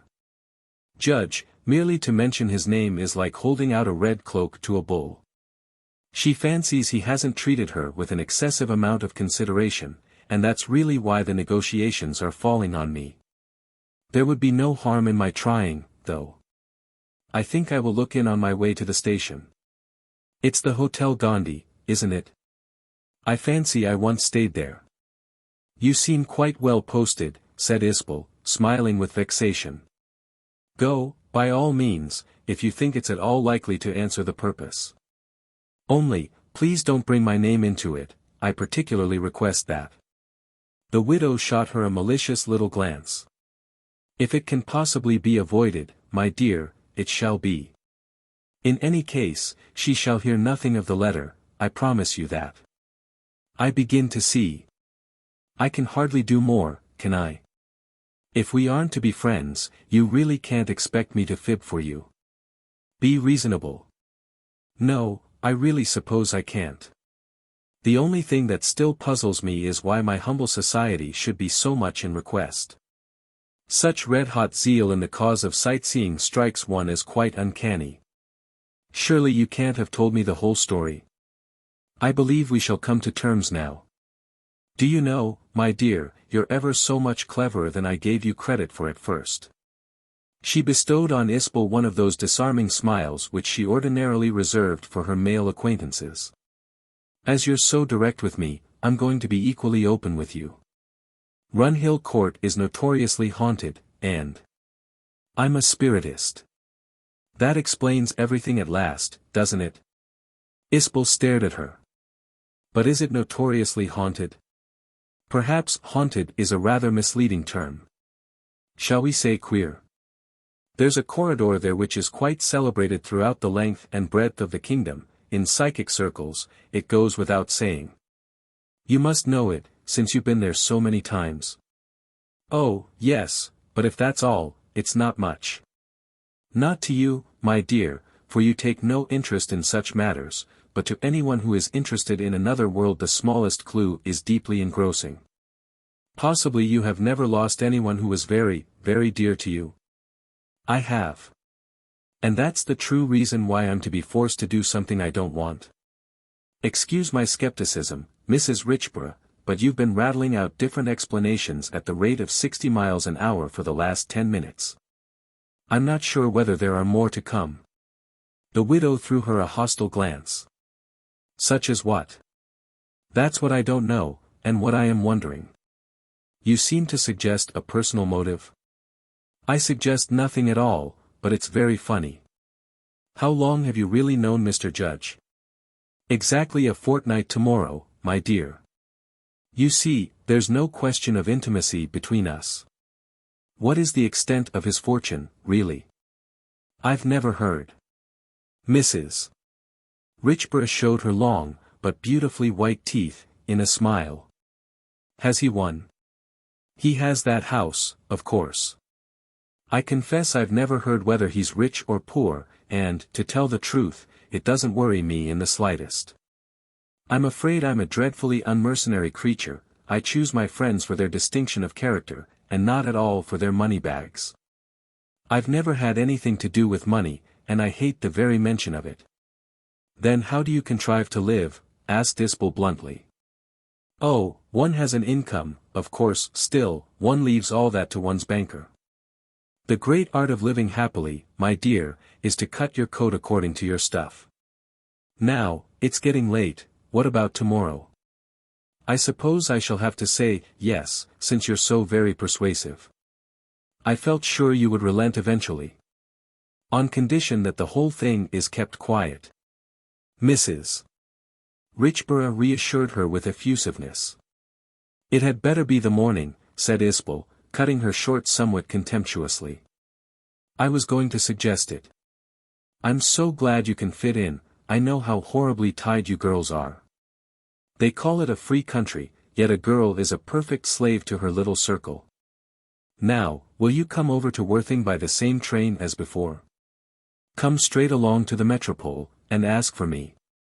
The car will be waiting, and we can start at once, just the three of us. How do you know that Mr. Judge will be sufficiently recovered to come? Oh, he will be. There's nothing seriously wrong with him, my dear. I shall pack him off to bed early, and see that he gets a real good night's rest. Isbel stood up. He's evidently in good hands. Any woman would do that much for him. It would be abominable to leave him to the mercies of the hotel staff. Mrs. Richborough also ascended to the perpendicular position, a floating mass of soft furs. You don't wish me to convey a personal message? Oh, say I'm sorry he's unwell, and that the other matter is all right. She extended her hand, which the widow hastened to grasp warmly. The latter even raised her veil and pushed her face forward, but this was too much for Isbel, who deliberately ignored the invitation. Mrs. Richborough, recognizing her faux pas, made all speed to cover it up. I hear you're to be married, my dear. Oh, yes. Who told you? Mr. Judge hinted at it. I'm so glad. Thanks. But I wish he'd leave my private affairs alone. He's so isolated, and has so little to talk about. He has no right to discuss me. I don't like it. My dear, it was only the shadow of a hint, perhaps not even that. Perhaps he said nothing at all, and it was merely my intuition. Well, then, goodbye till tomorrow. By the way, if you would care to dash off a few lines to him, I have paper and a fountain pen. Isbel declined, thinking the offer rather strange. They separated, to go their respective ways. 5 minutes later, as she passed along the now nearly deserted parade towards the hotel, she whipped a hairpin out of her hair, and, halting for a moment, compared it carefully with that which Judge had sent her. They were identical in size and shape. She returned them both to her hair. 13. The lunch at the Metropole. It had been raining heavily, but the sky was rapidly clearing and there were great tracts of blue everywhere as Isbel mounted the steps of the Metropole Hotel at Worthing shortly after noon on the following day. She had been unable to escape from her aunt in time to catch the earlier train, but to compensate for this she was free to spend the whole day as she pleased. By a lucky chance, Mrs. Moor was compelled to go up to town on business. Judge was waiting in the porch. He grasped her hand warmly, preventing her apologies. It was very good of you to come at all, Miss Loment. As far as we are concerned, the time is of no importance. Mrs. Richborough will be here immediately. Even as he spoke, the widow appeared. Her tall and lovely form was attired as usual in the rich, soft furs and velvets which she so much affected. She moved charmingly, and her gracefully swaying waist was that of a quite young woman, but Isbel no sooner saw the angular, witch-like face than her old feelings of repugnance and distrust returned. As it was so late, an early lunch at the hotel was agreed upon, before starting. They passed into the restaurant. Here Isbel received an unpleasant shock. She recognized and was recognized by a girl acquaintance belonging to her particular set, Louis Lascelles, who probably was more intimate with Blanche, Marshall, and the rest than with her own relations. Louis was lunching with a couple of youngsters of the subaltern type, she seemed in the highest spirits, and champagne was already on the table. She pledged Isbel in a glass from the other side of the room. Presently she came over to her, her dark, bold, handsome, gypsy-like face looking very flushed and defiantly gay. So this is where you get to, she began, throwing a single critical glance towards Mrs. Richborough and Judge. I'm not the only one, it appears, retaliated Isbel. She laid down her knife and fork, and looked up calmly. You're having a high old time, obviously. Rather. We're making a day of it. Sorry I can't introduce you, but we're all here incognito. I'm supposed to be in Regent Street at this blessed minute. Bravo. I'm supposed to be in Brighton. We'd better draw up a deed. Louis laughed immoderately. What shall we drink it in? Her eye roved round the table. What are you drinking? Only Burgundy. I say, she bent to whisper, you're not having much of a time, are you? Where did you dig them up? Mrs. Richborough unluckily overheard. Surely I know your face. She remarked graciously to Louis, who still held on to the edge of the table. Your name is just hovering on the tip of my tongue. The girl smiled vaguely, without even looking at her. One sees so many people. It's going to turn out a quite charming day, I think. Well, ta-ta, Isbel. No manner of use asking you to join us, of course. You see, I can't. Louis trod lightly back to her impatient squires, while Isbel watched with some amusement Mrs. Richborough's efforts to regain her composure. She seems a pleasant girl, remarked Judge. Is she a very close friend of yours? Inquired the widow of Isbel, returning, however, to her plate. We know each other fairly well. What an unfortunate coincidence that she should be lunching here today, of all days. Why? Asked Judge. Miss Loment rather wished to keep her visit private, I fancy. I'm afraid she is inclined to regard it in the light of an escapade. Is that really so, Miss Loment? Naturally I have appearances to consider. However, it's no good crying over spilt milk. If anyone splits, it won't be Louis. Quite sure? Asked Mrs. Richborough, with a smile which was almost a sneer. I hope I can trust my own friends to behave with common decency. Judge looked perplexed. I hope you're not here against your will. Why should I have come, if I hadn't wanted to? I'm a free agent. Can't you grasp it, Mr. Judge? L'attente terrible. Miss Loment is experiencing the fearful joy of being out of school. Clever, but unsound, Mrs. Richborough. I was thinking more of public opinion. You think you are acting unwisely? Asked Judge, wrinkling his forehead. Oh, I know if there's any doubt about it the judgment won't be given in my favor. Lunching in a strange town, with quite unknown people, strikes me as being exactly calculated to lead to a lot of questions being asked. And we know that if a question is uncharitable, the answer to it won't be otherwise. Even if I were to plead altruistic motives, I'm afraid it wouldn't be of any avail. Does that imply you're here out of kindness? Perhaps it comes to that in the end. The pleasure of a chaperone is always rather impersonal. Of a chaperone, Miss Loment? Didn't you know? I'm chaperoning Mrs. Richborough. She made such a strong point of it that really I hadn't the heart to refuse.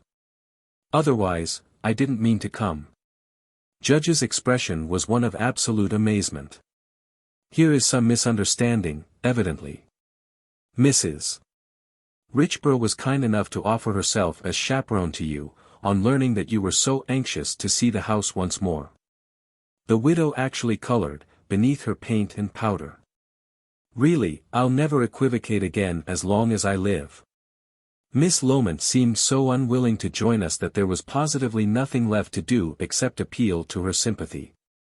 I feel an absolute criminal.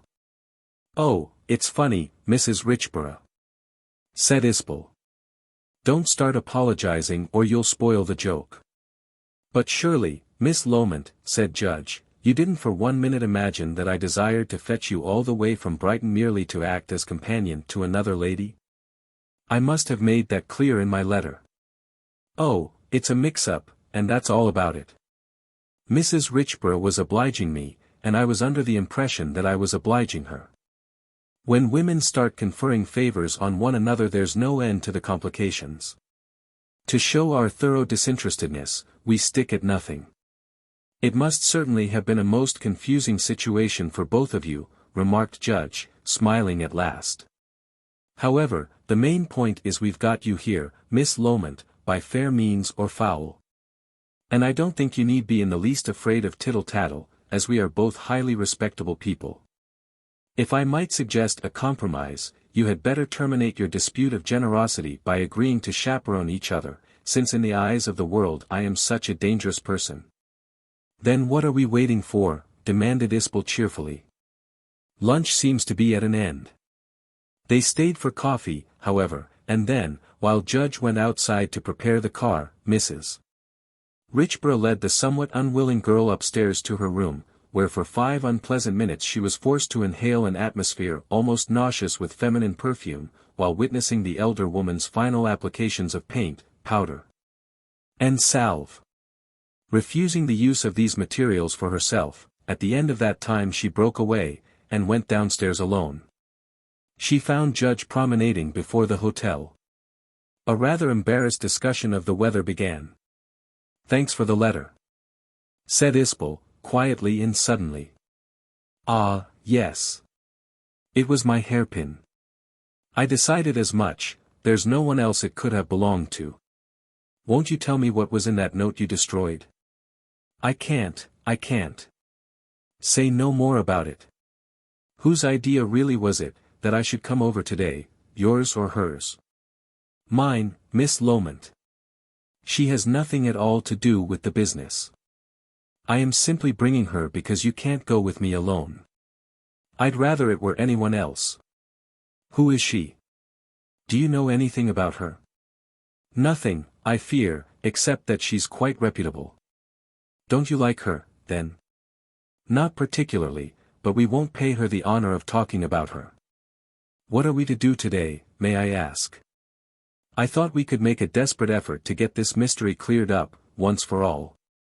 I fear we must both recognize that things can't go on in the way they're doing. It's unfair to both of us." Isbel gave him a half-frightened glance. "What's to prevent us from finishing now? Why need we take a still deeper plunge, for that's what it amounts to, or doesn't it? What do you think, shall we really ever get any satisfaction?" "I'm fearfully uncertain. You place a great responsibility on my shoulders, Miss Loment. To be quite truthful, I feel I have no right to ask you to proceed further. I would not have written you as I did, except that I somehow had it firmly wedged in my head that the uncertainty was causing you great uneasiness. It's half killing me. We'll go. But what are we to do with that woman when we get there? It hasn't occurred to me. It may be awkward, I can see. If we don't hurry up and plan something, we shall have her trailing after us all the time. Something may turn up, to give us our chance. That's most unlikely, nothing ever turns up when you want it to. We'd better contrive something after this style. While we are all three going over the house together, I'll accidentally become separated from you, and you must leave her while you hunt for me. We both know our respective stations. But if she insists on accompanying me... Oh, she won't keep it up, she'll soon tire of tramping up and down stairs, and along interminable corridors, in her high-heeled boots, searching for a girl she's utterly callous about. Besides, she has a weak heart. Did she say so? No, but she has all the symptoms. Of course, you'll make a point of looking upstairs first." Judge obviously was reluctant to assent to her plan. "I suppose we can think of nothing better. Apart altogether from putting a deliberate deceit on a defenseless and unsuspecting woman, we have to consider the circumstance that she will be alone in a large and gloomy house very likely for upwards of half an hour. And you say her heart is not in good shape. I expect she'll survive the ordeal, and if it's any consolation to you, I fancy her own program won't bear a great deal of looking at." "What program is that?" "Oh, I don't pretend to know the details, Mr. Judge, only I'm pretty sure she's hatching something. Otherwise, why should she go to the trouble of blackmailing me into accompanying you today? I don't suppose you're aware of the fact that she openly threatened me with informing my aunt that I had met you privately at Worthing. You don't tell me that. Upon my soul. Solely for the purpose of getting you to come?" "Yes. I refused at first.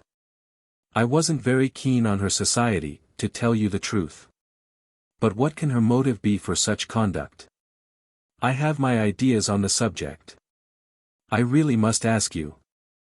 I may be mistaken, but my belief is she wants to compromise me." "But why?" Isbel smiled cynically. "As a necessary preliminary to breaking off my intimacy with you, I imagine. You are telling me most astonishing things, Miss Loment. What interest is it of hers to break off this intimacy?" "Oh, that's the simplest question of all to answer. To keep the matrimonial field clear for herself, of course. Didn't you know she had marked you down?" "I cannot believe it," said Judge, halting to stare at her, in his bewilderment. "If you don't know it, I expect everyone else does at your hotel." The words dropped from her lips with such dry assurance that he felt she must be possessed of special knowledge. He was silent for a moment. "This is a revelation indeed, Miss Loment. I don't know what to say to it all. Now you speak of it, I confess I have had my suspicions once or twice lately, but I have always dismissed them as discreditable.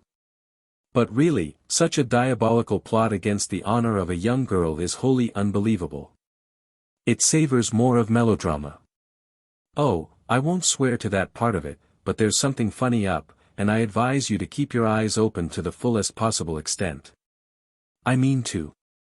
I hardly feel like meeting her after this. You must, though, and you must go on behaving to her as nicely as ever. Remember, it's our only chance of going to the house together." Mrs. Richborough herself at that moment appeared, descending from the hotel. "I didn't tell you," said Isbel, "but we're returning to town next week." "What? You are leaving Brighton? But this is very unexpected. Has your aunt changed her plans, or what? I only knew last night. She thinks I am looking unwell. But you are not feeling unwell?" "It's useless to deny that my nerves are a bit jangled," replied Isbel carelessly. "Then she is giving up all idea of my house?" "I can't say, Mr. Judge. I shall have a word in the matter. We shall see. Don't say any more, here she comes." The widow came up to them with a prepared smile. "I'm so frightfully sorry to have kept you both waiting. No doubt you've been saying hard things about me. People evidently have spoilt you, Mrs. Richborough," returned Isbel. "When I turn my back on company I invariably expect to be promptly forgotten. What ideal modesty! People always talk. The only problem is, have they been pitying us, or annihilating us? I'm not sure. I wouldn't rather it were the second." "Well, you're still alive," was the dry reply. Judge opened the door of the car gravely, without committing himself to a word, and the ladies got in. While he was settling himself preliminary to starting, the widow turned to Isbel. "I understood you might have something to say to each other, my dear, that's why I delayed." "That was very kind of you. I do hope we're to be friends. I like you tremendously already." "What for? I really can't see what I've done to make myself so beloved." "Oh, it isn't what one does, but what one is. I think you have a perfectly wonderful character, for a girl." Isbel did not even smile. "My dear Mrs. Richborough, if you were a man I should think you were trying to make love. As it is, I don't understand you in the least. Surely it is permissible for women to admire one another's natures. You are so sympathetic, and so tactful, my dear. I'm sure when we know each other better we shall get on splendidly together. What good qualities do you bring into the pool, Mrs. Richborough?" "Alas, my dear! I have only one. And that is a heart. So you are to do the feeling, while I am to do the sympathizing, is that the arrangement?" The widow gave a distant, rather melancholy smile. "No one can deny that you are a very clever girl, and perhaps that is one more reason why I like you." The dialogue was terminated by the abrupt starting of the car. Isbel glanced at her watch. It was 1:30. 14, in the second chamber again. At 10 minutes to 3, while they were all together in the library on the first floor, and Mrs. Richborough and Judge were inspecting one of the corner shelves, with their backs turned upon her, thereby effectually excluding her from the conversation, Isbel seized the opportunity to slip quietly from the room. Descending on tiptoe the servants' staircase opposite, she found herself in the kitchens, through which she was obliged to pass in order to regain the hall. As she went by the foot of the main staircase, she heard her name being called. "Miss Loment! Miss Loment!" It was Judge's voice. She had been missed already, and the mock search had commenced. A short half-hour ago, when she had entered the hall from out of doors in company with the others, those strange stares had not been there. Whether it was that her agitation prohibited the use of her reasoning faculties, or whether that her mind had become surfeited with marvels, it hardly occurred to her to doubt that she should see them now. Hurried to action by the distant hailing, she at once lifted her eyes, anxiously and fearfully, to the wall beyond the fireplace, while still hastening across the floor. They were there. She arrived at the foot of the staircase as in a dream, and stood for a moment with one shoe poised on the bottom step, her gaze vainly directed towards the invisible top.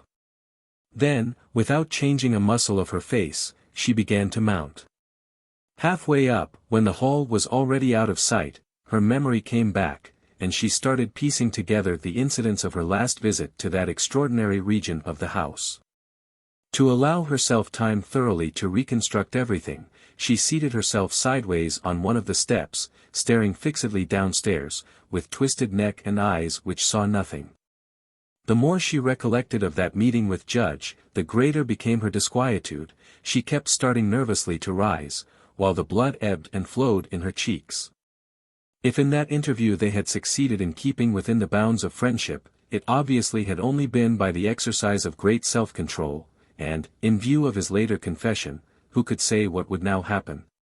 The warm sympathy of their exchanges, their almost unseemly anxiety to lay aside all deception with each other, their mutual approval of one another's conduct, upon which the world would pass an altogether different judgment, and, lastly, her gift to him of that scarf, warm from her own neck, all this, as it grew slowly together in her mind, appeared to her as something which was irreconcilable with her true character, as something shameless and dreadful. It was like awaking by degrees to the awful consciousness of having committed a crime during a period of temporary insanity. Only it was not insanity. It was not even an accidental expression of excited feelings, induced by the strange circumstances in which they had found themselves. It was worse than that. It sprang from the genuine and unfeigned emotion of both their hearts. By what miraculous chance had they met there, at the same hour, on the same day, in the same unreal room of a house of which, less than a month ago, she had not known the existence? Judge had not set foot in that weird room for 8 years, while she had never been inside it before in her life, and now, suddenly, they meet there, and within a few minutes she has given him a tangible pledge of her favor. It was more than chance, it was fate. Something, some strange influence in the house, was throwing them together. How far, and for what purpose, she dared not ask herself. It was of no use to disguise things.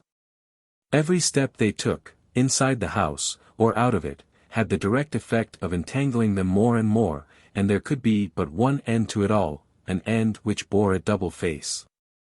The obverse face was noble, uplifting union with a man of unique character, the reverse face was social catastrophe. She was a betrothed girl, and honor commanded that she should go back at once. It was untrue. She did not love Judge, she did love Marshall. On the last occasion she had met Judge by chance, therefore she was not at fault, but if now she persisted in repeating the adventure she would be committing a sin of conscience. And how would it be possible for her ever to hold up her head again among her friends, if she elected to act with such disgusting faithlessness towards a true-hearted man of her own age? In order to accept the sudden protestations of emotional affinity of an elderly widower, she buried her face in her hands. But it was out of the question to turn tail now, without first clearing things up.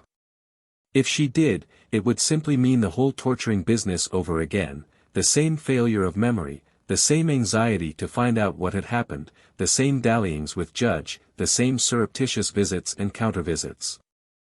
The same humiliating scheming and deception, the same lowering of her entire moral and physical tone, and in the end, exposure. If she were so miserably weak and cowardly, so unsure of her own moral fiber, that she dared not meet a strange man in a private place for 10 minutes, in order to finish with him once for all, then affairs had arrived at a very serious impasse. And she was deliberately turning her back on the only apparent means of escape from an impossible situation.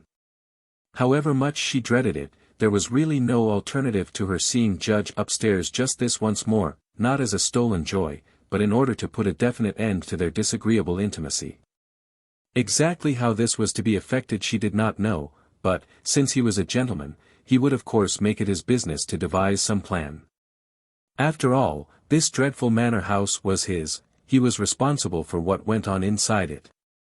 If there were mysteries there requiring a solution, he had no earthly right to call upon her for assistance.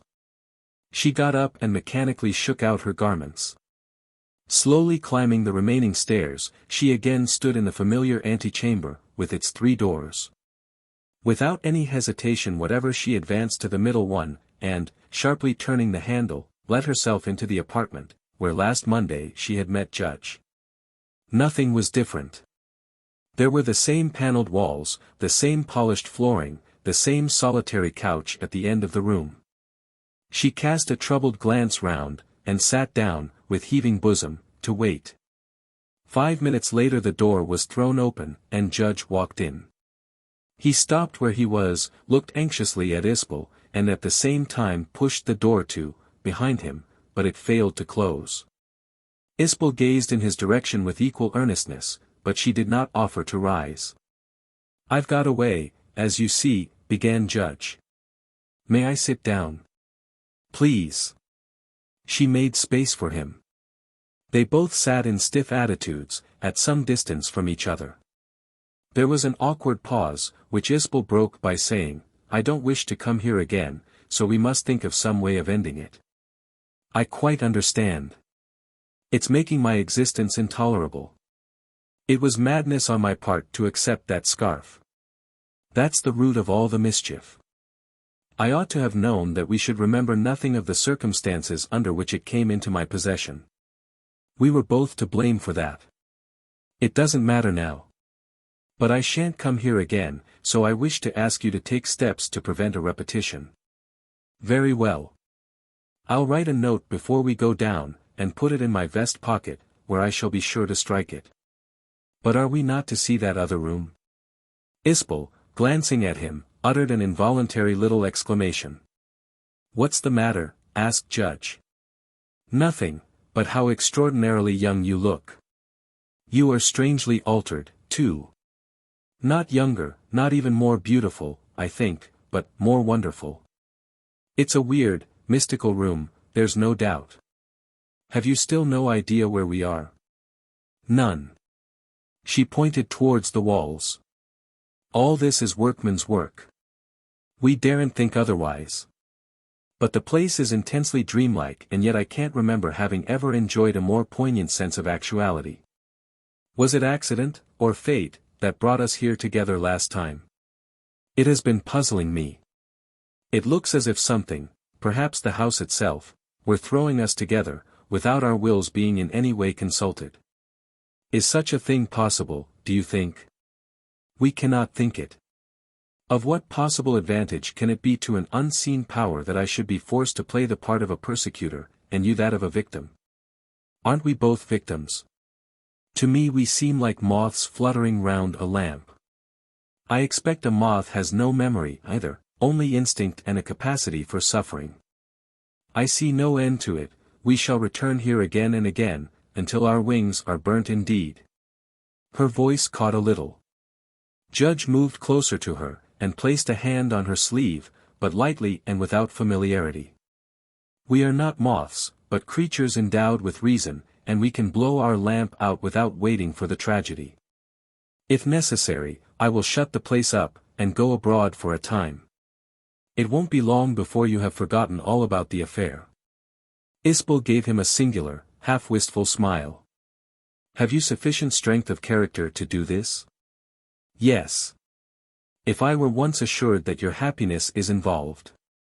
To secure that, I would willingly burn the whole house to the ground.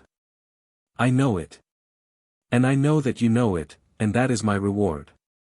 There was a break in the conversation, but she made no movement to disengage her arm.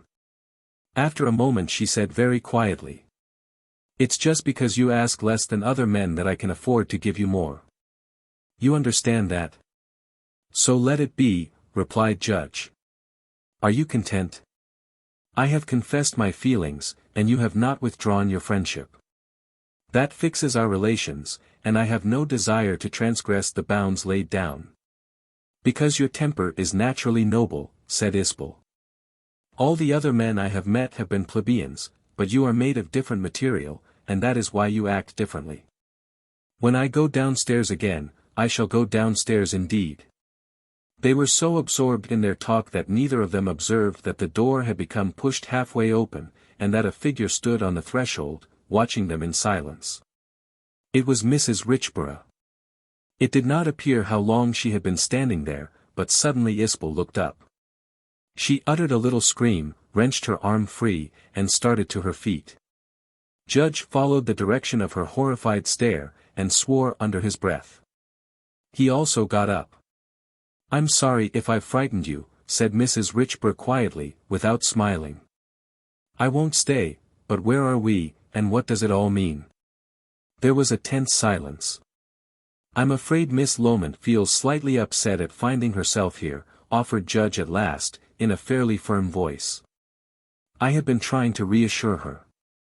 We met here by accident. But what part of the house is this? I thought the east room was at the top, immediately under the roof." "So I believe." "Then where are we?" "Higher still, it appears." "You know as much as I do about it, Mrs. Richborough." "You followed me after all, then?" "Yes." "Your manner struck me as peculiar, and I was suspicious. I kept you in sight as far as the east room, but there you shut the door after you, and I didn't venture to intrude at first. Your direction was so very decided that I felt positive it was a got-up thing. I listened outside for voices for some minutes, but, as everything was quite quiet, at last I did summon courage to enter. You weren't there, but I caught sight of another flight of stairs leading upwards, so very naturally I made use of them. And here I am." Judge heard her to the end attentively, and then, turning half away, began to whistle beneath his breath, between his teeth. Isbel, looking very distressed, sat down again. "Has either of you ever been here before?" asked Mrs. Richborough, glancing first at one and then at the other. "I have, a good many times, in former years," answered Judge. "Then surely you have some idea where we are?" "I haven't." His tone was dry and decided. Mrs. Richborough launched a queer look at him, and began to gaze around her restlessly. "What's in that other room?" "Which one?" "On the right, as you come up the stairs." "The other one can't be anything much." "What makes you say that?" questioned Isbel, surprised out of her silence. "Intuition." "But what is in that right-hand room?" "I've never been inside it," replied Judge. "Why ever not?" "Most likely it's the key to the whole place. Someone ought to go in." "May I go?" "I don't care to ask you, Mrs. Richborough. It's totally unexplored, and you might quite conceivably meet with an unpleasant experience. I don't view these things from the common standpoint. For me, there's nothing whatever terrifying in the supernatural. Have I your permission to go?" "Of course, but perhaps we ought to accompany you."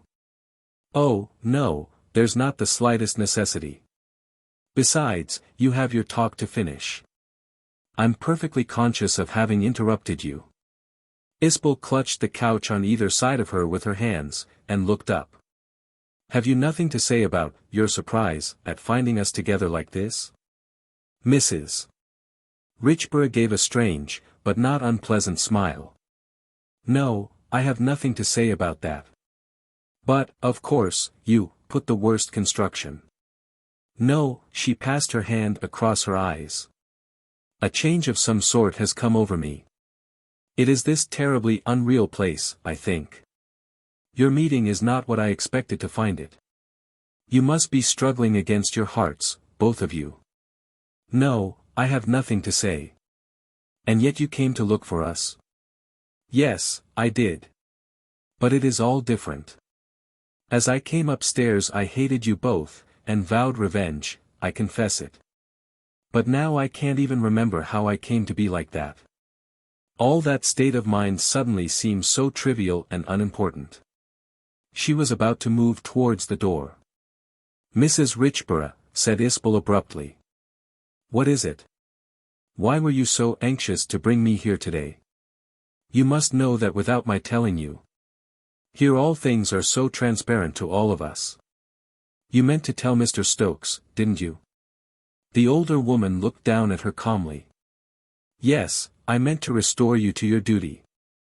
But now I no longer pretend to know where your duty lies. Let me go now, my dear. All that is ancient history, everything has changed. Isbel said nothing more, but allowed her to leave the room. The door closed behind her. Judge resumed his seat. We need not fear this development, he said slowly. She will remember nothing.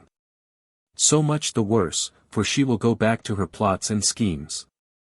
You haven't thought of that? The suggestion startled him. You think so? How can it be otherwise? Oh, if her present mood lasted, I should never, never wish to speak ill of her. But we know it will disappear with her memory. What is to be done? He preserved silence for a few moments. After all, there is no cause for alarm. She will demand her price, and we shall pay it. No, no, she will accept nothing short of the whole, I know her. In that she will be disappointed, and so she will do whatever mischief she can. Oh, I'm quite sure of it. What do you mean by the whole? She intends to marry you. And failing that? Failing that, she will dishonor me, or perhaps she means to dishonor me in any case. You heard with your own ears what she said. But if I consented to marry her I should, of course, make her silence a condition. The words came in a very low voice, as he bent his head towards the floor. What do you mean? She demanded, sharply. How could you marry her? You don't love her. No. Then it would be wicked of you. What put that awful thought in your head? I can't understand. Yet it would solve other difficulties, too. What difficulties? What difficulties can a wrong marriage solve? It would be criminal. Some such decisive step must be taken to end the situation. Our friendship won't continue to pass unnoticed. You wish to terminate it, then? For your sake, not mine. And to achieve that result you accept a living death. But perhaps you do really love her? No. Isbel laid her hand on his arm. Promise me never to think of this again. It is absolute madness. We will find some other way out of our troubles. Promise me. You may be sure of one thing, replied Judge, looking at her steadily, I shall not renounce my moral right to devote my life to your service, except as the very last resource. Beyond that I cannot go. Suddenly Isbel raised her head and seemed to listen to some sound outside the room. What was that? She asked quickly. It sounded extremely like a stiff window shutter being jerked open. It's probably Mrs. Richborough in the next room. He had scarcely spoken when another noise, more distinct and far more peculiar, struck their ears. It's music, said Isbel, shaking from head to foot, and attempting unsuccessfully to rise. Yes. A bass veil, but some way off. I can't conceive what it can be. Would you wait here while I go and investigate? No, you mustn't, I won't have it. I won't be left. Judge sat down again, and they went on listening in silence. The low, rich, heavy scraping sound certainly did resemble that of a deep-toned stringed instrument, heard from a distance, but to Isbel's imagination, it resembled something else as well. She thought she recognized it as the music of that dark upstairs corridor, which she had heard on her first visit to the house. But this time it was ever so much nearer, fuller, and more defined. The electric buzzing had resolved itself into perfectly distinct vibrations. A tune was being played, so there was no doubt about the nature of the noise. It was a simple, early English rustic air, sweet, passionate and haunting. The sonorous and melancholy character of the instrument added a wild, long-drawn-out charm to it which was altogether beyond the range of the understanding and seemed to belong to other days, when feelings were more poignant and delicate. Less showy, splendid, and odorless.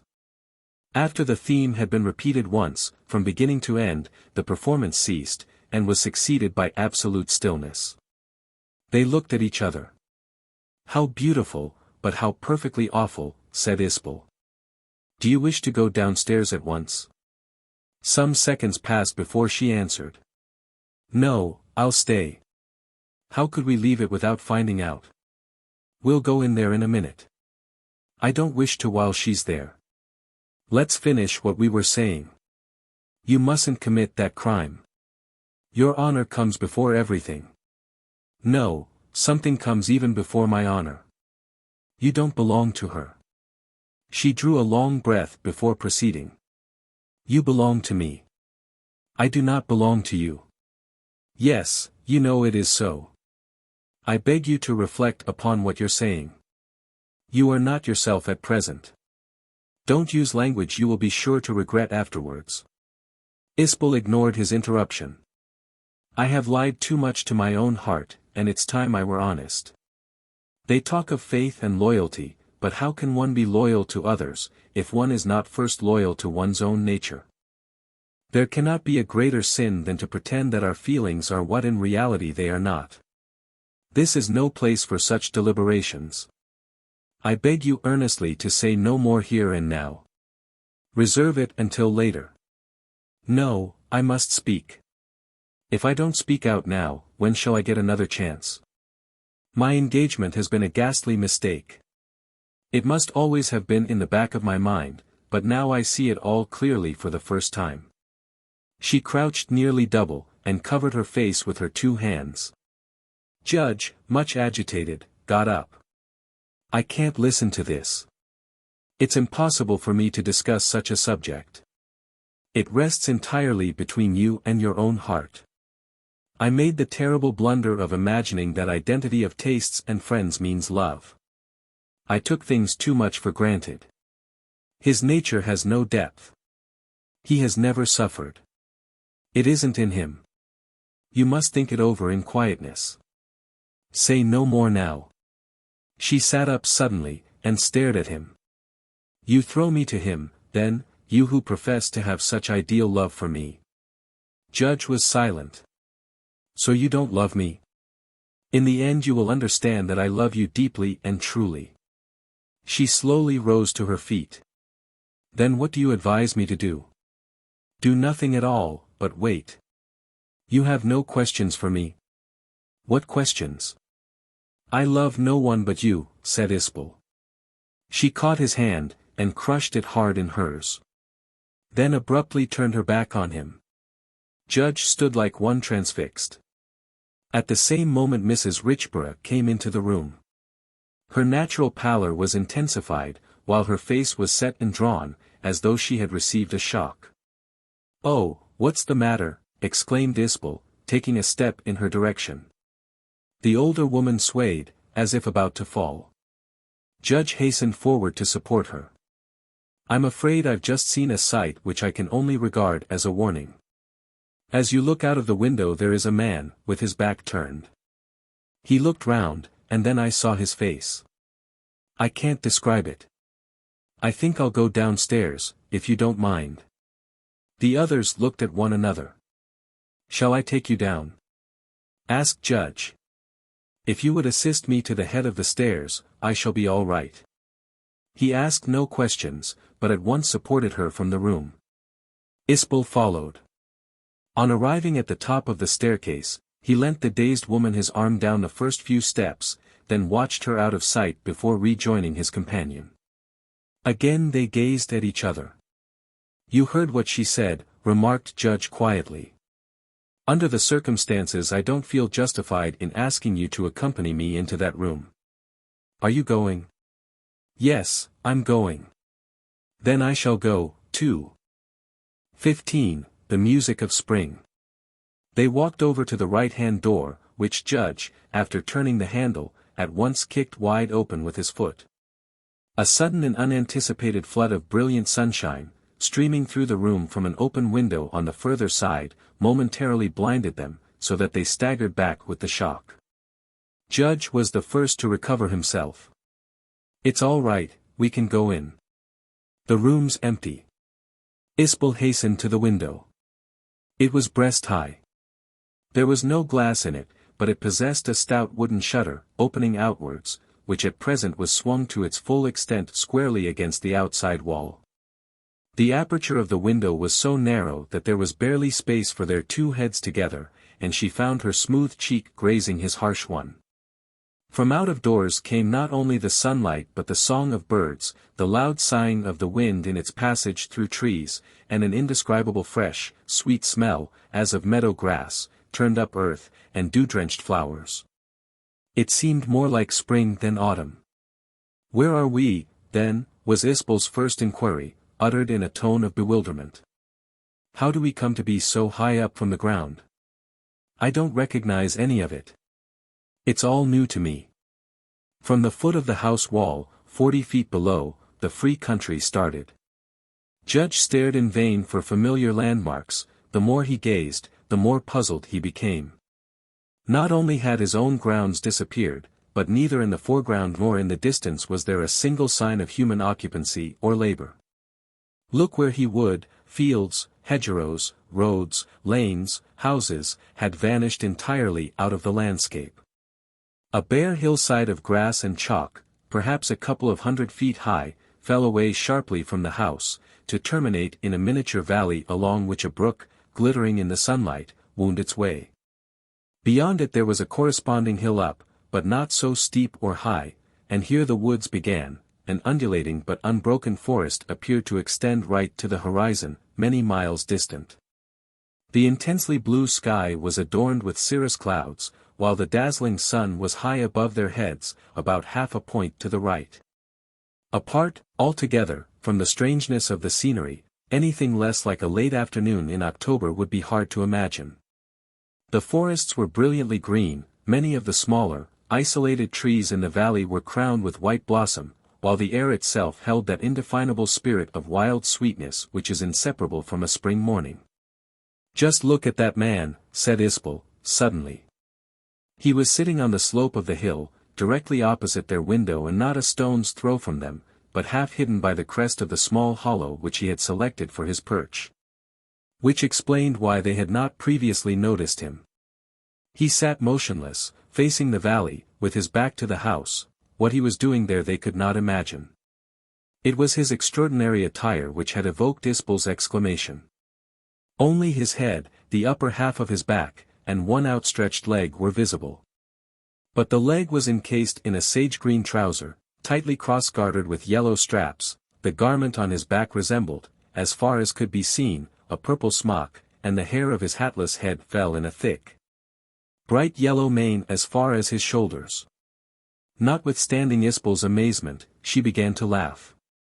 No wonder poor Mrs. Richborough was startled. "Is it a man, or a tulip?" "He looks like an ancient Saxon come to life," replied Judge, also laughing, but more moderately. "Ulf, perhaps." "Very likely," he agreed, without understanding her. "Cry out and ask him if his name's Ulf." "But who was Ulf?" "Don't you know?" "Why, he's the man who built your house. The trolls ran away with him, poor fellow. And probably he's been sitting here ever since, yearning to get back home again. Do call out." "You really want me to call?" "If you don't I shall, and that will be immodest." Judge shouted at the top of his voice. The man neither responded nor turned his head. "Again," commanded Isbel, laughing. "Louder, much louder. As if someone were running off with property of yours." This time Judge roared, and then Isbel added her strange clanging cry twice or thrice, laughing between whiles, but still they were unable to attract his attention. Temporarily abandoning the effort, she turned her head and glanced sideways at Judge, with an almost joyous expression. "We can't be in October. That's hawthorn blooming. And look at those beeches over there, with their pale green, transparent leaves. Hark!" They kept quiet for a minute. A distant cuckoo was calling. The cry was regularly repeated, at very short intervals. Judge rubbed his eyes, in actual doubt whether he were awake or dreaming. "It's spring, sure enough, but how can it be? Oh, if we could only get down into it all." Both instinctively measured the wall beneath them with their eyes, but the distance to the ground was too great, the footholds were too precarious. She leant further out, inhaling the sweet, fragrant air in deep breaths, and sighing it out again. Beautiful, beautiful. Then once more she became fascinated by the man. It can't be true.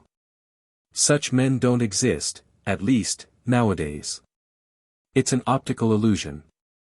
If it were a real person he would answer us. Judge hailed him again, but still without result. A moment later, however, the man stooped to pick something up, and when he regained his sitting posture they caught a glimpse of a fiddle-shaped instrument in his hand, somewhat larger than a modern viola. Wasting no time in preliminaries, he swung his bow across it, and at once started to repeat the air they had heard already from the other room. Isbel, drawing back a little, rested her elbow on the window-sill and her face on her elbow, in order better to concentrate her thoughts on the music. Judge retired altogether into the room, to make space for her.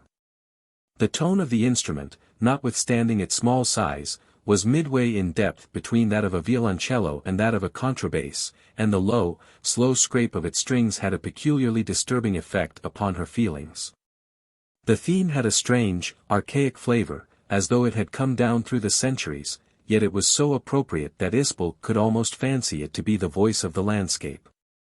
It was hauntingly beautiful, and full of queer surprises.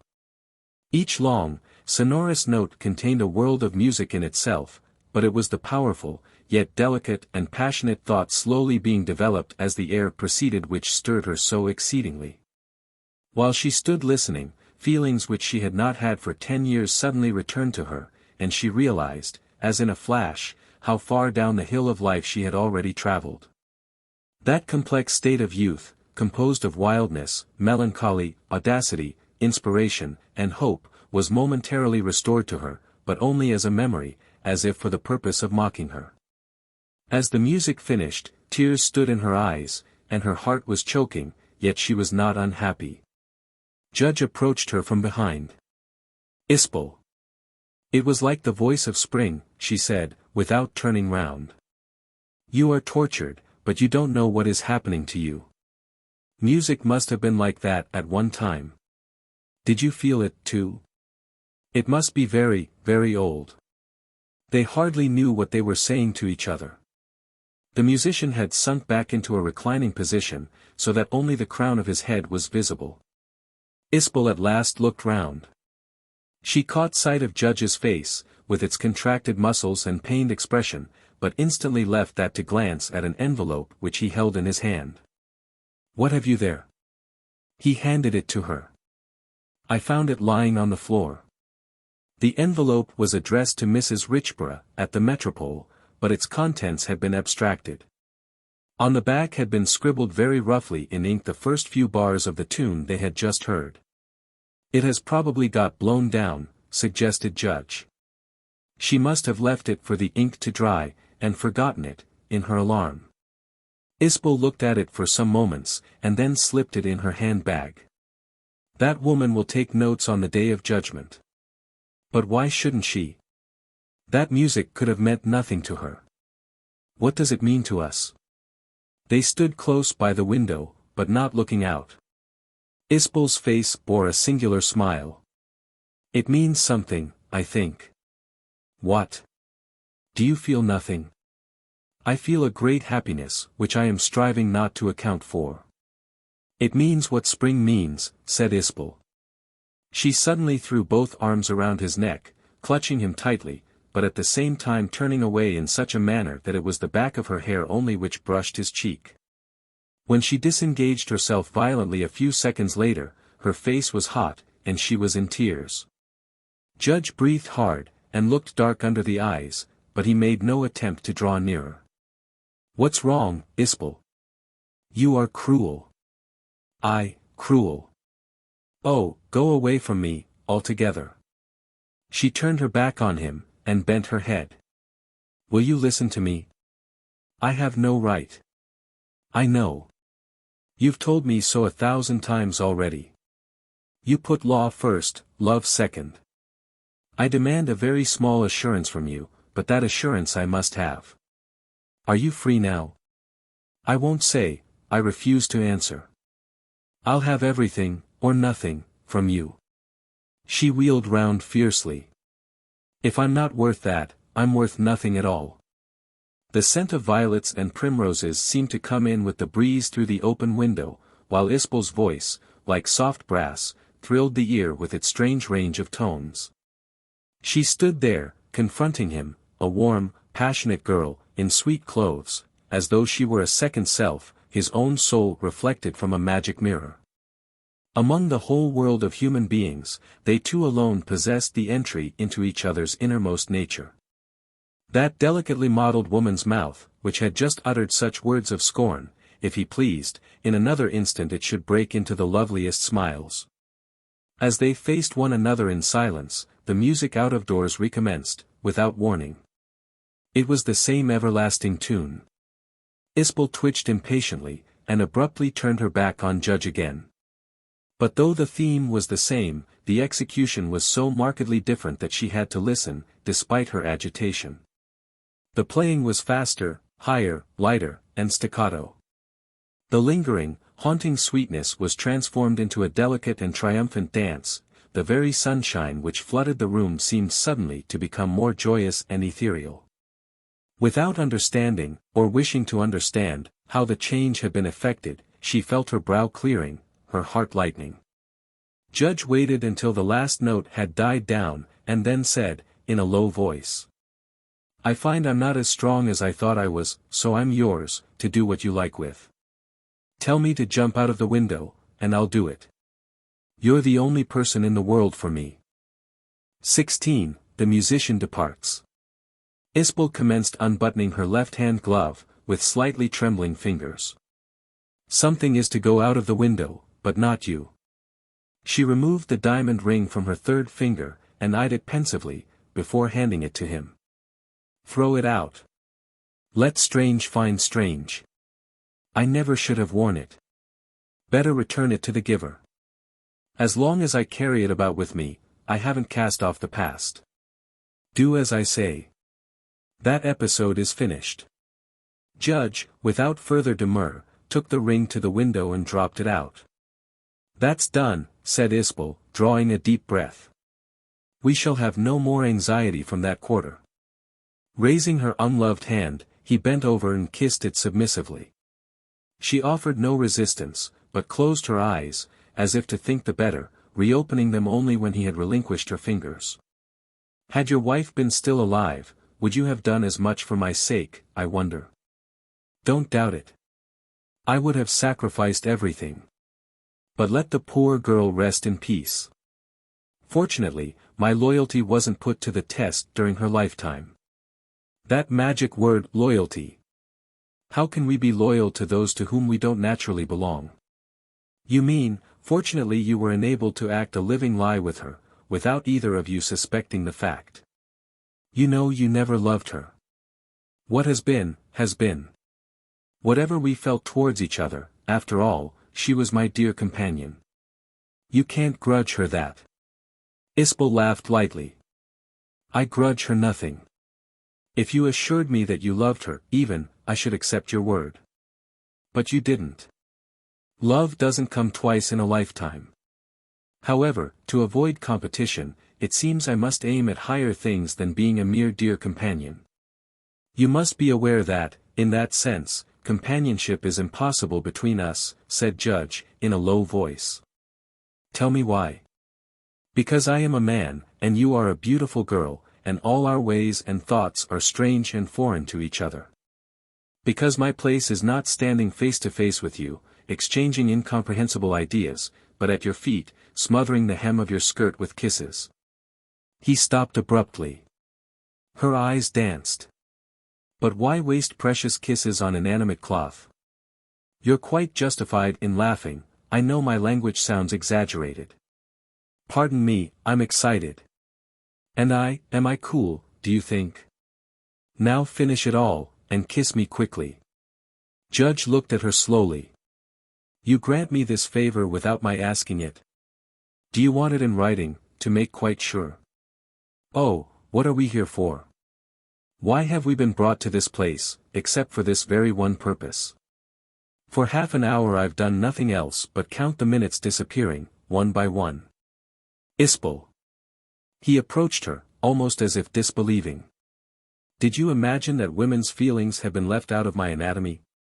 Laughed Isbel, pressing both cheeks with her fingers in an automatic attempt to cool them. But as they were on the point of meeting, the music sounded again through the open window. Its scrape was so strangely insistent that they remained where they were until the interruption should come to an end. A moment afterwards, however, Isbel walked quietly to the window to see what could be seen, resuming her former attitude of leaning one arm on the sill. The tune was as before, but once more its interpretation was varied. The gaiety had gone out of it, and it now possessed a swift, smooth strength which curiously suggested an incoming tide. Neither of the other versions had been half as beautiful. It was like a quick, tragic, irresistible summary of all which had gone before. Nothing had changed in the landscape. The sun shone, the trees waved, the brook glittered at the foot of the chalk hill, the musician remained half concealed, half visible, as his body swayed in unison with the rhythm of the theme. The entering breeze brought with it the smell of growing life, while, as an undertone to the music, many a soft cry of nature reached Isbel's ear. But as she continued to listen it seemed to her as if the world were at last moving, after a long, enchanted dream, as if a current had begun to run, and things could no longer be what they had been hitherto. Her heart deepened. She felt suddenly that she had up to now been playing with life, but that reality had at length clutched her in its grim grasp, and now she must show what stuff she was made of. She was like a bather for whom a river proves too strong, and who is being walked downstream step by step, struggling in vain for footholds, until her waist is covered, and she must either swim or resign herself to be carried away to death. Her old happiness was past recovery. It rested with herself whether she were to be borne along backwards, looking after it despairingly, or whether she should throw herself audaciously into this new element, confiding in her strength and courage to bring her to safety. She realized that this was the moment she had been waiting for all her life. The music stopped. Isbel faced round towards Judge, but did not stir from the window. "These interruptions have a strangely agitating effect," he said, with a quiet smile. "Apparently, he means neither to take notice of us nor to leave us in peace. I see you are rather deeply moved. And you not? When you are present, music can be no more than a decoration of life. You are the center of the piece, and the disturbing factor. If he plays again, I shall suggest that we return to the other room. We have seen everything here there is to see. You wish to resume where we left off, but I don't think we can. Henry, can't you understand that all this has a meaning? Don't you see that it's carrying us higher and higher? If you have forgotten your own words, I haven't." "What words?" "We were talking of tests. You said that one test of love is the craving to sacrifice oneself. At the time, I didn't understand you, but it was fearfully true. When a woman loves a man, there are no half measures with her, she wishes to give him everything. Of course, sacrifice isn't the right word to express it. A gift like that gives nothing up." Judge trembled slightly, in spite of his control. "Why do you say all this? I want neither sacrifices nor gifts from you, and you know it. But if I offer it?" There was a short silence. "Let me understand you," said Judge, "for perhaps we are at cross purposes. What is it you are offering me?" "Myself," was the low-spoken reply. Overcome by her own daring, without waiting for his response, she turned her back on him again, and stared out of the window. With a dull shock, she perceived that the musician had risen at last to his full height. His tall, broad, gaily attired figure was visible from top to toe, but his face was still turned away. He held his instrument by the neck with one hand, and seemed to be contemplating a descent to the foot of the hill. Isbel immediately glanced round to Judge. "Henry, he's up now." He joined her at the window. "I thought he was going to sit there forever," said Isbel. "He seemed a part of the landscape. Will he turn round now, do you think?" "It's an extraordinary business," muttered Judge. "He's real enough, but what man goes about in that sort of costume? Or plays that sort of music? I've a feeling that if he's going we'd better make haste. After he's gone, things will be different. I don't know whether we ought to try to attract his attention, or not. Judge continued staring at the man in silence. Although the sun shone and the sky remained clear, with but few clouds, the treetops were sighing and swaying in greater agitation than before, and little, swirling wind flurries kept coming and going in the air, freshening the room.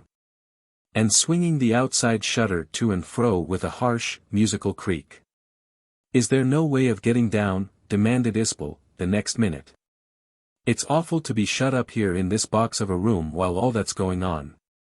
If we walked on and on through those woods, where should we come to?" He sighed. "You're right. Our place is down there, in God's fresh air. But it's most remarkable he doesn't once look round. Can it be that he's sublimely unconscious of the existence of a house behind him? No, he knows well enough. But I mean to see his face, if not now, another time. Look! He's off." The musician had begun to walk down the steep hillside with short steps, digging his heels into the turf for security. They watched him, fascinated, until he reached the bottom, when, instead of proceeding straight ahead up the opposite hill, he moved to the left along the bank of the stream. Though his action was quite leisurely, he never once paused or turned his head, so doubtless he was making for a destination. In a few more minutes he would be out of sight, round the bend of the valley. "It's too late now, but why didn't you call out to him again?" demanded Isbel.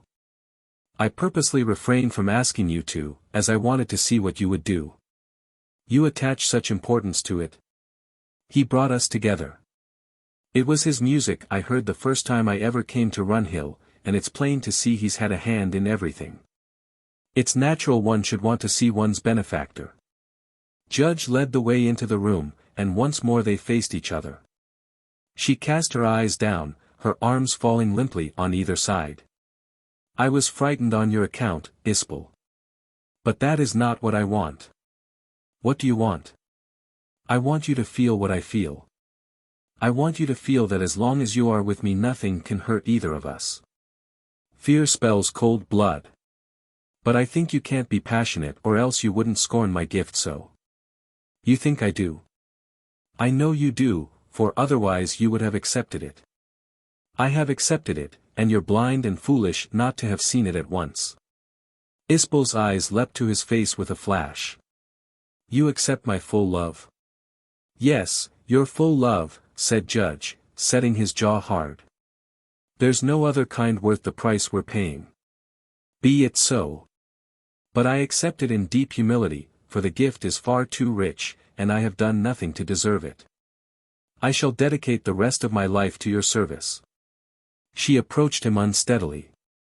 "You must know that such a gift can't be paid for by service. There can only be one return for passion, and that's passion. If you haven't that to give, I want nothing." "That you shall have in full measure," replied Judge. He moved forward to embrace her. At the same moment, quite suddenly, the sun went in, the wind ceased, and every outside sound stopped, as if cut off by a scream.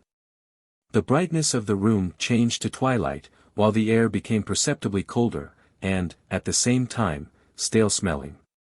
Judge's upraised arm fell slowly to his side, as he mechanically shrank back. Both turned their heads inquiringly towards the window. Then Isbel walked over to it, almost with reluctance, to look out. "Henry, come here quickly." He was already beside her. The landscape they were looking at was no longer the same. Immediately beneath them were the familiar grounds of Runhill Court. The chalk hill, diminished in height, had become the sloping lawn, with its continuation of the field they had traversed on the day of the picnic. In the background were other fields innumerable, with roads, lanes, and cottages. The unbroken forest of fresh green trees was transformed into scattered tracts of woodland, the prevailing color of whose leaves was russet. The sun had disappeared. The country was wrapped in a misty dusk. The musician was nowhere to be discovered. They gazed at each other in consternation, during which time their excitement rapidly subsided. "Are we dreaming now, or were we dreaming before?" asked Isbel earnestly, laying her hand on his arm. We can't doubt this, at all events. Wasn't that real, then? Have we been the fools of our senses? I fear it looks extremely like it. What, has it all been false? Judge shook his head grimly, but did not answer at once. Anyway, it has happened in time. There's no harm done but what we can cover up and forget. We must be thankful for small mercies. She turned fiery red. Has it really come to that? At least, as you, too, have been involved, you will acquit me of deliberate wrongdoing. I fear it's hopeless trying to reconstruct our state of mind, or to understand what has taken place. Some unpleasant agency has been at work. They went back into the room. So you don't love me? Demanded Isbel quietly. Yes, I love you. You know that, if our senses are restored, my ring is not restored. Unfortunately, I know it only too well. And yet you love me? And yet I love you, said Judge, nearly sullenly. So it means that your old generosity has come back. They stood for a long time, looking away from each other. Then, with death in her heart, Isbel started to put on her glove. We had better go downstairs again. He bowed with stern gravity, and at once moved to the door, which he held open to allow her to pass out. She walked straight across to the stairs, without once turning her head to see if he were following. The hall, when she reached it, was in dusk. Her watch told her that it was nearing 5 o'clock. She looked dully around her, remembering nothing of what had occurred to her during the past hour and a half, but, somehow, confusedly wondering why Judge had failed to descend that staircase with her, though, as a matter of fact, she did not even know whether he had been up there. 17, in the twilight. The staircase had vanished, the house was in silence, evening was closing in, and her companions were absent. Isbel's heart throbbed heavily, she felt sick and weak, yet she thought she ought to go upstairs to look for them. She knew that Judge would not have departed without her. She considered that it would be best if she were to go straight upstairs to the east room. The prospect of visiting that remote part of the house so late in the day did not inspire her with any enthusiasm, but anything was preferable to waiting about in that awful hall. It was most singular why they should be so long. She made her way upstairs slowly, stopping at every 6th step to listen for sounds, but all was quiet as a tomb. As she groped her passage along the night-like corridor at the top of the house, it occurred to her for the first time that she had never yet seen the east room, though all her acquaintances seemed to have done so. She smiled rather contemptuously. Well, it would complete her experience of the place. The door stood wide open. It was dim twilight within, and the apartment did not strike her as very noteworthy. It was small and square, with a single window on the far side. Very poorly furnished. But as she stood at the door, looking in, her eyes immediately fell upon something which completely took away all her interest in the room itself. Mrs. Richborough was lying extended on the floor, with Judge kneeling beside her. She rushed forward quickly. Whatever's the matter, Mr. Judge? Is she ill?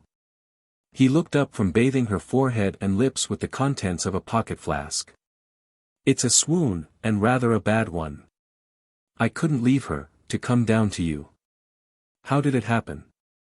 I don't know. She was lying like this when I came down. Isbel turned hastily from the unconscious woman to look at Judge. Then you have been up? Yes. And you? Yes, but I remember nothing, nor, of course, you, either. Nothing. He went on dabbing Mrs. Richborough's forehead. Is that doing her any good? Hadn't we better try and get her downstairs? Her pulse is stronger, and I think she is coming round. It's hopeless to think of a doctor in these parts. If we can get her in the car, we'll soon run her down to Worthing.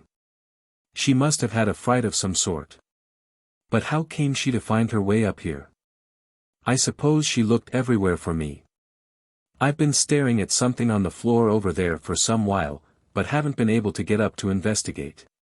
It looks like a ring, or a brooch. She may have dropped it in falling.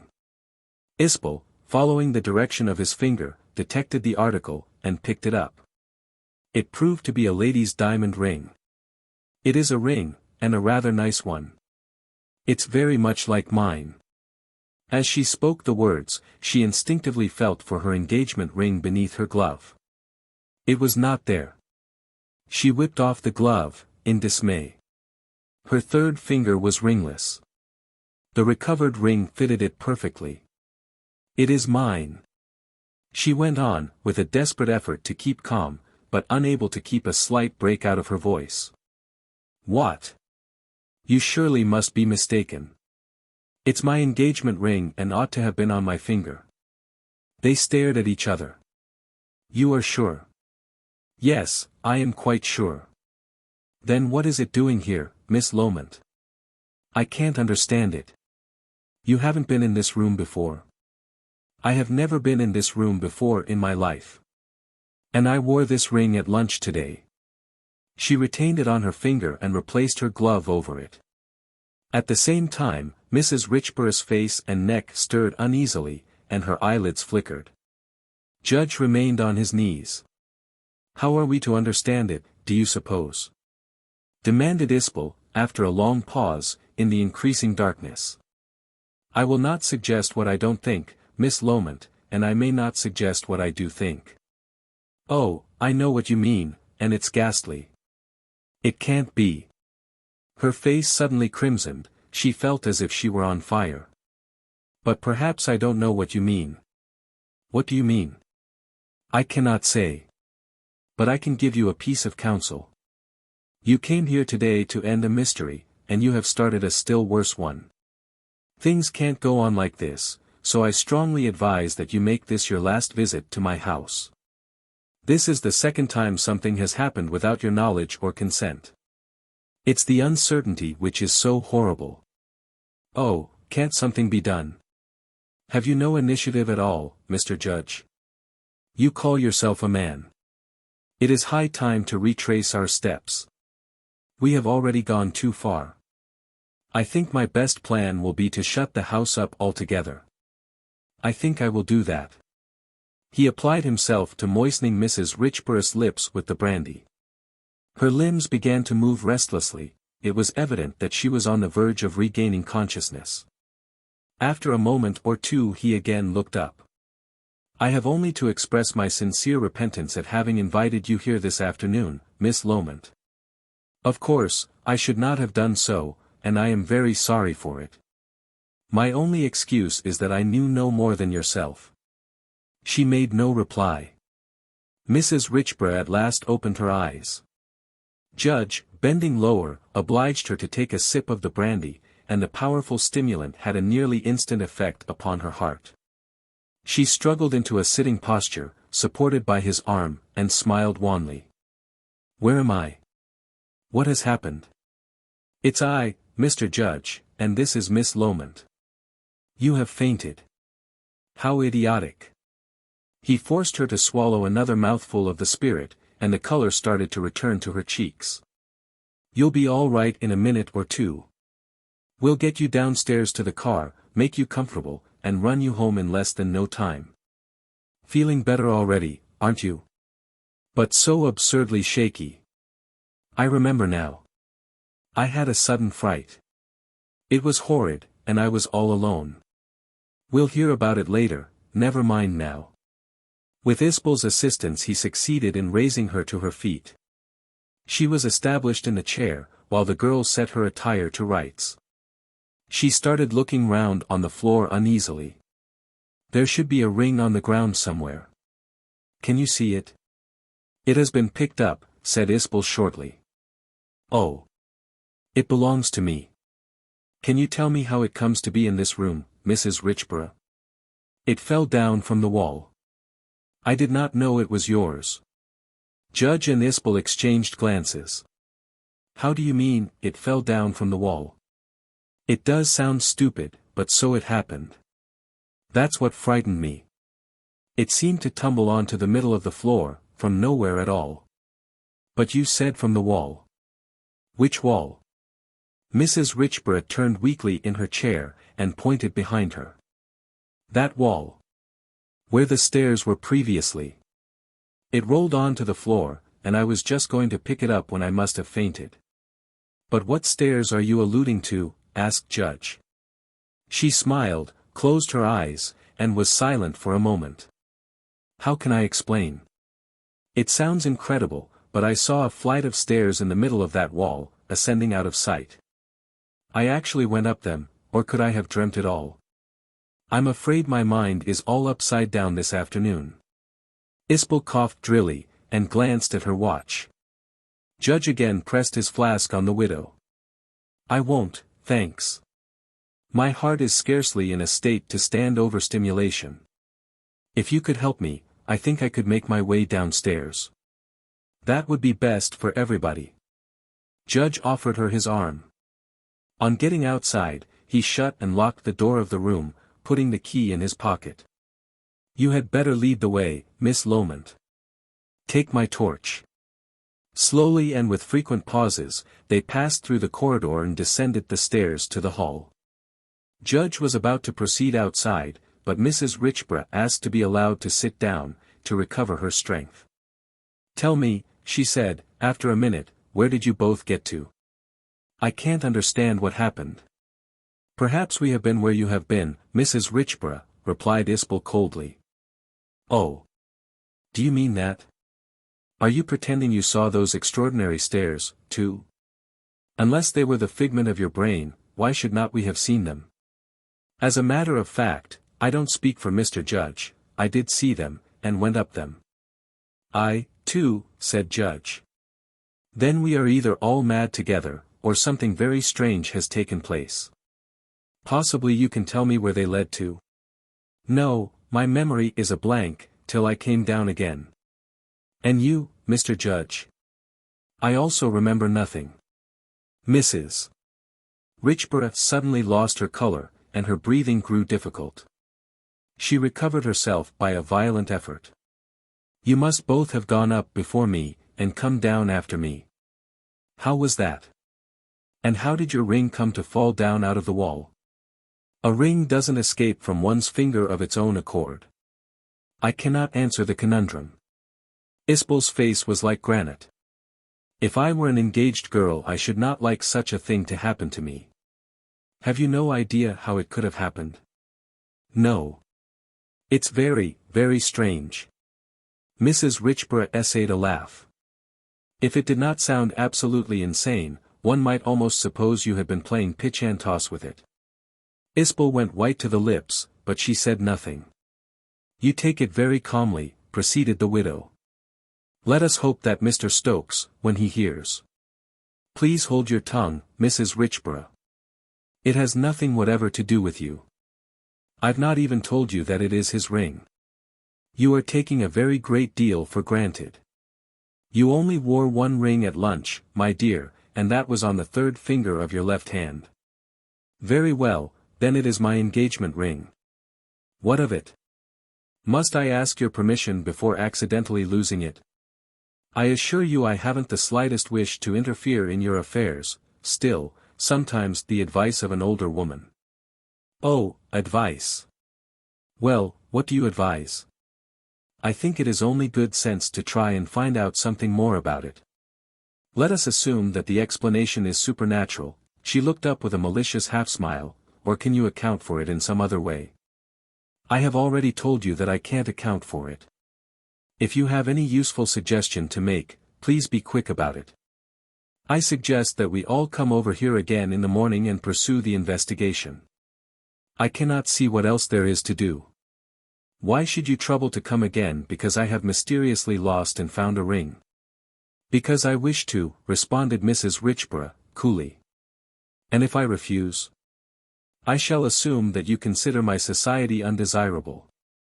And act accordingly. Isbel opened her bag to take out her handkerchief. In doing so, she encountered among its miscellaneous contents a strange envelope. The light in the hall, though fast fading, was still sufficiently strong to read by, and she drew the letter out to see what it was. It was addressed to Mrs. Richborough.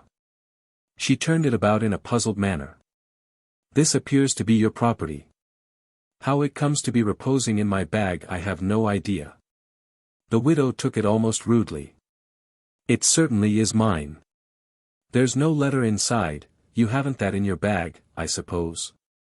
She searched hurriedly in her own. It's all right, I have it myself. I'm sorry. But what in the world are you doing with the envelope? There's nothing written on it, by any chance, suggested Judge thoughtfully. Mrs. Richborough turned it over to see the back. Yes, there is. What led you to inquire? If it's nothing personal, do you mind my looking? I can't make head or tail of it. It's music.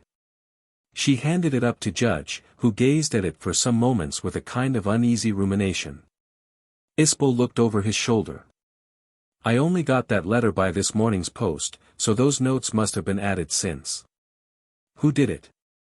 Isbel gave an icy smile. We needn't stare at each other so suspiciously. It's sufficiently obvious what has happened.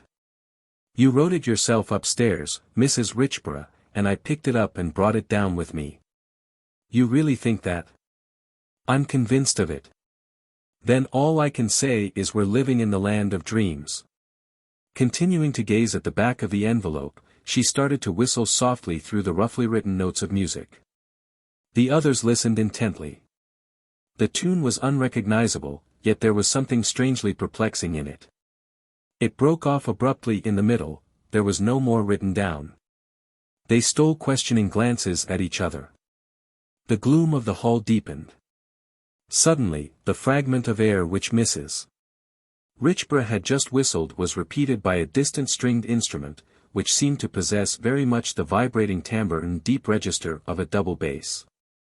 It continued to carry the theme to its proper ending. The sound appeared to come from a very long way off, for though quite clear it was extraordinarily faint, it gave them the impression of being high over their heads, but, for all that, seemed to belong to the house.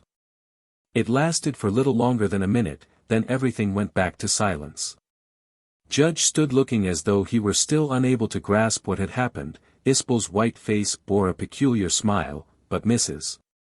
Richborough was obliged to take deep and rapid breaths to prevent herself from swooning again. She sat erect in her chair, holding on to the arms. What was that? Demanded Judge at last. It reopens everything, replied Isbel. What do you mean? It looks as if they do not mean to leave us alone. We are not to be allowed to go back, so we must go on. So be it. I am content. I don't understand you. I think you do, but it doesn't matter. I must ask you to speak more clearly, Miss Loment. It is not what I say, or what I do, but what is being decided for us. Mrs. Richborough was quite right, we must come here again tomorrow. Please take me outside, murmured the widow weakly.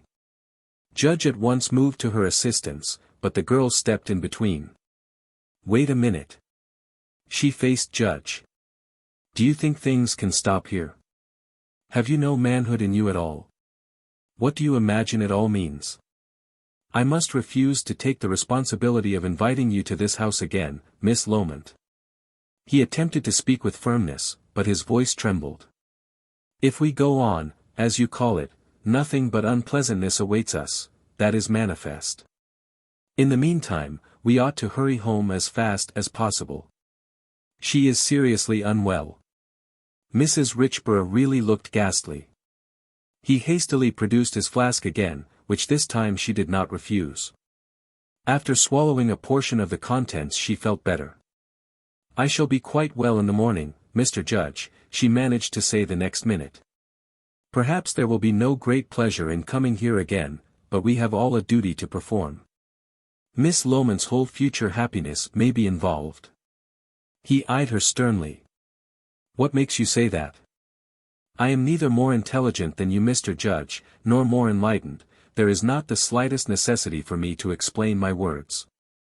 I insist upon our all coming here again tomorrow morning. You insist. That's what I said. I will not consent to leave things in their present uncertainty. I also am implicated in a certain degree. If you really refuse, I shall have to consider where my further duty lies. That is plain enough language, I think, Mr. Judge, said Isbel, dryly. You had better accept. It is the smaller of two evils. Judge looked at her, but made no reply. He offered his arm to Mrs. Richborough, and she at last got up from her chair. They quitted the hall. The two women took their places in the car. After locking the house door, Judge approached Isbel to ascertain her wishes with regard to being set down. At her request he consulted his timetable to discover if there were a convenient train from Shoreham. He found one which would not involve an unreasonable detention at the station, and it was arranged that she should alight there. He was then about to leave her, to take his own seat, when she pulled quietly at his sleeve. What are you feeling? She asked in a low voice. You must know. Tell me one thing, you haven't altered towards me. No, I haven't altered. You have been so cold. You don't wish to break off our friendship? Judge worked his jaw, pouched his mouth, and looked away. No, I don't wish it, but perhaps it will be necessary. You are made of stone, I think. But I'm coming here tomorrow. Very well, if it can be arranged. I strongly doubt whether she will be fit. And if she isn't? That is a question which answers itself, Miss Loment. I'm coming over to Worthing by the same train, in any case. Expect me. You don't altogether despise me, do you? Hush. He nodded significantly towards Mrs. Richborough. How could I? Oh, she doesn't hear. Her eyes are closed. Then you will wait for me tomorrow? Yes. With or without her, we must go. There's nothing else you wish to say to me now? Nothing. You are sure? Quite sure. Isbel sighed, as she sank back on the cushioned seat. 2 minutes later they started down the drive. 18. A Catastrophe. After a miserable, feverish night of tossing and turning, Isbel at last fell asleep in the early hours of the morning. She awoke again at 8, and at once got up. She felt dull and stupid, was incapable of quickening her movements, her eyes gave her a sense of being sunk halfway in her head. So sluggish was her blood that whatever she chanced to look at seemed to possess the power of detaining her gaze for an indefinite period, though all the time she was not really seeing it. To crown all, she had a gnawing toothache. She was deeply depressed. She dared not think of Judge, yet all her preparations were made with the single view of journeying to Worthing that morning immediately after breakfast. What was to come of her visit, she did not know. Perhaps nothing at all, perhaps it might be the beginning of a new life. After dressing, and before going downstairs, she stood a while at the window. It was a still, grey, dismal morning, which threatened to turn to fog or fine rain. It was neither cold nor warm. She contemplated the engagement ring on her finger, playing with it, as she smiled queerly. It was a pretty toy, and all her friends were very pleased with her for wearing it, but supposing she was not destined to wear it any longer? Who could tell what this day was appointed to bring forth, whether for good or for evil? What a quaint surprise for her little circle if it were to prove that, after all, she had rich, red blood in her veins, and not rose-water. Oh, she did not know what she felt. It could not be passion. She was conscious of no thrill, but, on the contrary, was thoroughly cold, dull, and despondent. But neither was she playing a part. Something called her, and that silent voice was irresistible. It was something in that house. It was like the call of a drug, she was a drug maniac. But why Judge? And why that ring yesterday? Could it be passion? A passion which kept flaming up, and slumbering again. Each following day she found it harder to keep away from him. It was not his person, it was not his intellect, it was not his character, it could not be compatibility. Then what was it? What was this subtle attraction which was proving so increasingly overwhelming? Was it that, underneath person, intellect, character, there was something else, something which never came to the surface, but disclosed itself only to the something else in her. And was all love of this nature, or was it exceptional, prodigious? Whom to ask? Who loved nowadays? Betrothals and marriages she saw all around her, but if it wasn't money, it was sexual admiration, she could see nothing else. Might not that secret, incomprehensible impulse which drew her to him be more worthy of the name of love than these despicable physical infatuations of worldly men and women? At 10 o'clock she left the hotel, procured a taxi on the front, and within a quarter of an hour was standing inside the booking hall at Hove Station. It was not yet 11:30 as she mounted the steps of the Metropole. She swept through the door, and approached the office window, assuming an air of hauteur which was contradicted by the trembling of her hands, as she fumbled in her bag for her card case. Producing a card, she passed it over the counter to the lady clerk. "Will you please have that sent up to Mrs. Richborough?" The clerk looked at the card, and at her. She said nothing, but went to consult with someone else, who was out of sight. Isbel could hear them whispering together. Presently the girl came back, and requested her to accompany her to another room, adjoining the office. Isbel did so. She was begged to sit down, and then left to her own society, the door being closed upon her. It was all very solemn and mysterious. A minute afterwards a well-dressed man of middle age entered the room. He had a florid German-looking face, and a bald forehead. He was wearing braided trousers, with an irreproachable frock coat. Isbel took him to be the hotel manager. "You are Miss Loment, madam?" he asked with suave gravity, gazing at the card in his hand. She replied in the affirmative. "You are inquiring for Mrs. Richborough?" Isbel had risen to her feet. "Yes, I wish to see her." "You are not a relative, madam?" "Oh, no." "Why?" "It is my regrettable duty to inform you that Mrs. Richborough was taken suddenly ill in her room last night, and died almost immediately afterwards. A medical man fortunately was in attendance." "Oh, good heavens!" Isbel grasped the chair back to steady herself. The precise time was 9:15. It was very sudden, and very sad. Naturally, we are anxious that this should not be known among the other guests. I feel sure that I can rely upon your discretion, madam. Oh, what a tragedy! But surely Mr. Judge knows of it? Yes, Mr. Judge does know. Could I speak to him a minute, please? Will you send my name up?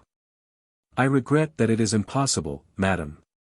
Mr. Judge left us this morning. Isbel turned as white as a sheet. Left you? Do you mean he has gone away, altogether? Yes, madam, he has returned to London. But, has he taken his things with him? Isn't he coming back? No, he is not coming back. One moment, madam. He consulted the card in his hand. I believe he has left a letter for you in charge of the office. If you will pardon me, I will go and inquire. Isbel could not even find words to thank him. She sat down, feeling as if the roof had fallen upon her. She understood that a catastrophe had happened, but she was unable to realize its final significance. It was the clerk who brought the letter in, a moment or two later. She handed it to Isbel with a pleasant smile, and instantly retired. She broke the seal with clumsy haste. The letter ran as follows. My dear Miss Loment, I am sorry to inform you that Mrs. Richborough died suddenly last night of heart failure. The doctor who attended her earlier in the evening had ordered her to bed, and she went there, but a little while later, according to her maid's evidence, she insisted upon rising in order to write an urgent letter. Which letter she further insisted upon posting in the hotel box with her own hand. The additional strain upon her lowered vitality which this entailed evidently proved too much for her, for half an hour afterwards she was discovered lying in a dying condition in her room. There will of course be no inquest. Under the sad circumstances, I feel that any meeting between us would be improper, doubtless you will agree with me.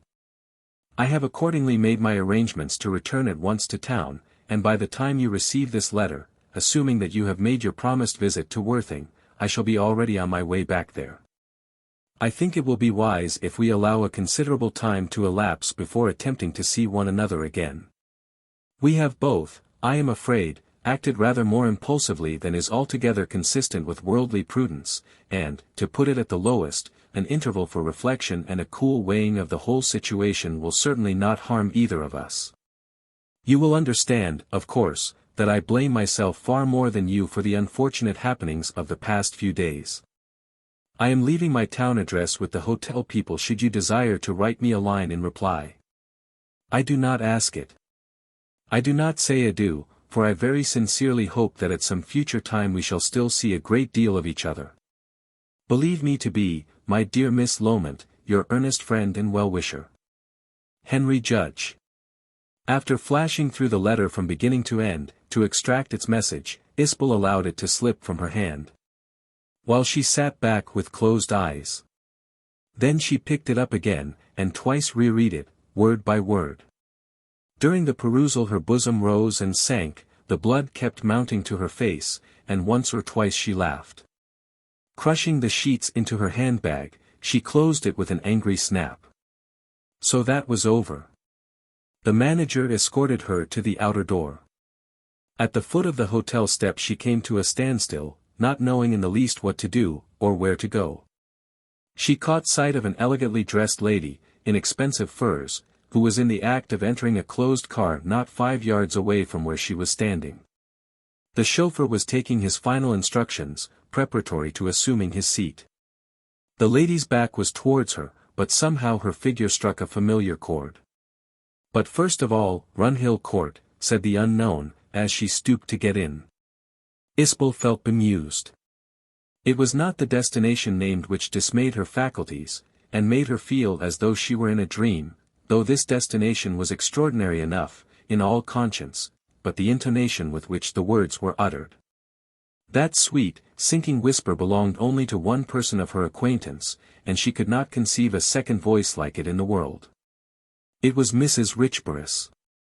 As the car drove off she obtained a single rapid glimpse of the lady's face. Mrs. Richborough was dead, and therefore it could not be she, but, then, it must be her twin sister. The resemblance was absolutely uncanny. Well, it was not difficult to understand why a sister should be there at such a distressful time, but what in the world was she doing at Runhill? What possible interest could she have in that house? Evidently some mystery was afoot.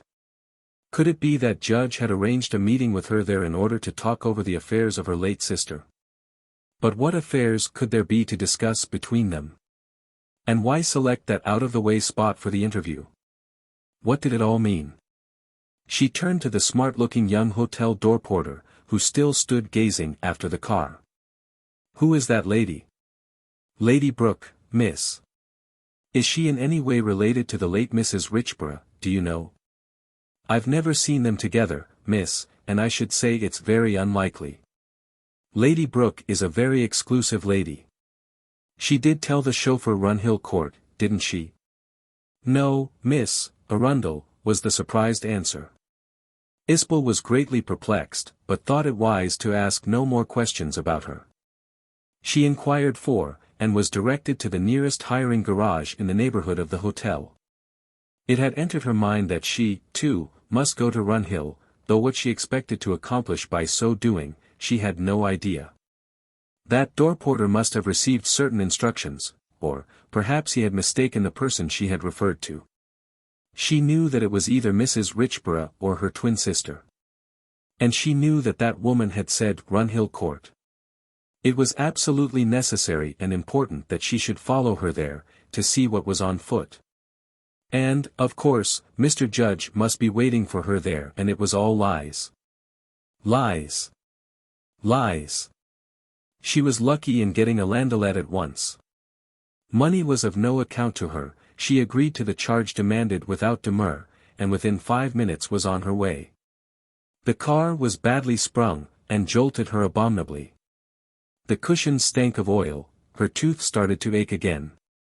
Although it was not actually raining, the day was gloomy and forbidding, and everything seemed saturated with damp. Water dripped from the trees. The roads were greasy and they kept skidding. Not a single gleam of light sky promised better things. Isbel squeezed herself in a corner, and closed her eyes. After passing Stenning, she roused herself. The chauffeur seemed an utter idiot. His work was in this part of the country, and yet he was forever pulling up to ask her for directions. She told him as well as she could. Would this terrible journey never come to an end? At last they reached the lane which ran past the lodge. Here the road forked. One lane went by the lodge, the other, which she did not know, appeared to skirt the western boundary of the estate, going due north somewhere. The chauffeur stopped the car once more at this fork, and Isbel was about to direct him to proceed straight forward when suddenly her eyes rested on a fashionably dressed woman in furs, who was walking quickly but delicately up the second lane. Away from them. She was about 20 yards ahead, and was alone. It was she. So he had lied, that porter. But, oh heavens! What an appalling resemblance to Mrs. Richborough. She could pick that step out of 1,000 others. Then she wasn't dead. The whole thing was a conspiracy, directed against her, Isbel. Judge had fallen a victim to that woman at last, and they were quietly putting her out of the way, as an inconvenient person. The hotel manager had been bribed. There was really nothing left to explain. You needn't come any further. I'm getting out. Isbel suited the action to the word.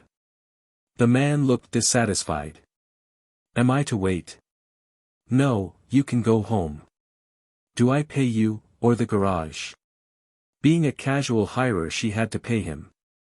She hurriedly gave him notes to cover the charge, and, without waiting for the change, or interesting herself in his further movements, at once turned her back on him and started quickly up the lane.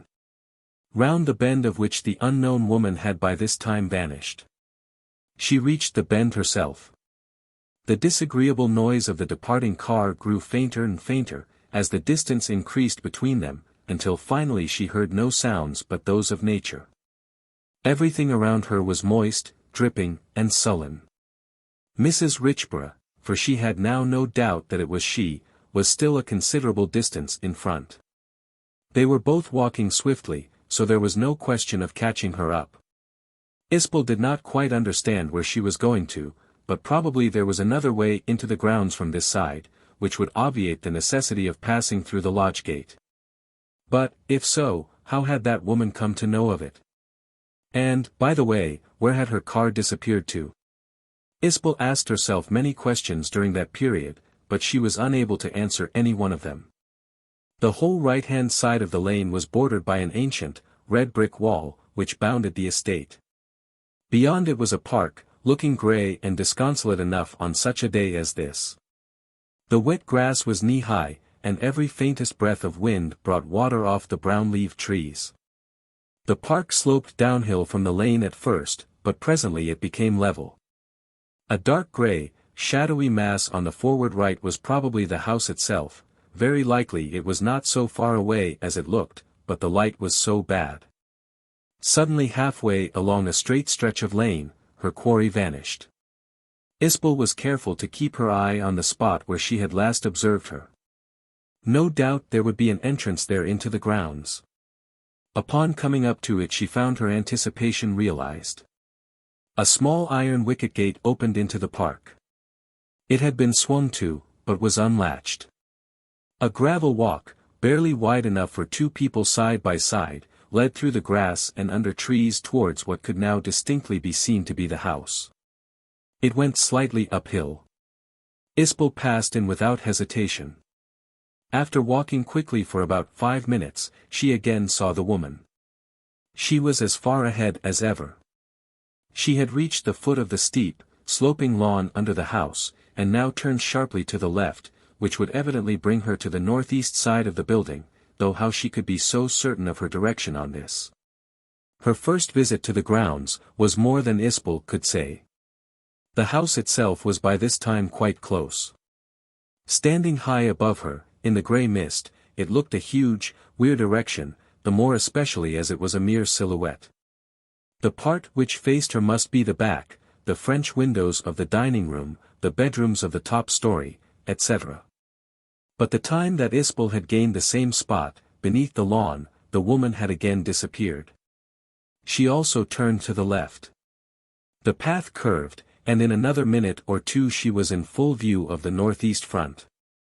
The lawn, which was still steeper on this side, towered above her in that dim visibility like a veritable mountain slope, and crowning it was the great house, vast, shadowy, and grim. She could just make out the gable underneath which was the window of the east room. While she paused to gaze up, she became aware that the woman was standing close beside her. Then her doubts were removed. It was Mrs. Richborough. There was something disquieting and peculiar in her appearance, however. Perhaps it was the way she was standing. Her hands were free, and they were crossed, not over her breast but over the lower part of her body, with straightened elbows. She was also very erect and still. Her face appeared white and smiling, under the decorative veil she wore, but perhaps it was illusion, the light was so poor.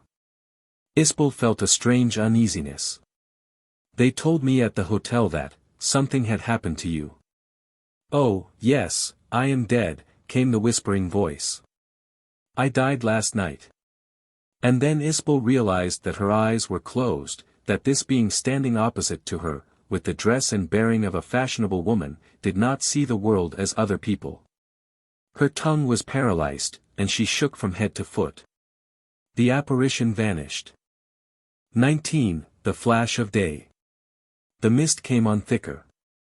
It was so wetting that her clothes and face streamed with moisture, though she was too distressed to think of seeking shelter. The upper lawn appeared as a dark shadow against the paler gray of the sky, while the house itself was out of sight. As she stood trying to overcome her agitation, something began to affect her ears. It was not exactly a sound, but was more like a heavy pulsing. Her head throbbed with it, till she thought she should go mad. Then it ceased abruptly. 5 minutes later, the figure of a man loomed up out of the mist and approached her. It was Judge. Isbel pressed her fur more tightly to her throat and turned away. "So it is you." When he replied, there was a suppressed exuberance in his voice which immediately arrested her attention by its unusualness. "Yes, it is I." "Then you told me an untruth. You have not gone to London." "I called here on my way back." "Well, I got your letter. Perhaps you are wondering why I have followed you here, after having received my dismissal. I don't want anything of you, and I don't know myself why I came. Mrs. Richborough led me here. I know now that she's dead, but I have seen her and spoken to her, for all that." Judge seemed not to remark her statement, for he asked another question. "Did you hear my playing?" "You're playing?" "Yes." He eyed her curiously. "Your manner is very extraordinary. Surely you recognize where you are. Are you awake or asleep?" "I'm quite awake and I fully realize where I am, Mr. Judge. I'm trespassing in your grounds, but it won't be for long. I'm going home now." "Haven't you been to the house?" "Your house?" "Hardly, I think." He drew a step closer, and for the first time she observed that he was not wearing a hat. "Tell me where you think you are." "I have already told you. It is your manner which is very singular, Mr. Judge. Are you quite well? Listen. I am talking with you here, and I am where we wished to be yesterday. Does it not seem so to you, too? I don't understand you. Where did we wish to be yesterday?" He gave her another searching look. "So you really are seeing differently. And you have not been up that staircase today? I haven't set foot inside your house, I tell you. Have you lost your senses?"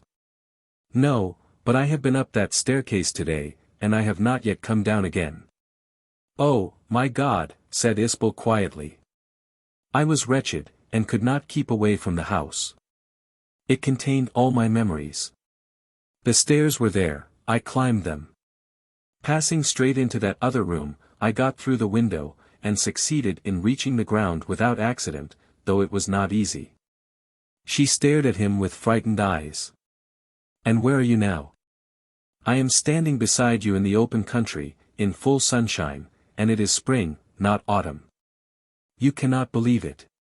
You must see for yourself that it isn't so. Feel me, I'm wet with the fine rain. But he came no nearer. The man is asleep, and the sight of his instrument put an idea into my head. I could not see you, but I felt you were somewhere in the neighborhood, so I played to you. What man? The man we saw from the window yesterday. There was an embarrassed silence. But this is awful, said Isbel. You must be attempting to mystify me, Mr. Judge. If not. No, I am speaking the truth, Isbel, and I am quite rational. The blood came to her face. You have not yet acquired the right to call me by that name, Mr. Judge. You don't understand, but matters can be set right. Where are you now going? He had started to move off, but stopped at her question. I shall play again. But this is sheer insanity. You did not think so last evening, when we heard that music in the hall. She said nothing. Let me go, proceeded Judge quietly. I ask you only to reserve your judgment for 5 minutes, and in the meantime to wait here.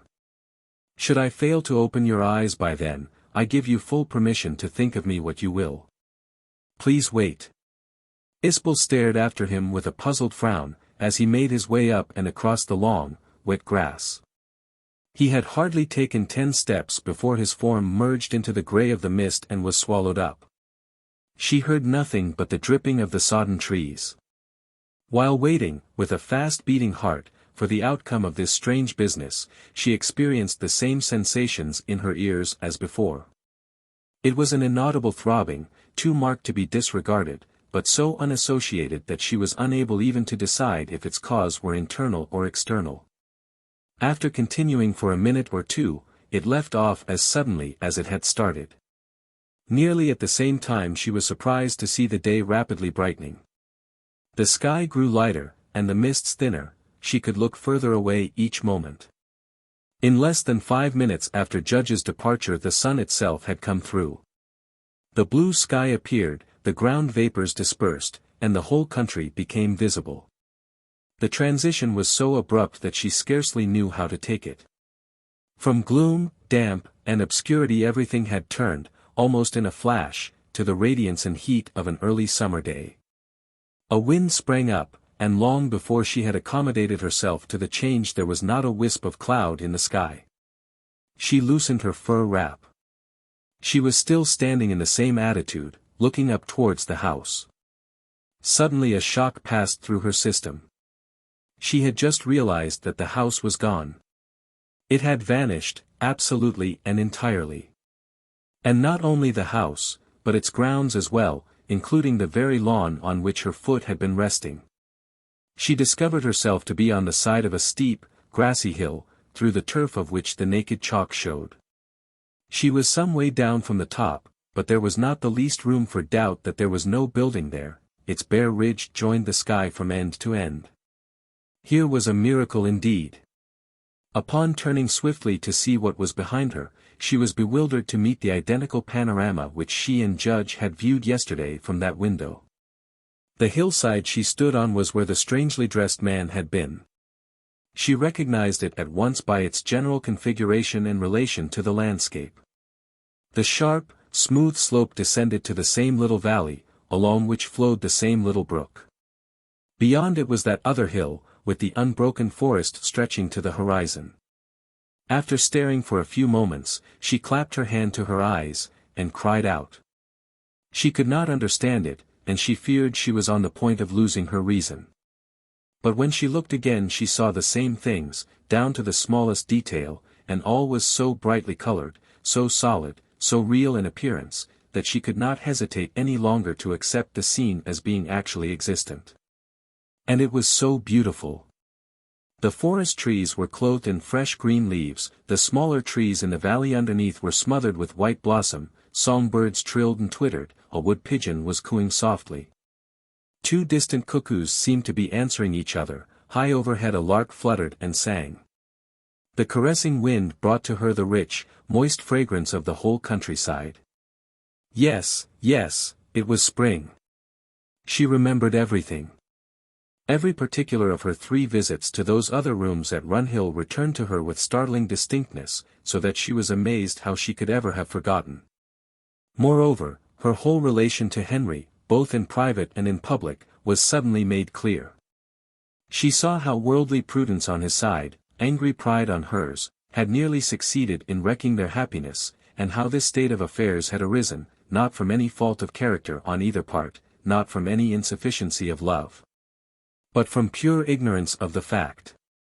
They had not known that they belonged to each other. Her heart sang as she saw him approaching her from higher up. He was only a short distance away. Still further back, behind him, she caught a glimpse of the gaily dressed musician.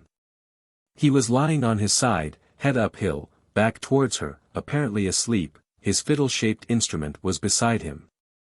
Isbel gave him a silent welcome, but at that moment Henry was the more wonderful vision of the two. She had no real eyes for anything but him. They hastened to each other with outstretched hands. "You heard me this time," laughed Henry, enfolding her and looking down into her eyes. My ears throbbed. "Was that really you?" "Oh, Henry, what a terribly narrow escape we've had. How could we have been so absolutely insane? Surely we must have known that that ring was not thrown away for nothing. Some kind fate is watching over us, evidently. Whether we deserve it by our stupidity is quite another matter.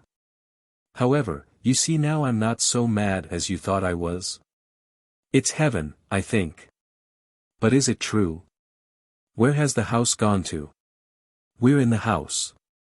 Even while they were speaking, the brightness of the day began perceptibly to fade, almost as though a solar eclipse were creeping on. The sun became obscured by haze, the blue of the sky grew paler and paler, thin mists commenced again to crawl about the lower regions. The wind dropped, and a sort of hush came over the scene. The birds sang more fitfully. "It's getting darker," whispered Isbel, with a slight shiver, uneasily drawing her fur closer to her. "No, no. Dismiss the possibility. It can't change now." His strong-featured face smiled down at her protectingly. "Let's hope not." "How do you mean, we're in the house?" "I entered it from the grounds, and I haven't passed out again into the grounds, therefore I'm still in it, and you're with me. I don't profess to understand it, but it is so, and it can't be otherwise." The mist sensibly thickened. Isbel could scarcely distinguish the trees on the opposite side of the valley. The sun disappeared, the sky was a whitish gray, while the air felt cold and damp. "Henry, I'm going," she said, quietly detaching herself from his embrace. "Everything's falling back." His face fell in alarm. "What's the matter? What's happening to you?" "We're returning to the old state. The sun's gone in, and it's growing misty and cold." "Oh, can't you see it?" "No, I can't. There's no difference at all, the day is as glorious as ever it was. Exert your will. My mind is getting all mixed up, too. I seem to be losing my grip of things. Do you know, I can hardly remember yesterday. My poor, poor girl. Make an effort. Force yourself to see that it isn't so. Unfortunately, one cannot conquer facts. Oh, I'm going back, right enough. It's been a short-lived dream this time, but it doesn't signify." Judge bit his nails in agitation. "What's to be done?" "Something must be done. I must think of something." "I verily believe you are more concerned than I," she replied, smiling. "You had better wake that man. Is he still lying there? I can no longer see." "Wake him. Is he too terrible to be waked? His face is buried in his arm. Perhaps he will help us. He has done so before. But be quick. It will soon be too late. I'll go at once. May it turn out well. There's something very unusual in his appearance." By this time both the crest of the hill and the valley beneath were blotted out. She was unable to see for more than a few feet around her, while the mist resembled a fine, driving rain, which did its work none the less effectually because it was impalpable. She signed to Judge to stop, and, after staring at him for a few moments, with knitted brows, said, "I'm afraid I've lost the thread of my ideas. Of whom are we speaking?" "Of that man." "The musician." "What man?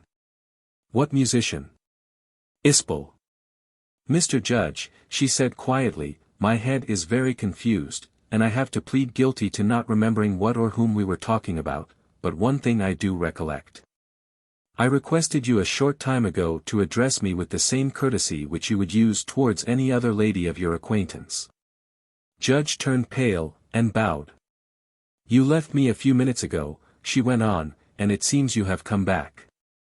Is there any advantage to be gained by our pursuing this conversation? I have no explanation to offer which you would at present be able to understand. I will absent myself once more. Please be good enough to wait here a few moments longer. I have complete confidence that everything will be made clear to you." His features bore an expression of earnestness and humility which succeeded only in still further irritating her. "No, I'm going home. Your conduct ever since yesterday, Mr. Judge, is entirely beyond my comprehension, but I will put the most charitable construction upon it that I can, and give you a word of advice. Continue your journey to London with as little delay as possible, and lose no time in seeking your medical adviser." Judge bowed again. "I think we shall not see one another again," proceeded Isbel. "I will take this opportunity of saying goodbye. It has been a very broken friendship." Without waiting for any further speech from him, she started slowly to mount the lawn, having no definite plans for getting back to Brighton, but feeling that she would gain her bearings better from the house in the first place. She did not trust herself to retrace the route by which she had come. The thick, white, rolling vapors shut her in, as in a prison. Judge, standing in brilliant sunshine and an atmosphere which showed everything as clear-cut and painted, saw her one moment, and failed to see her the next. She had disappeared before his eyes. He made a gesture of dismay, and began in hot haste to scramble up the hillside obliquely, in the direction of the sleeping musician. Isbel heard a long, low, scraping sound, like the slow drawing of a bow across the low string of a deep-toned viol. It was succeeded by silence. She was by this time close up to the house, and she looked towards it, but was unable to understand where she had come to. It was a different building. As well as could be distinguished through the mist, it was constructed entirely of unpainted timber, from top to bottom. The roof was flat, without gables, and there appeared to be 4 stories. Then the fog shut out the vision again.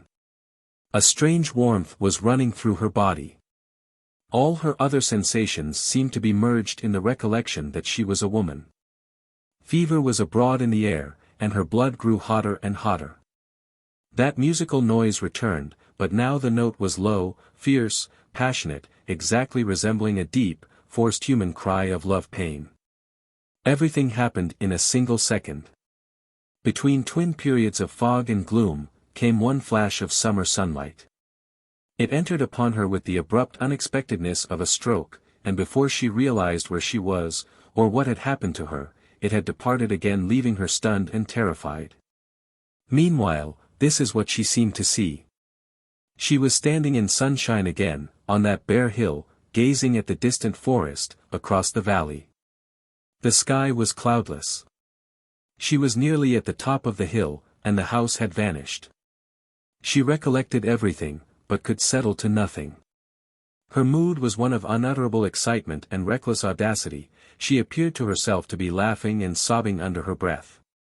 Henry and that other man were facing each other on the hillside, a little way below her. The man was tall and stout, and, in his bright-colored, archaic garments, cut an extraordinary figure. He held his instrument against his chest, and was in the act of drawing his bow across it. The note she had heard had not yet come to an end. His back was turned towards her, so that she could not see his face, but Henry, who was standing erect and motionless beyond, was looking right into it, and, from his expression, it was as though he were beholding some appalling vision. She screamed and ran towards him, calling him by name. Before she had taken 3 steps, however, the musician jerked his whole force savagely into his bow arm, and she was brought up with a violent shock. Such sharp brutality of passion she had never heard expressed by any sound. The sunlight grew suddenly hotter and darker, the landscape appeared to close rapidly in upon her, some catastrophe was impending, her blood was boiling and freezing. At that moment it seemed to her that yonder strange man was the center around which everything in the landscape was moving, and that she herself was no more than his dream. And then Henry's face was crossed by an expression of sickness, he changed color, she caught a faint groan, and directly afterwards he sank helplessly to the ground, where he continued lying quite still. She stood paralyzed, staring in horror. The sunlight vanished instantaneously. Everything was grey and cold again, the sky was leaden, she saw nothing but driving rain mists. She rubbed her eyes with her knuckles, wondering what had occurred, how she came to be standing there, as in a dream, why she felt so sick and troubled. Then she quietly fainted where she stood. XIII. Marshall's journey. On arriving at Lloyd's at 10 o'clock on the same morning, Marshall found among his letters a typewritten envelope of uncommercial size and shape. Out of curiosity, he opened it the first. The communication enclosed was typed on small, feminine notepaper, and was neither addressed nor signed. It was, in fact, anonymous. Before reading it, he turned again to the envelope, to inspect the postmark. It was stamped Worthing. The only person he could think of as staying at Worthing was Judge. He read the following words. If Mr. Stokes is interested to know how Miss L. spends her time during his temporary absences, it might be as well for him to inquire at Runhill Court. There is every reason to believe that she will be there tomorrow, Friday, morning before lunch, for the 3rd time this week, and he may consider the matter of sufficient importance to justify his presence there on the same occasion. Should it not be before lunch, it may be after. It is believed that there are rooms in the house which are not easy to discover. Marshall carefully folded the letter, and deposited it in his pocket-case. Then he sat back, and began slowly to pass his hand over his eyes and forehead.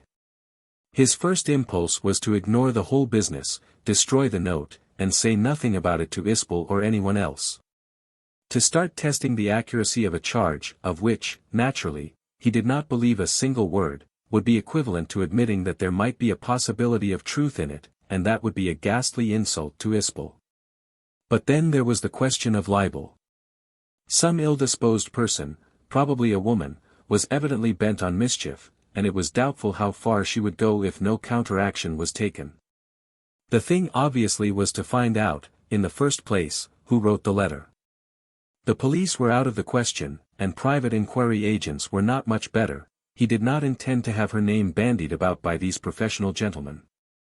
She herself was the only one who might be able to throw light on the business. He would show her the letter that same evening when he went down to Brighton, and they would talk it over together. A person who was prepared to go to that criminal length did not spring out of empty space. Isbel would have a tolerable idea who it was, and why she, or he, had done it. Of course, spite was at the bottom of it. But what he could not quite see through was the explicit character of the charge.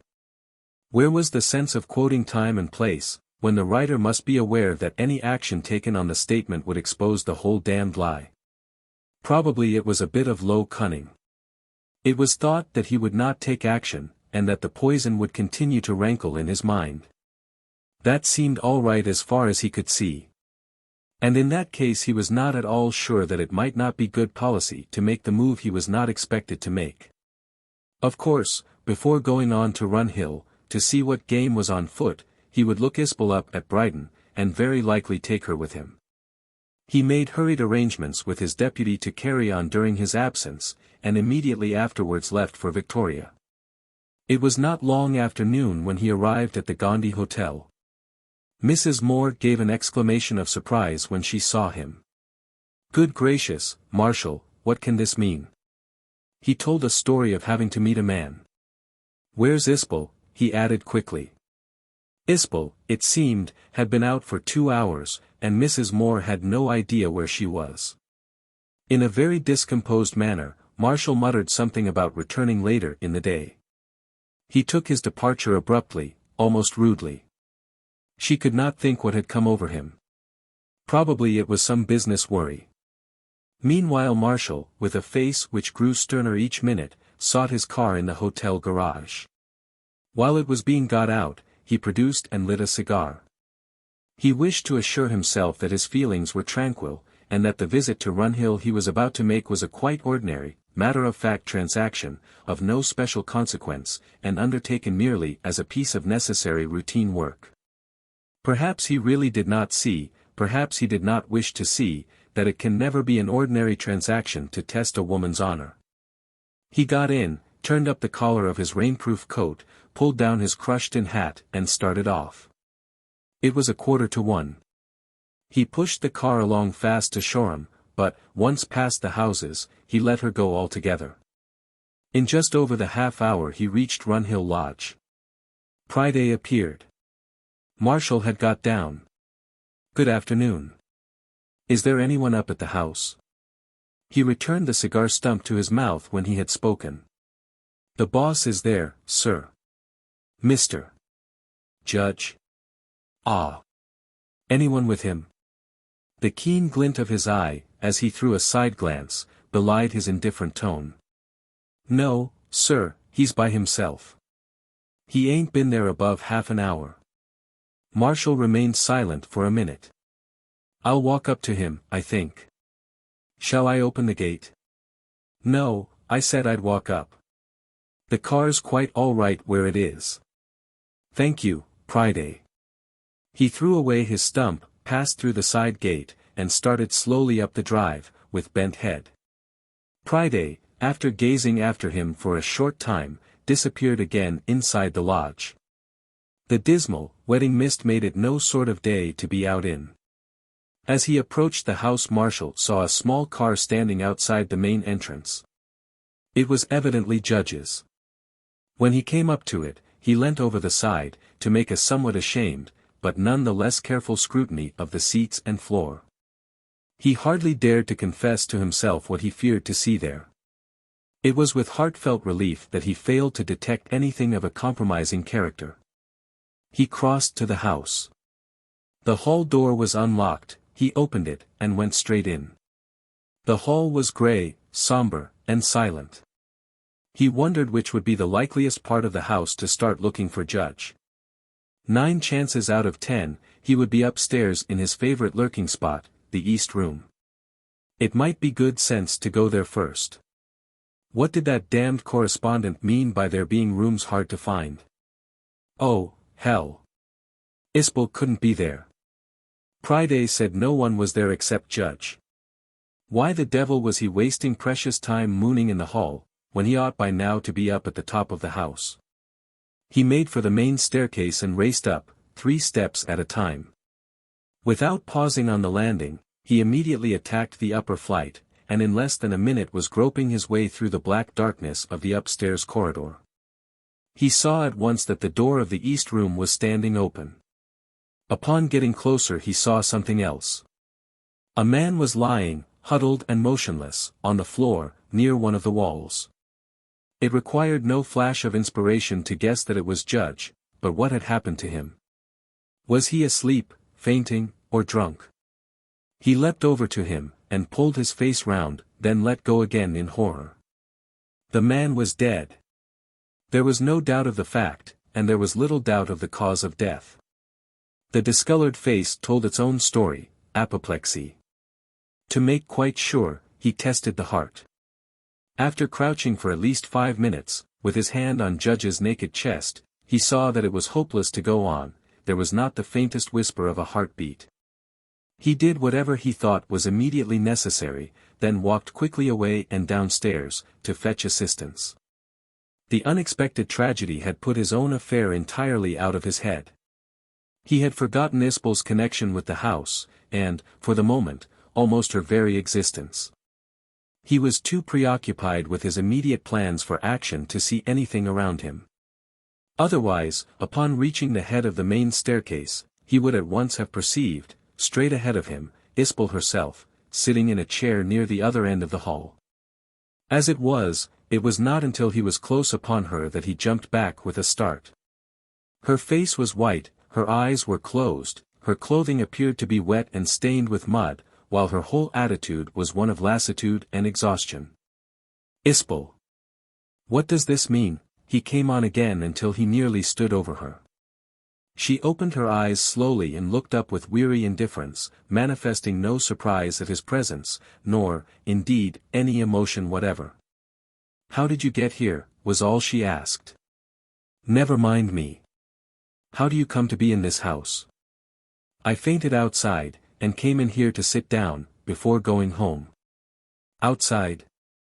But what were you doing outside? What are you doing in this part of the world at all?" It was several seconds before she answered.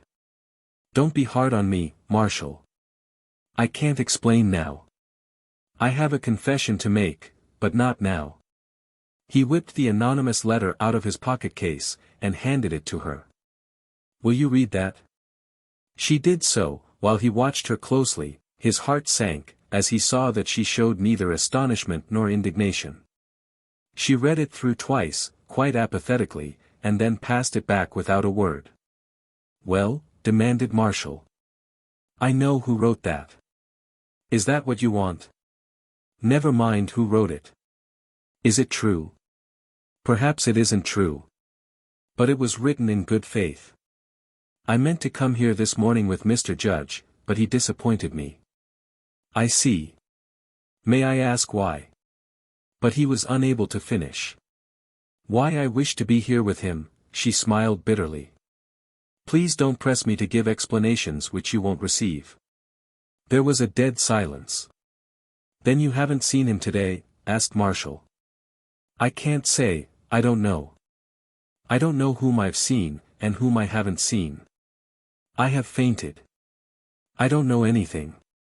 So perhaps you don't know where he is at this moment?" "That I'll swear to, Marshall. I've only just this minute entered the house for the first time."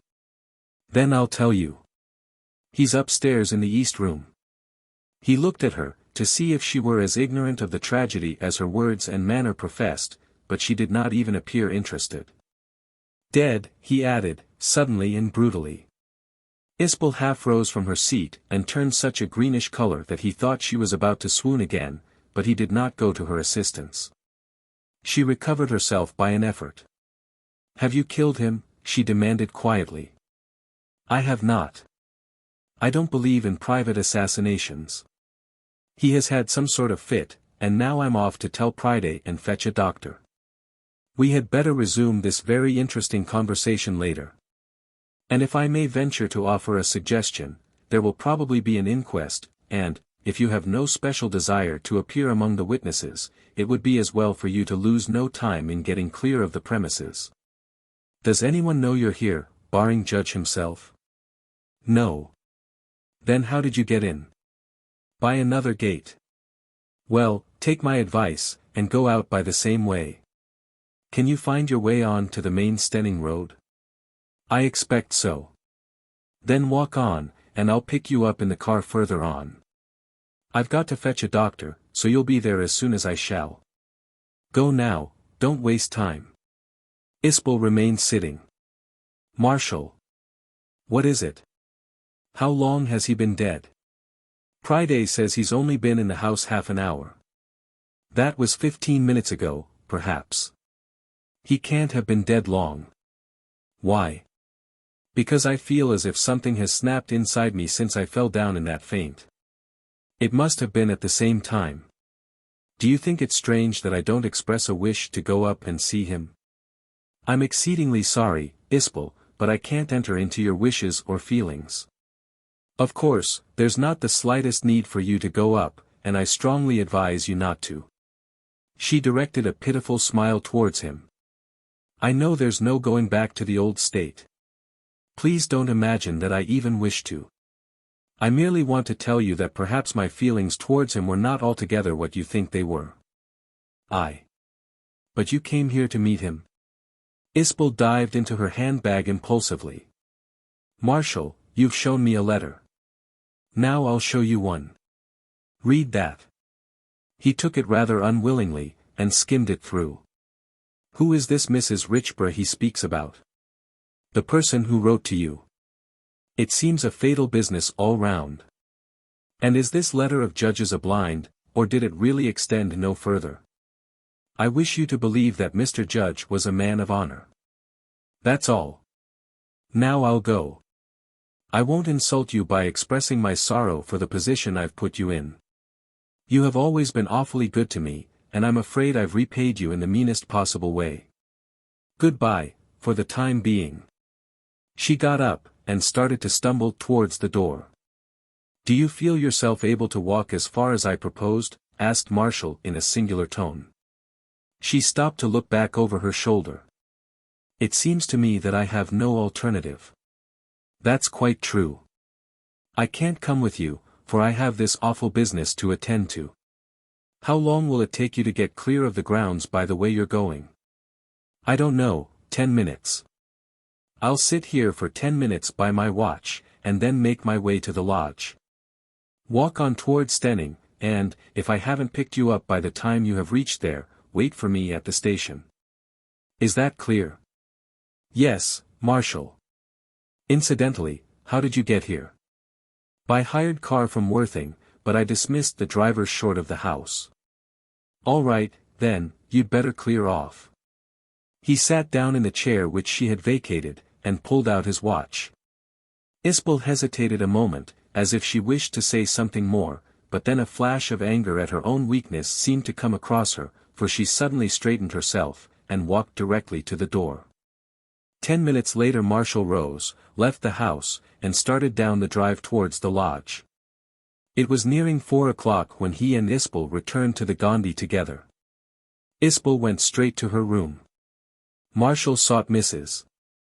Moor, and, without beating about the bush, informed her that the engagement was broken off, by mutual agreement. He referred her to Isbel for all explanations. She was greatly upset, but had too much good sense to attempt to combat his decision there and then, without learning more about the affair. She wished him Godspeed, and begged him, with tears in her eyes, at least to leave the road open for future negotiations. However, he declined to make any kind of promise, or to discuss things with her at all.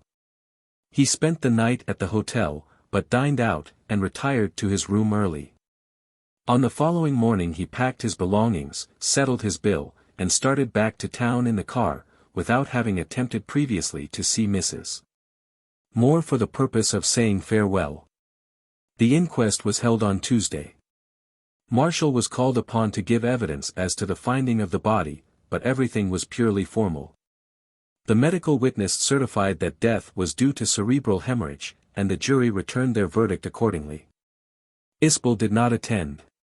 The two ladies returned to Kensington, as arranged, in the middle of the week. Isbel refused to discuss matters with her aunt, or to see any of her friends. Blanche behaved with great tact, she neither wrote to her, nor called, but she was continually sending flowers and kind messages by way of Mrs. Moor, and Isbel was not ungrateful. A few weeks afterwards, aunt and niece went to the Riviera.